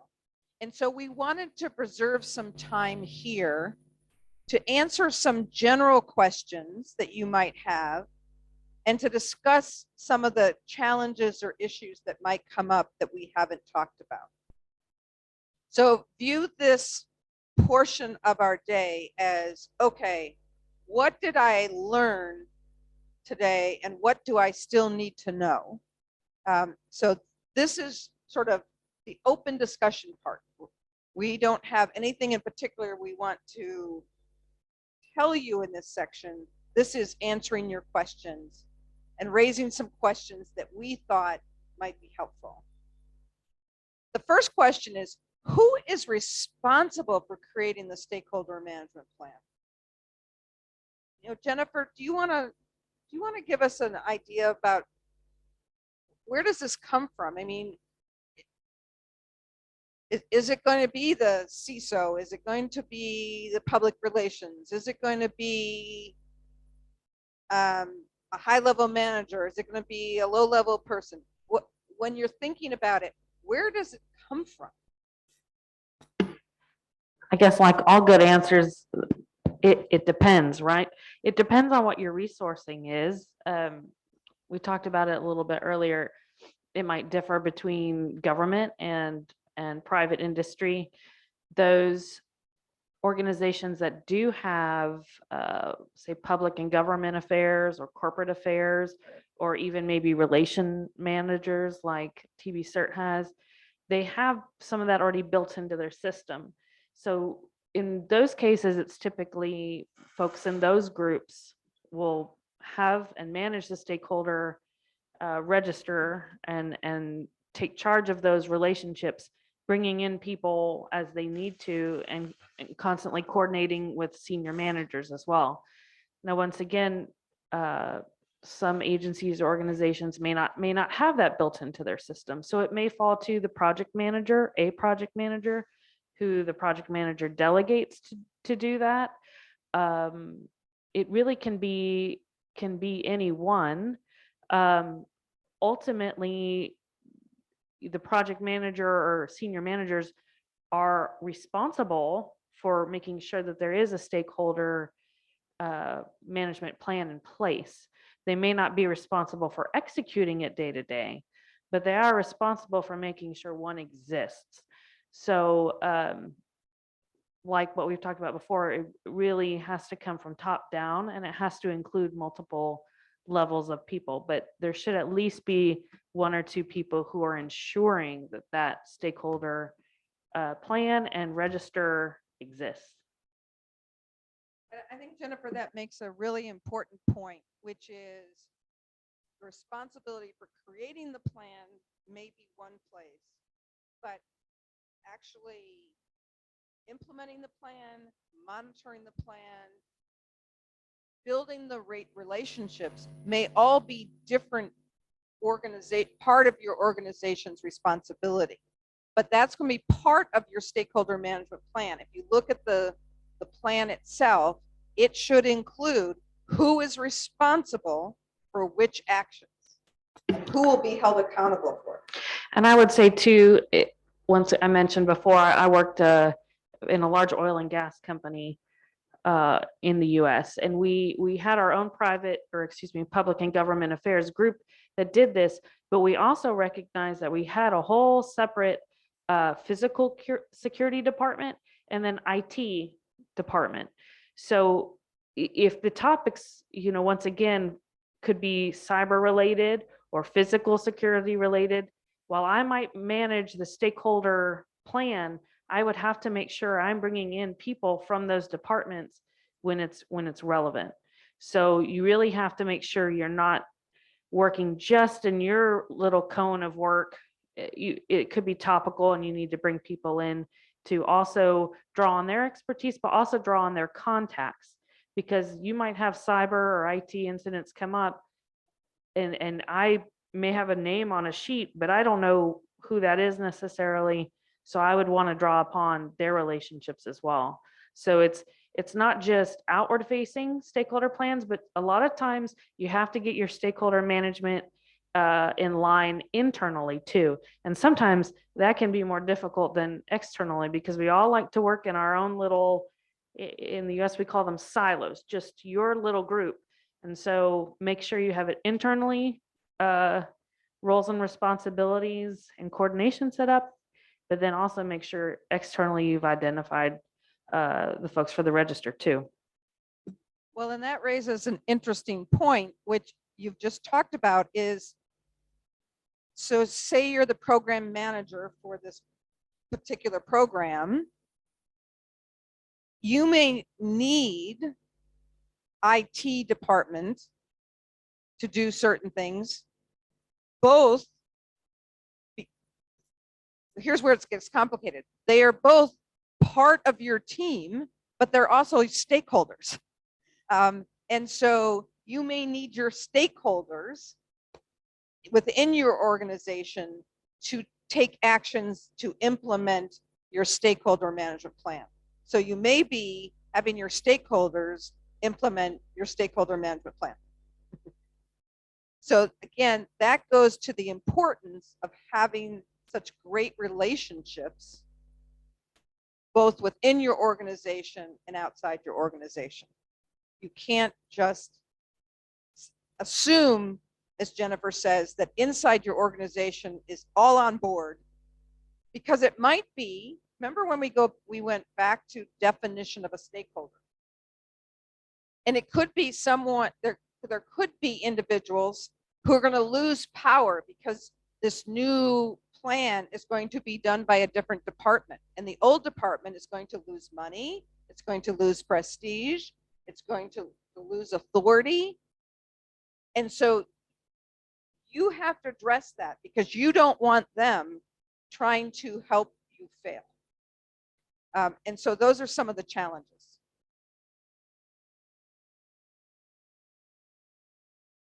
Anything else on that particular point? Okay. Anything from the chat on questions or comments about? I would say one thing too is making sure that it's known that everyone who participates in putting the register together or the plan is also responsible for keeping it updated. It is what we call a living document. So if you don't keep it updated with the new people, new points of contact, meeting dates you've met, it's really easy to make it obsolete and just not worth it anymore. So everyone has the responsibility to keep it updated. That's a great example. So if we think back on our scenario, right? We say we did our due diligence. We did exactly what we wanted to do. We have a full stakeholder registered, a stakeholder register. It has a communications plan. We know who to contact in case we have this emergency incident. It happened, we execute it, and then those lines don't work anymore. Right? That's the tragedy, just because it wasn't updated. So that's a critical point, because people change, systems change so quickly that going through all that work, and then years later you have that incident and the plan doesn't work. That would be very frustrating and very upsetting. So in this scenario particularly, if you had the plan and it didn't work, yeah, I'd be very upset. Yeah, I've just as an anecdotal or an example, I had this happen to me once. We actually had a physical attack in Africa on one of our compounds, and the register had not been updated. I just inherited it, and I was told, go call one of our competitor companies, but we know they're at risk. We want to let them know too. And I tell you what, it took me hours and going through embassies to get a proper contact. So now that's a incident response scenario where there could be life and death situations depending on the topic. But in general, it's not going to be that severe. But it's an example of why you really need to keep it updated. So let's go to the next question here for discussion. Can you, at this point, explain to your leadership why stakeholder management is important? So hopefully by the earlier discussion that we had, you understand why stakeholder management is important. But if you were having to go back to your office, could you go to your leadership now and say, hey, I learned how important stakeholder management is. Let me tell you why we need to do this. Can you do it? Yeah, sure. I think it's I will tell my leadership about the importance on the discussion. So we talk about the stakeholder management to support some decision. I mean the decision that making later after the stakeholder management, and also the like how the plan affect how the all project affect to the other team, the public, the government or something. That is important. The key is the key on this stake management is communication. So all of that is accurate. But what if your management turns to you and said, that's great, but I don't have the money and I don't have the resources, so we're just going to skip it. We're just not going to do it because we don't have the money or the resources. What do you say then? So tough question. There was I see that it was I think it was a very significant part as the money and the resource, the human resource. But I think I would say it's like the ship cost. The cost that we do it today is much less than the cost that will affect to the future.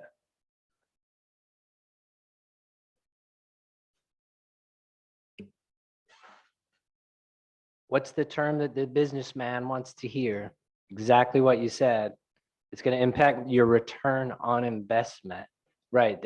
It is much more inexpensive to follow the process, just like you said, than if you don't. The risk to mission, the risk to finances, that's exactly it. How you explain that without technical jargon. That's always the key for the cybersecurity folks, right? We don't want to fall into the technical jargon. But that's exactly it. It goes to, it's money. So, today we talked about what an ideal stakeholder management plan would look like, and communications plan, and how, if you were to do it really, really well, what it would look like. Hey, Barbara, I was going to say one more thing too.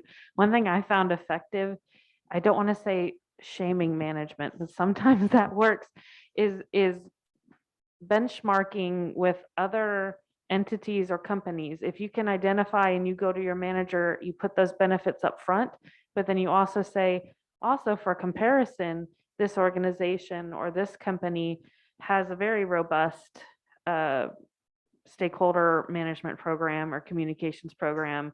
I would like to use that as an example. I always find it's useful if you can do your research, have some comparisons, and then bring it to management.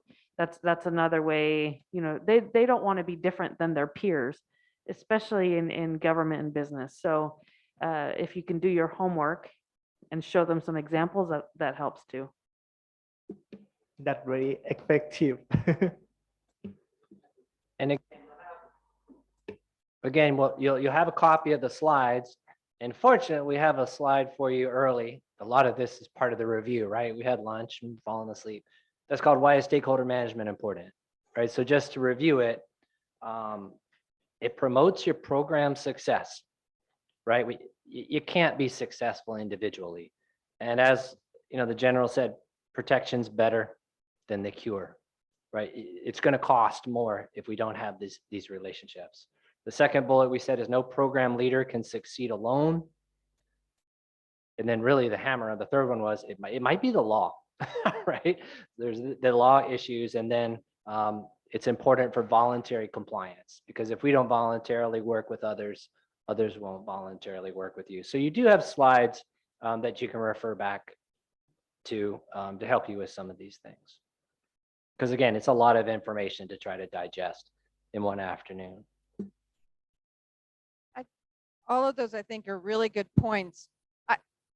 One thing I have found is that sometimes you look at the overall management, the stakeholder management plan, you look at the communications plan, you look at the register, and you just say, it's too hard.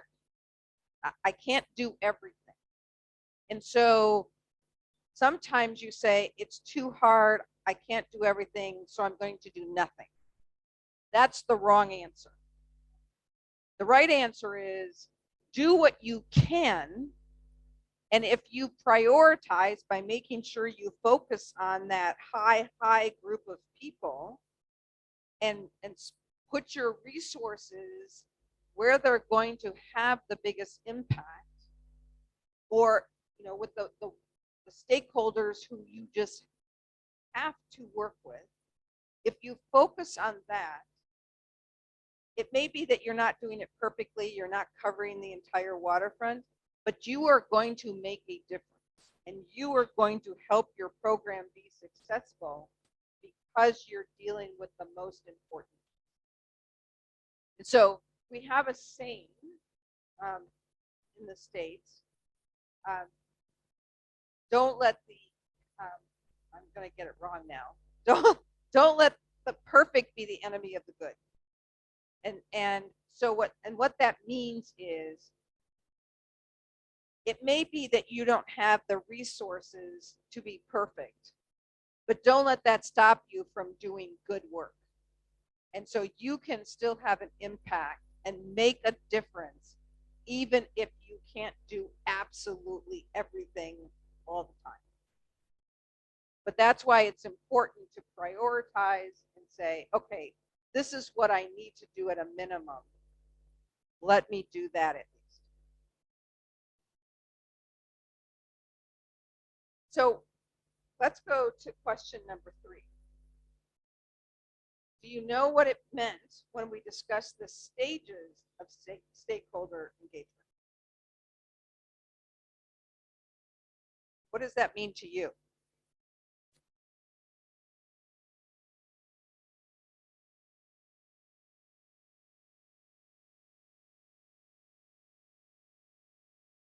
Matt, are you going to cheat and look at the slides to find the answer? We always have the answers in the slides. So we want to make sure we've equipped you with these answers and go back and try to recall some of these things we went through. I'm hoping one of them pops up on the chat.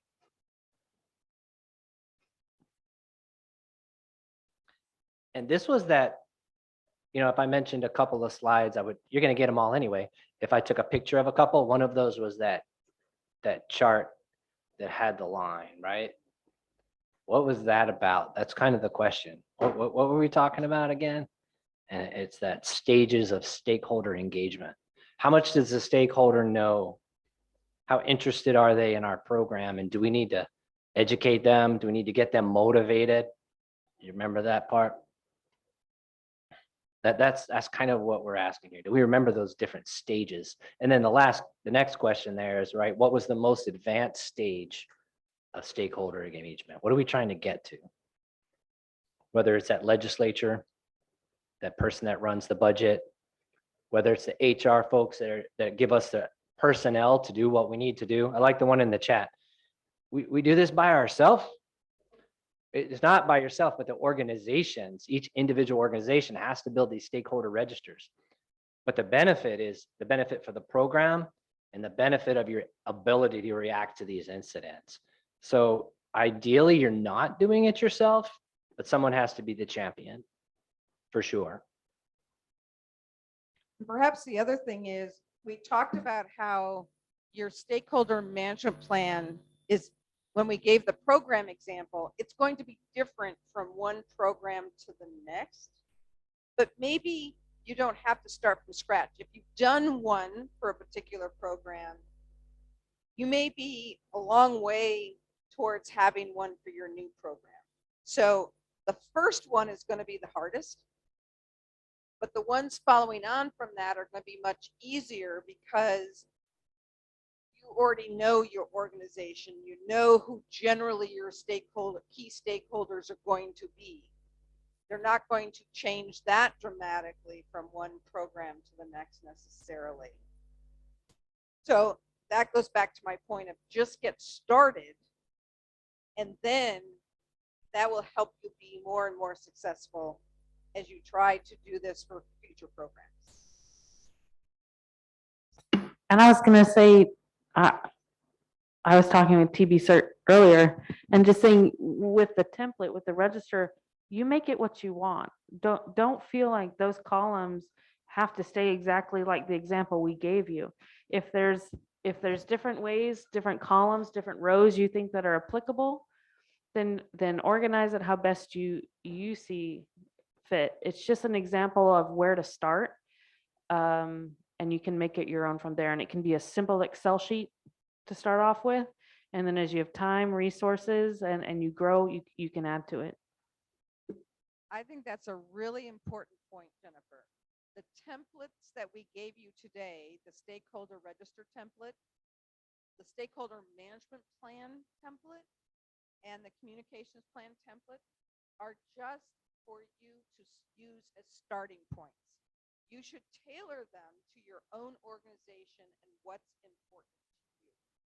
So these are just suggestions and some best practices, but they are not sort of etched in stone. If it doesn't look exactly like that, doesn't mean it's bad or wrong. You should adapt it to what works for you. And so I think that that's a really important point. Don't say, oh, it's got to look like this or else it's wrong. That is wrong. You want to tailor it to your specific needs and what works for you. So I'll roll back to the question there. What did it mean when we discussed the stages of stakeholder engagement, right? We have our stakeholder register complete. We have some folks in there with some high impact. The first question is, are they aware? Are they aware of what we're doing, right? That's the lowest. Pre-awareness, no, they don't know. So it's really easy to get from the pre-awareness to the awareness stage, which is the next one, is at least they know who we are, right? We are the organization that maintains the smart grid or whatever the organization is. So that's the next stage. Now, next one is, do they understand what you do? That one's a little more complicated. So we get from I don't even know what you do to I'm aware of that organization to I understand what you do to I accept it. It's important, right? So where they are is through that process. And then the final one is the commitment. They're committed to supporting you. That's where you want to get, right? Where someone is committed to supporting your efforts. A lot of times it's those that are that will get you the human resources, the budgetary resources to keep your critical services going. And it's just walking each of the stakeholders through that process. And I'll just read it again. Once you get back to I can go back and forth in slides.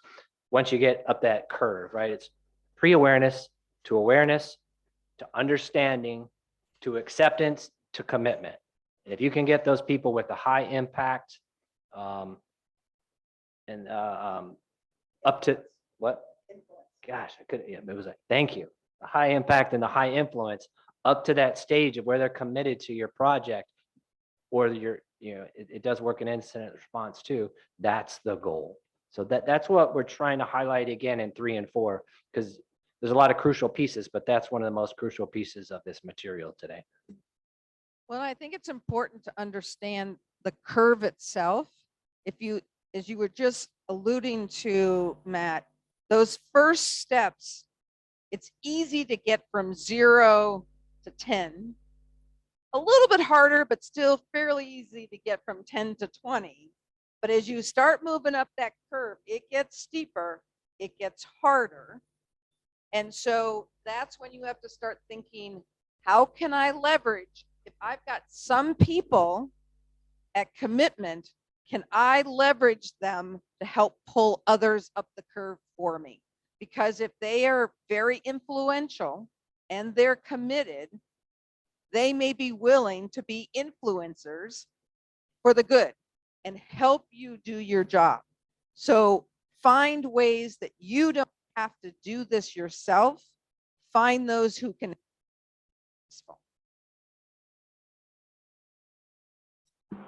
For the third question, what did it mean? If I say it means to prioritize the stakeholder, what is to do next is okay. It's okay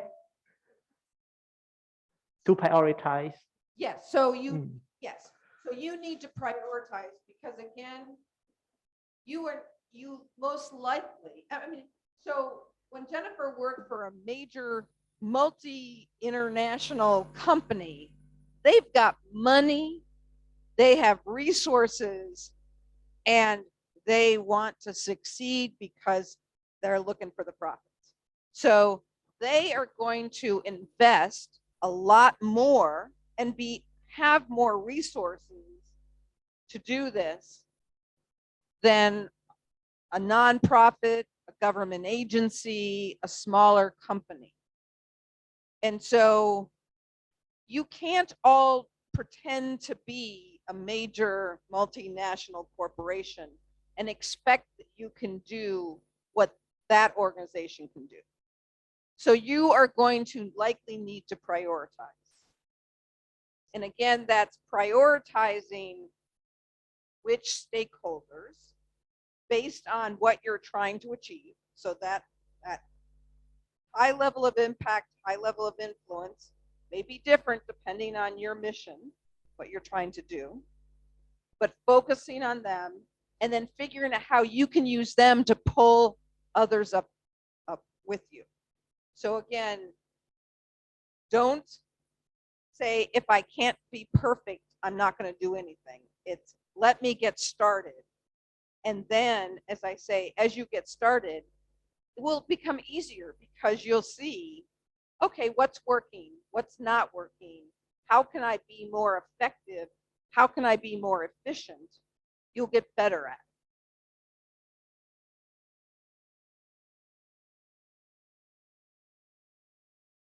So we have, the next question is, what were the central steps in creating a stakeholder management plan?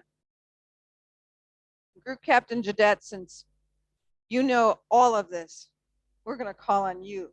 Can you tell us what were the central steps in creating a stakeholder management plan? Were you paying attention earlier today? Okay, let me think.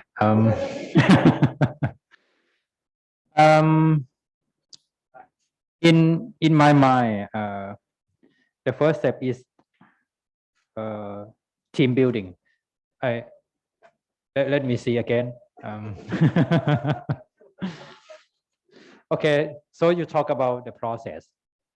Okay, we need the process that we can trust. We can start from identify the stakeholder, and then we can have the engagement from executing, and then engagement and monitor. I look at it as a process. When we start the process, we need to make it better, not only by only one person, but together with team. Yes. That's my thought. And so your point is exactly right. The team is critical to this. And so while these might be the steps, each of those steps requires a team to execute that step. And so I think that your point is really something to remember, because on one of the earlier slides, we said, you cannot be successful by yourself. And that is why stakeholder management is so important. You're going to need others to help you be successful. And so I think your team point is exactly right, that you need to keep in the back of your mind. See, we didn't tell you there was a quiz.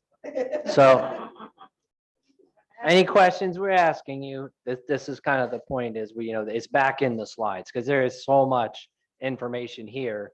But we just got to identify the stakeholders. Then we start running this whole process. But it never stops, unfortunately, which is kind of a giveaway to one of the next questions, I think. So I think, but the next question is, how often should the stakeholder management plan be updated? Jennifer talked about how you can't just say, oh, I've done it. Okay, now I can go on to something else. How often do you think it needs to be updated? Or do you have a set of criteria for when it should be updated?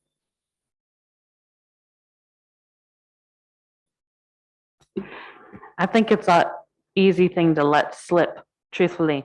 I think as you discover new people and new places, you update it as you get new points of contact, and then just set something in your calendar. If you're new, you might want to do it weekly because you're getting a lot of new contacts. If it's something you've got going, maybe every month, maybe quarterly, really up to you, but just being deliberate about making some time to do it.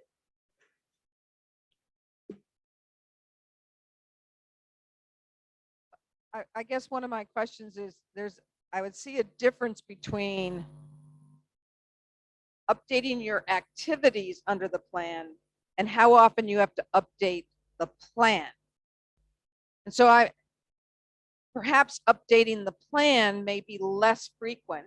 And if you're really, really good, maybe you've done a plan that will take you through the program. But you have to go back and check to see whether circumstances have changed. Because, for example, you might decide at day one, this is the program I'm going to do, and I'm going to start implementing that program. And you get several months down the road, and you're like, well, maybe that program isn't exactly right. I really need to make adjustments to my program. Well, now, does that mean I need to go back to my stakeholder management plan and talk to my stakeholders and see if I need to change it? So if I have different stakeholders now because the way the plan has changed, or at least at a minimum, which stakeholders do I need to let know that my program has changed?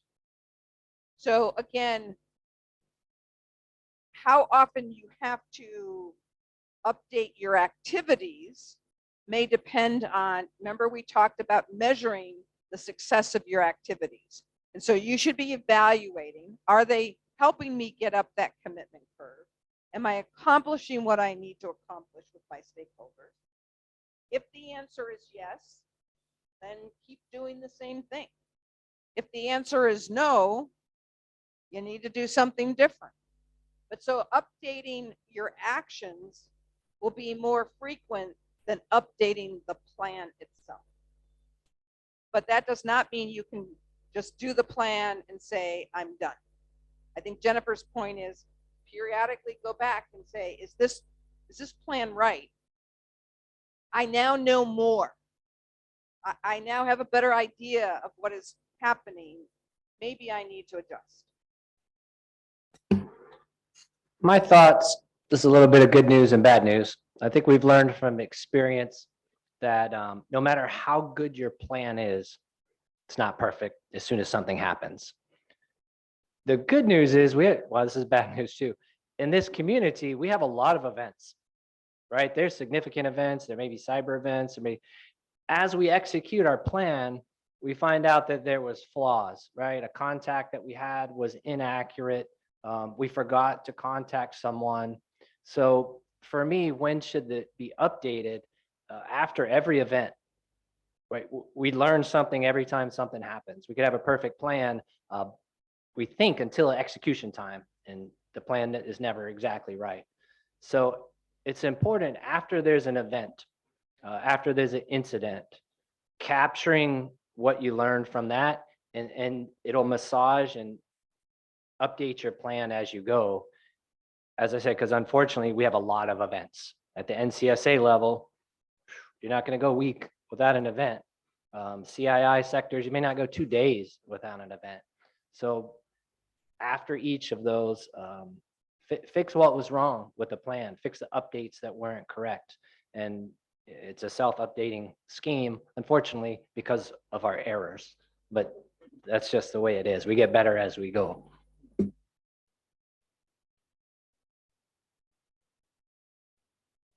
So we've given you all these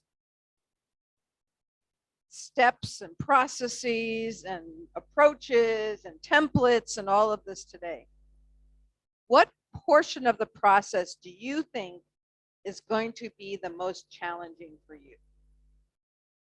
Remember that early on in the slide, Matt talked about the bumpy road and some of the challenges, and that, you know, you may fail along the way, or you might slide back down the curve.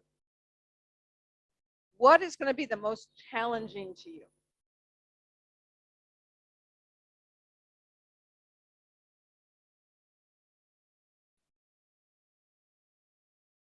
Is it convincing your boss to even do a plan? Well, that's the last thing that was in the chat. I was hoping there'd be some more.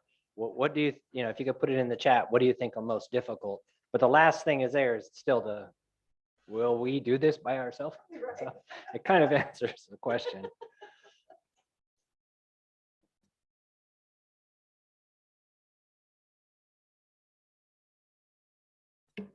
How about our sector cert down there? Well, I did have one popped up in the chat. Raising stakeholders awareness just popped up in the chat.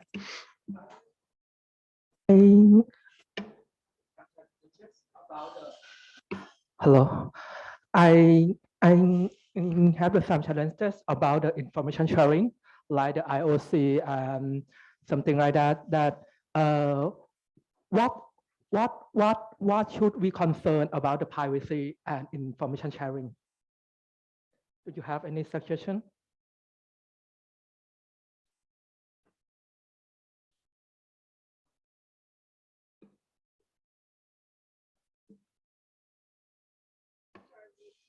I'm sorry, I was answering a question online.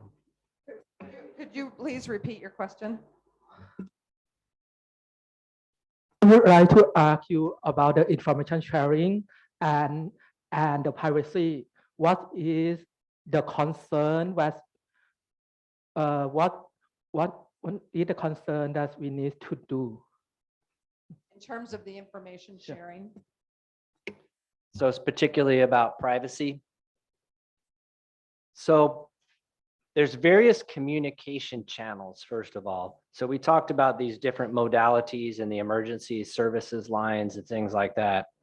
So one of the, again, it's nice that we have a lot of these slides back there to refer to. One of these was, is this a public information, or are these things through some type of encrypted channel to ensure the confidentiality of it? We also talked about data in general. It's this information in our stakeholder register. Someone has the responsibility for protecting it if it's not public information, during 3 stages. The first stage of it is when it's at rest. There's some data on a hard drive or something, whatever's stored, someone has responsibility to keep that confidential for encryption. We're always communicating with stakeholders. So in that transmission, whatever protocol is used, there's the requirement to keep that confidential in the transmission stage. And the third stage is if your data is not at rest, your data is not moving, it's in the CPU, in the memory. And there's some vulnerabilities associated with that. And we have the responsibility to protect it there. If we have information that isn't for public release, all of the personnel involved in this communication channel are responsible for it. So if it's being transferred to you, when you get it, you're responsible for the security of that data, the data governance rules. As you send it, you're responsible for it. Whoever has it in storage, if there's a database, if there's a spreadsheet or something, if it is one particular location, that housing location would have the responsibility for the data governance. So you have to think of the states, and it does get complicated. And as information security professionals, we have to make sure that that information is protected in the whole way, and also that nobody can modify it. Because if it's modified, it's going to stop that incident response process. Most of the information in a stakeholder register isn't necessarily private information, but it could be information that could be detrimental to your organization if it's released.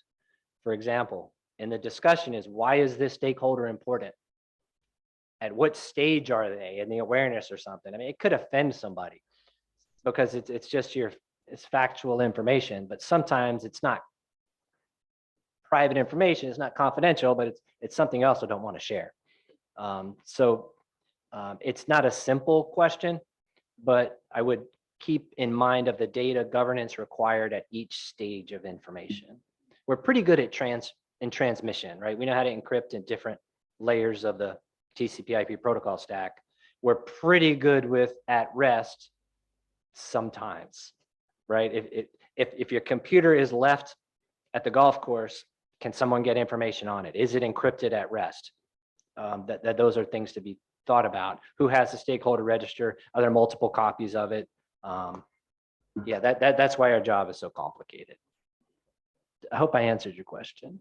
I have a little bit of a different take on that question when you're talking about privacy. And I think someone mentioned this earlier in the chat, which is when you are thinking about sharing information, say about an incident or a program or whatever it is, think about whether that part of the information is necessary to be shared. So for example, when we were talking earlier about sort of personally identifiable information, which needs to be kept private under various laws, and you have an incident, again, you don't need to say that this incident happened to Jennifer Heath at the MITRE Corporation. You just need to say, there is this threat from this kind of attack, and this is what you need to do about it. There is no personally identifiable information in there. So if the information is not necessary for someone to take action, you shouldn't include it. You should keep that information out.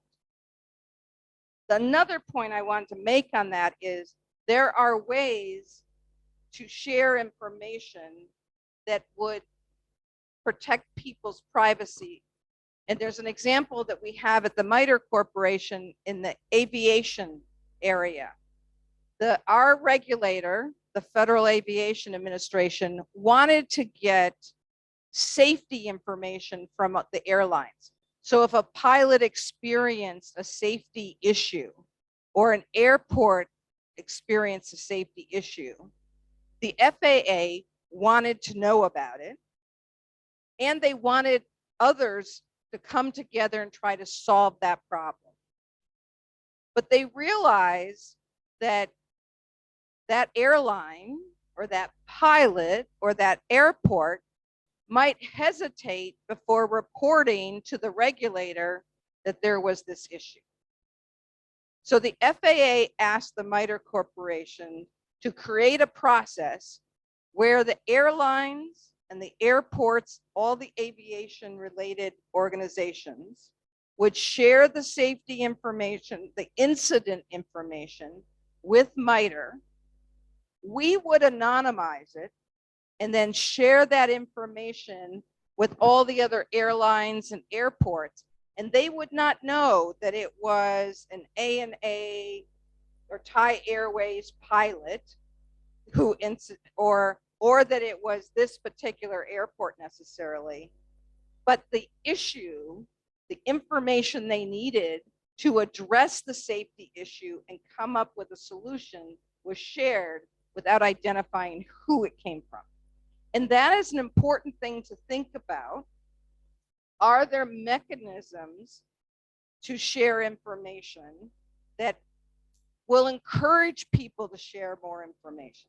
Remember, I said that information sharing would be so much easier if people weren't involved, because people make decisions. Oh, I don't want to share this because it would be embarrassing to me, or I will lose power, or all these different reasons.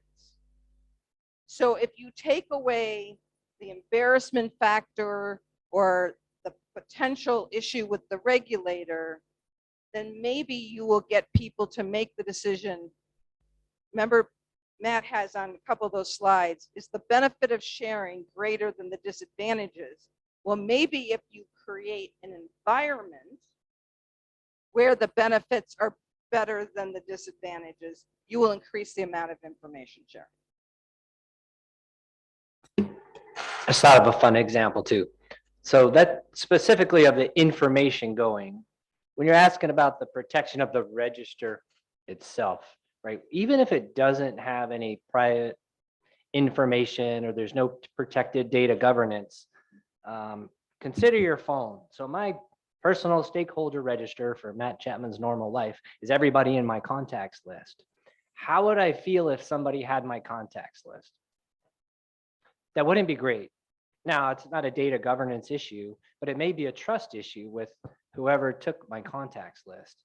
So even out of the data governance realm, it's still pretty important to keep hold of your stakeholder register for your organizational purpose, just because it's a lack of trust. I wouldn't want somebody, it wouldn't do anything if somebody had my contacts list, but it would probably be a little upsetting to whoever has your register.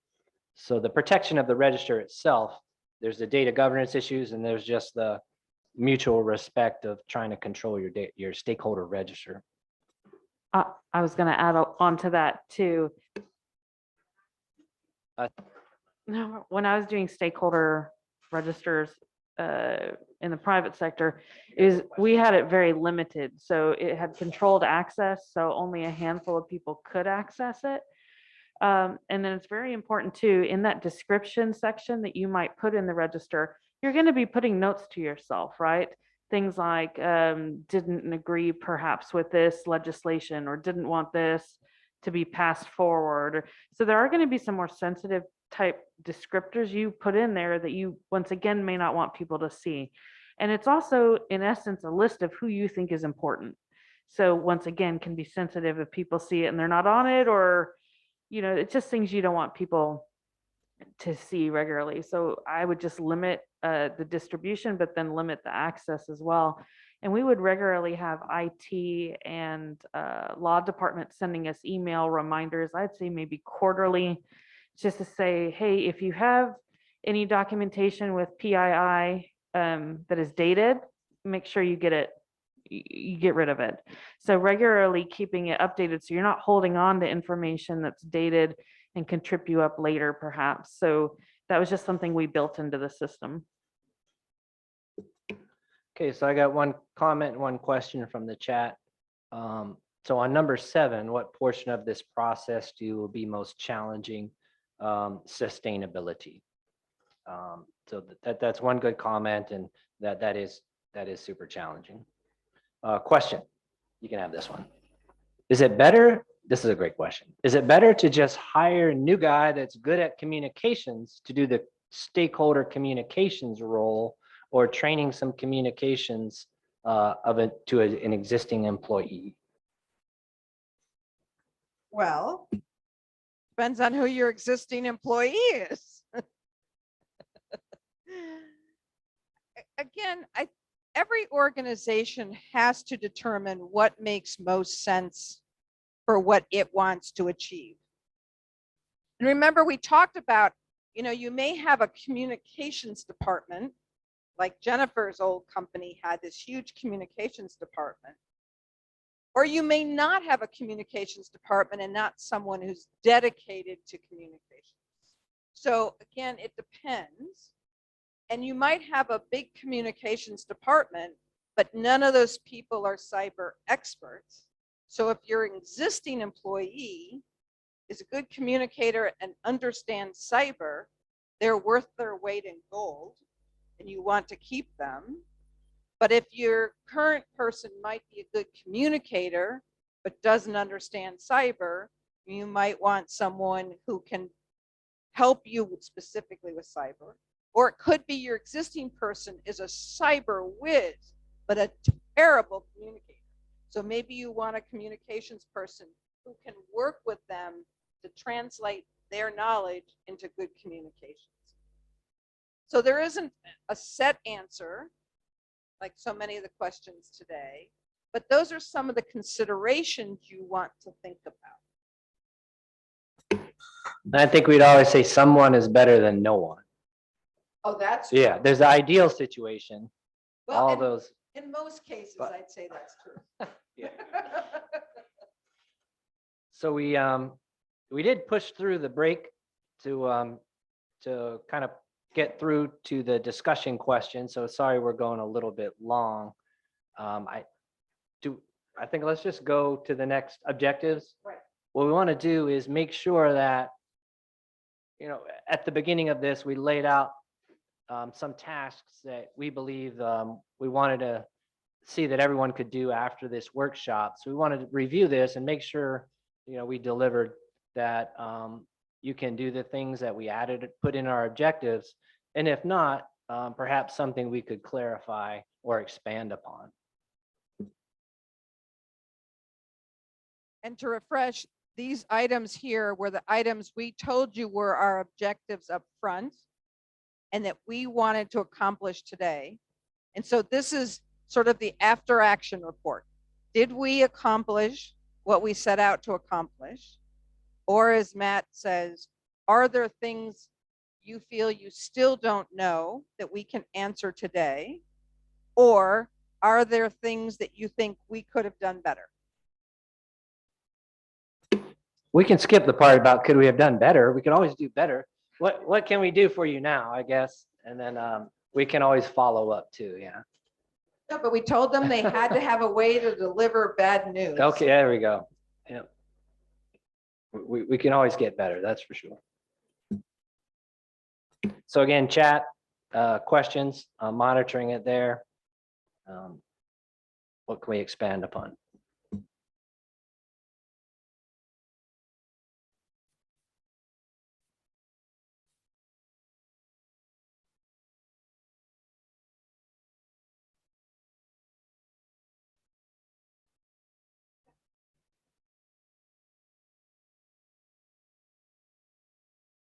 I would just say too, remember with stakeholder engagement management, if you have the ability, cast your nets wide. It's easy to think very minimally of I am in the telecom sector, so therefore my orbit is just really telecom people. But you really have to think outside the box too, because inevitably, once again, you're not going to be expecting those media people, or maybe that one professor who doesn't like what you're doing and starts posting about it. So there's, or maybe that community interest group that just isn't a fan. So there's a lot of work to be done there outside of your sector or your specific realm. So just cast your net wide and thinking who fits in my stakeholder realm. It's probably a lot more people than you really think.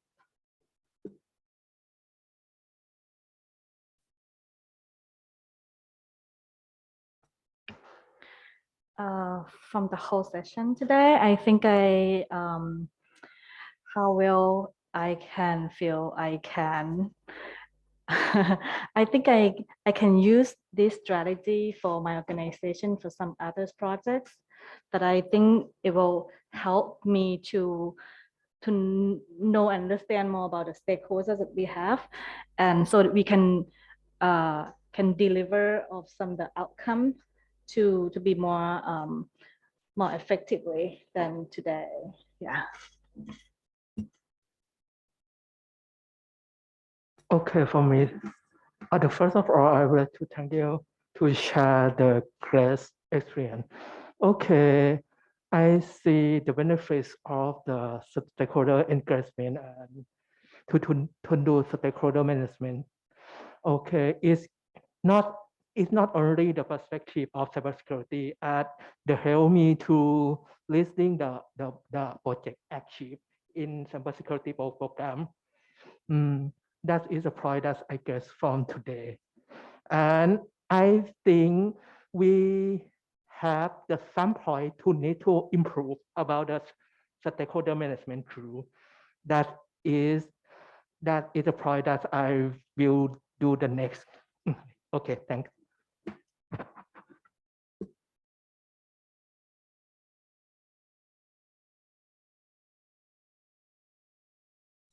Can I speak in Thai?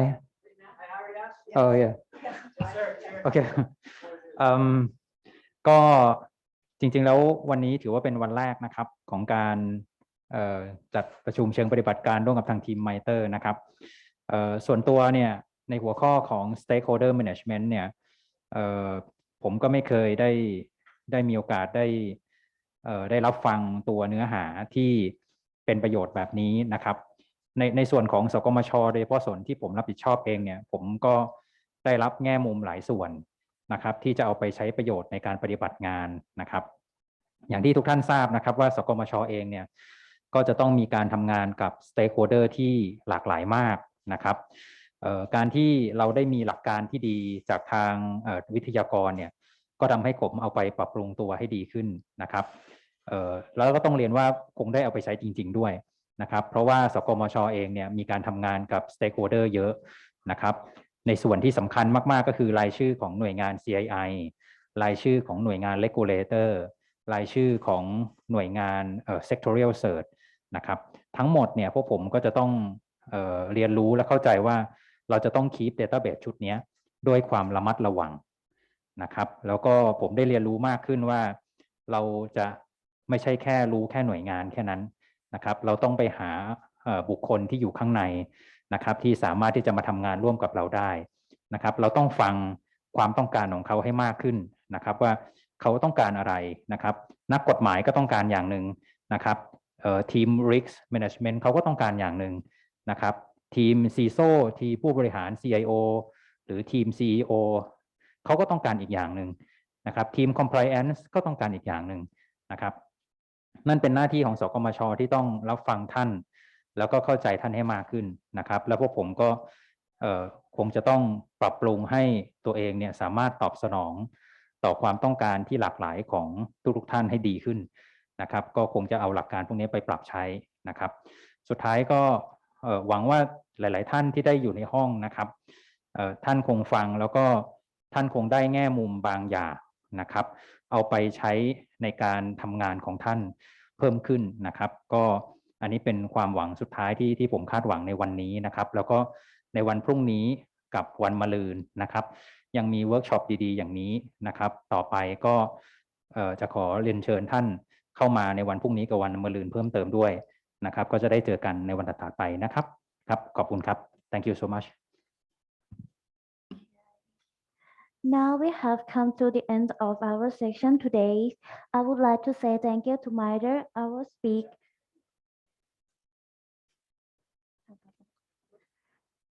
for your workshop today. And also I would like to thank you all your attention for your attention. Hope to see you again soon.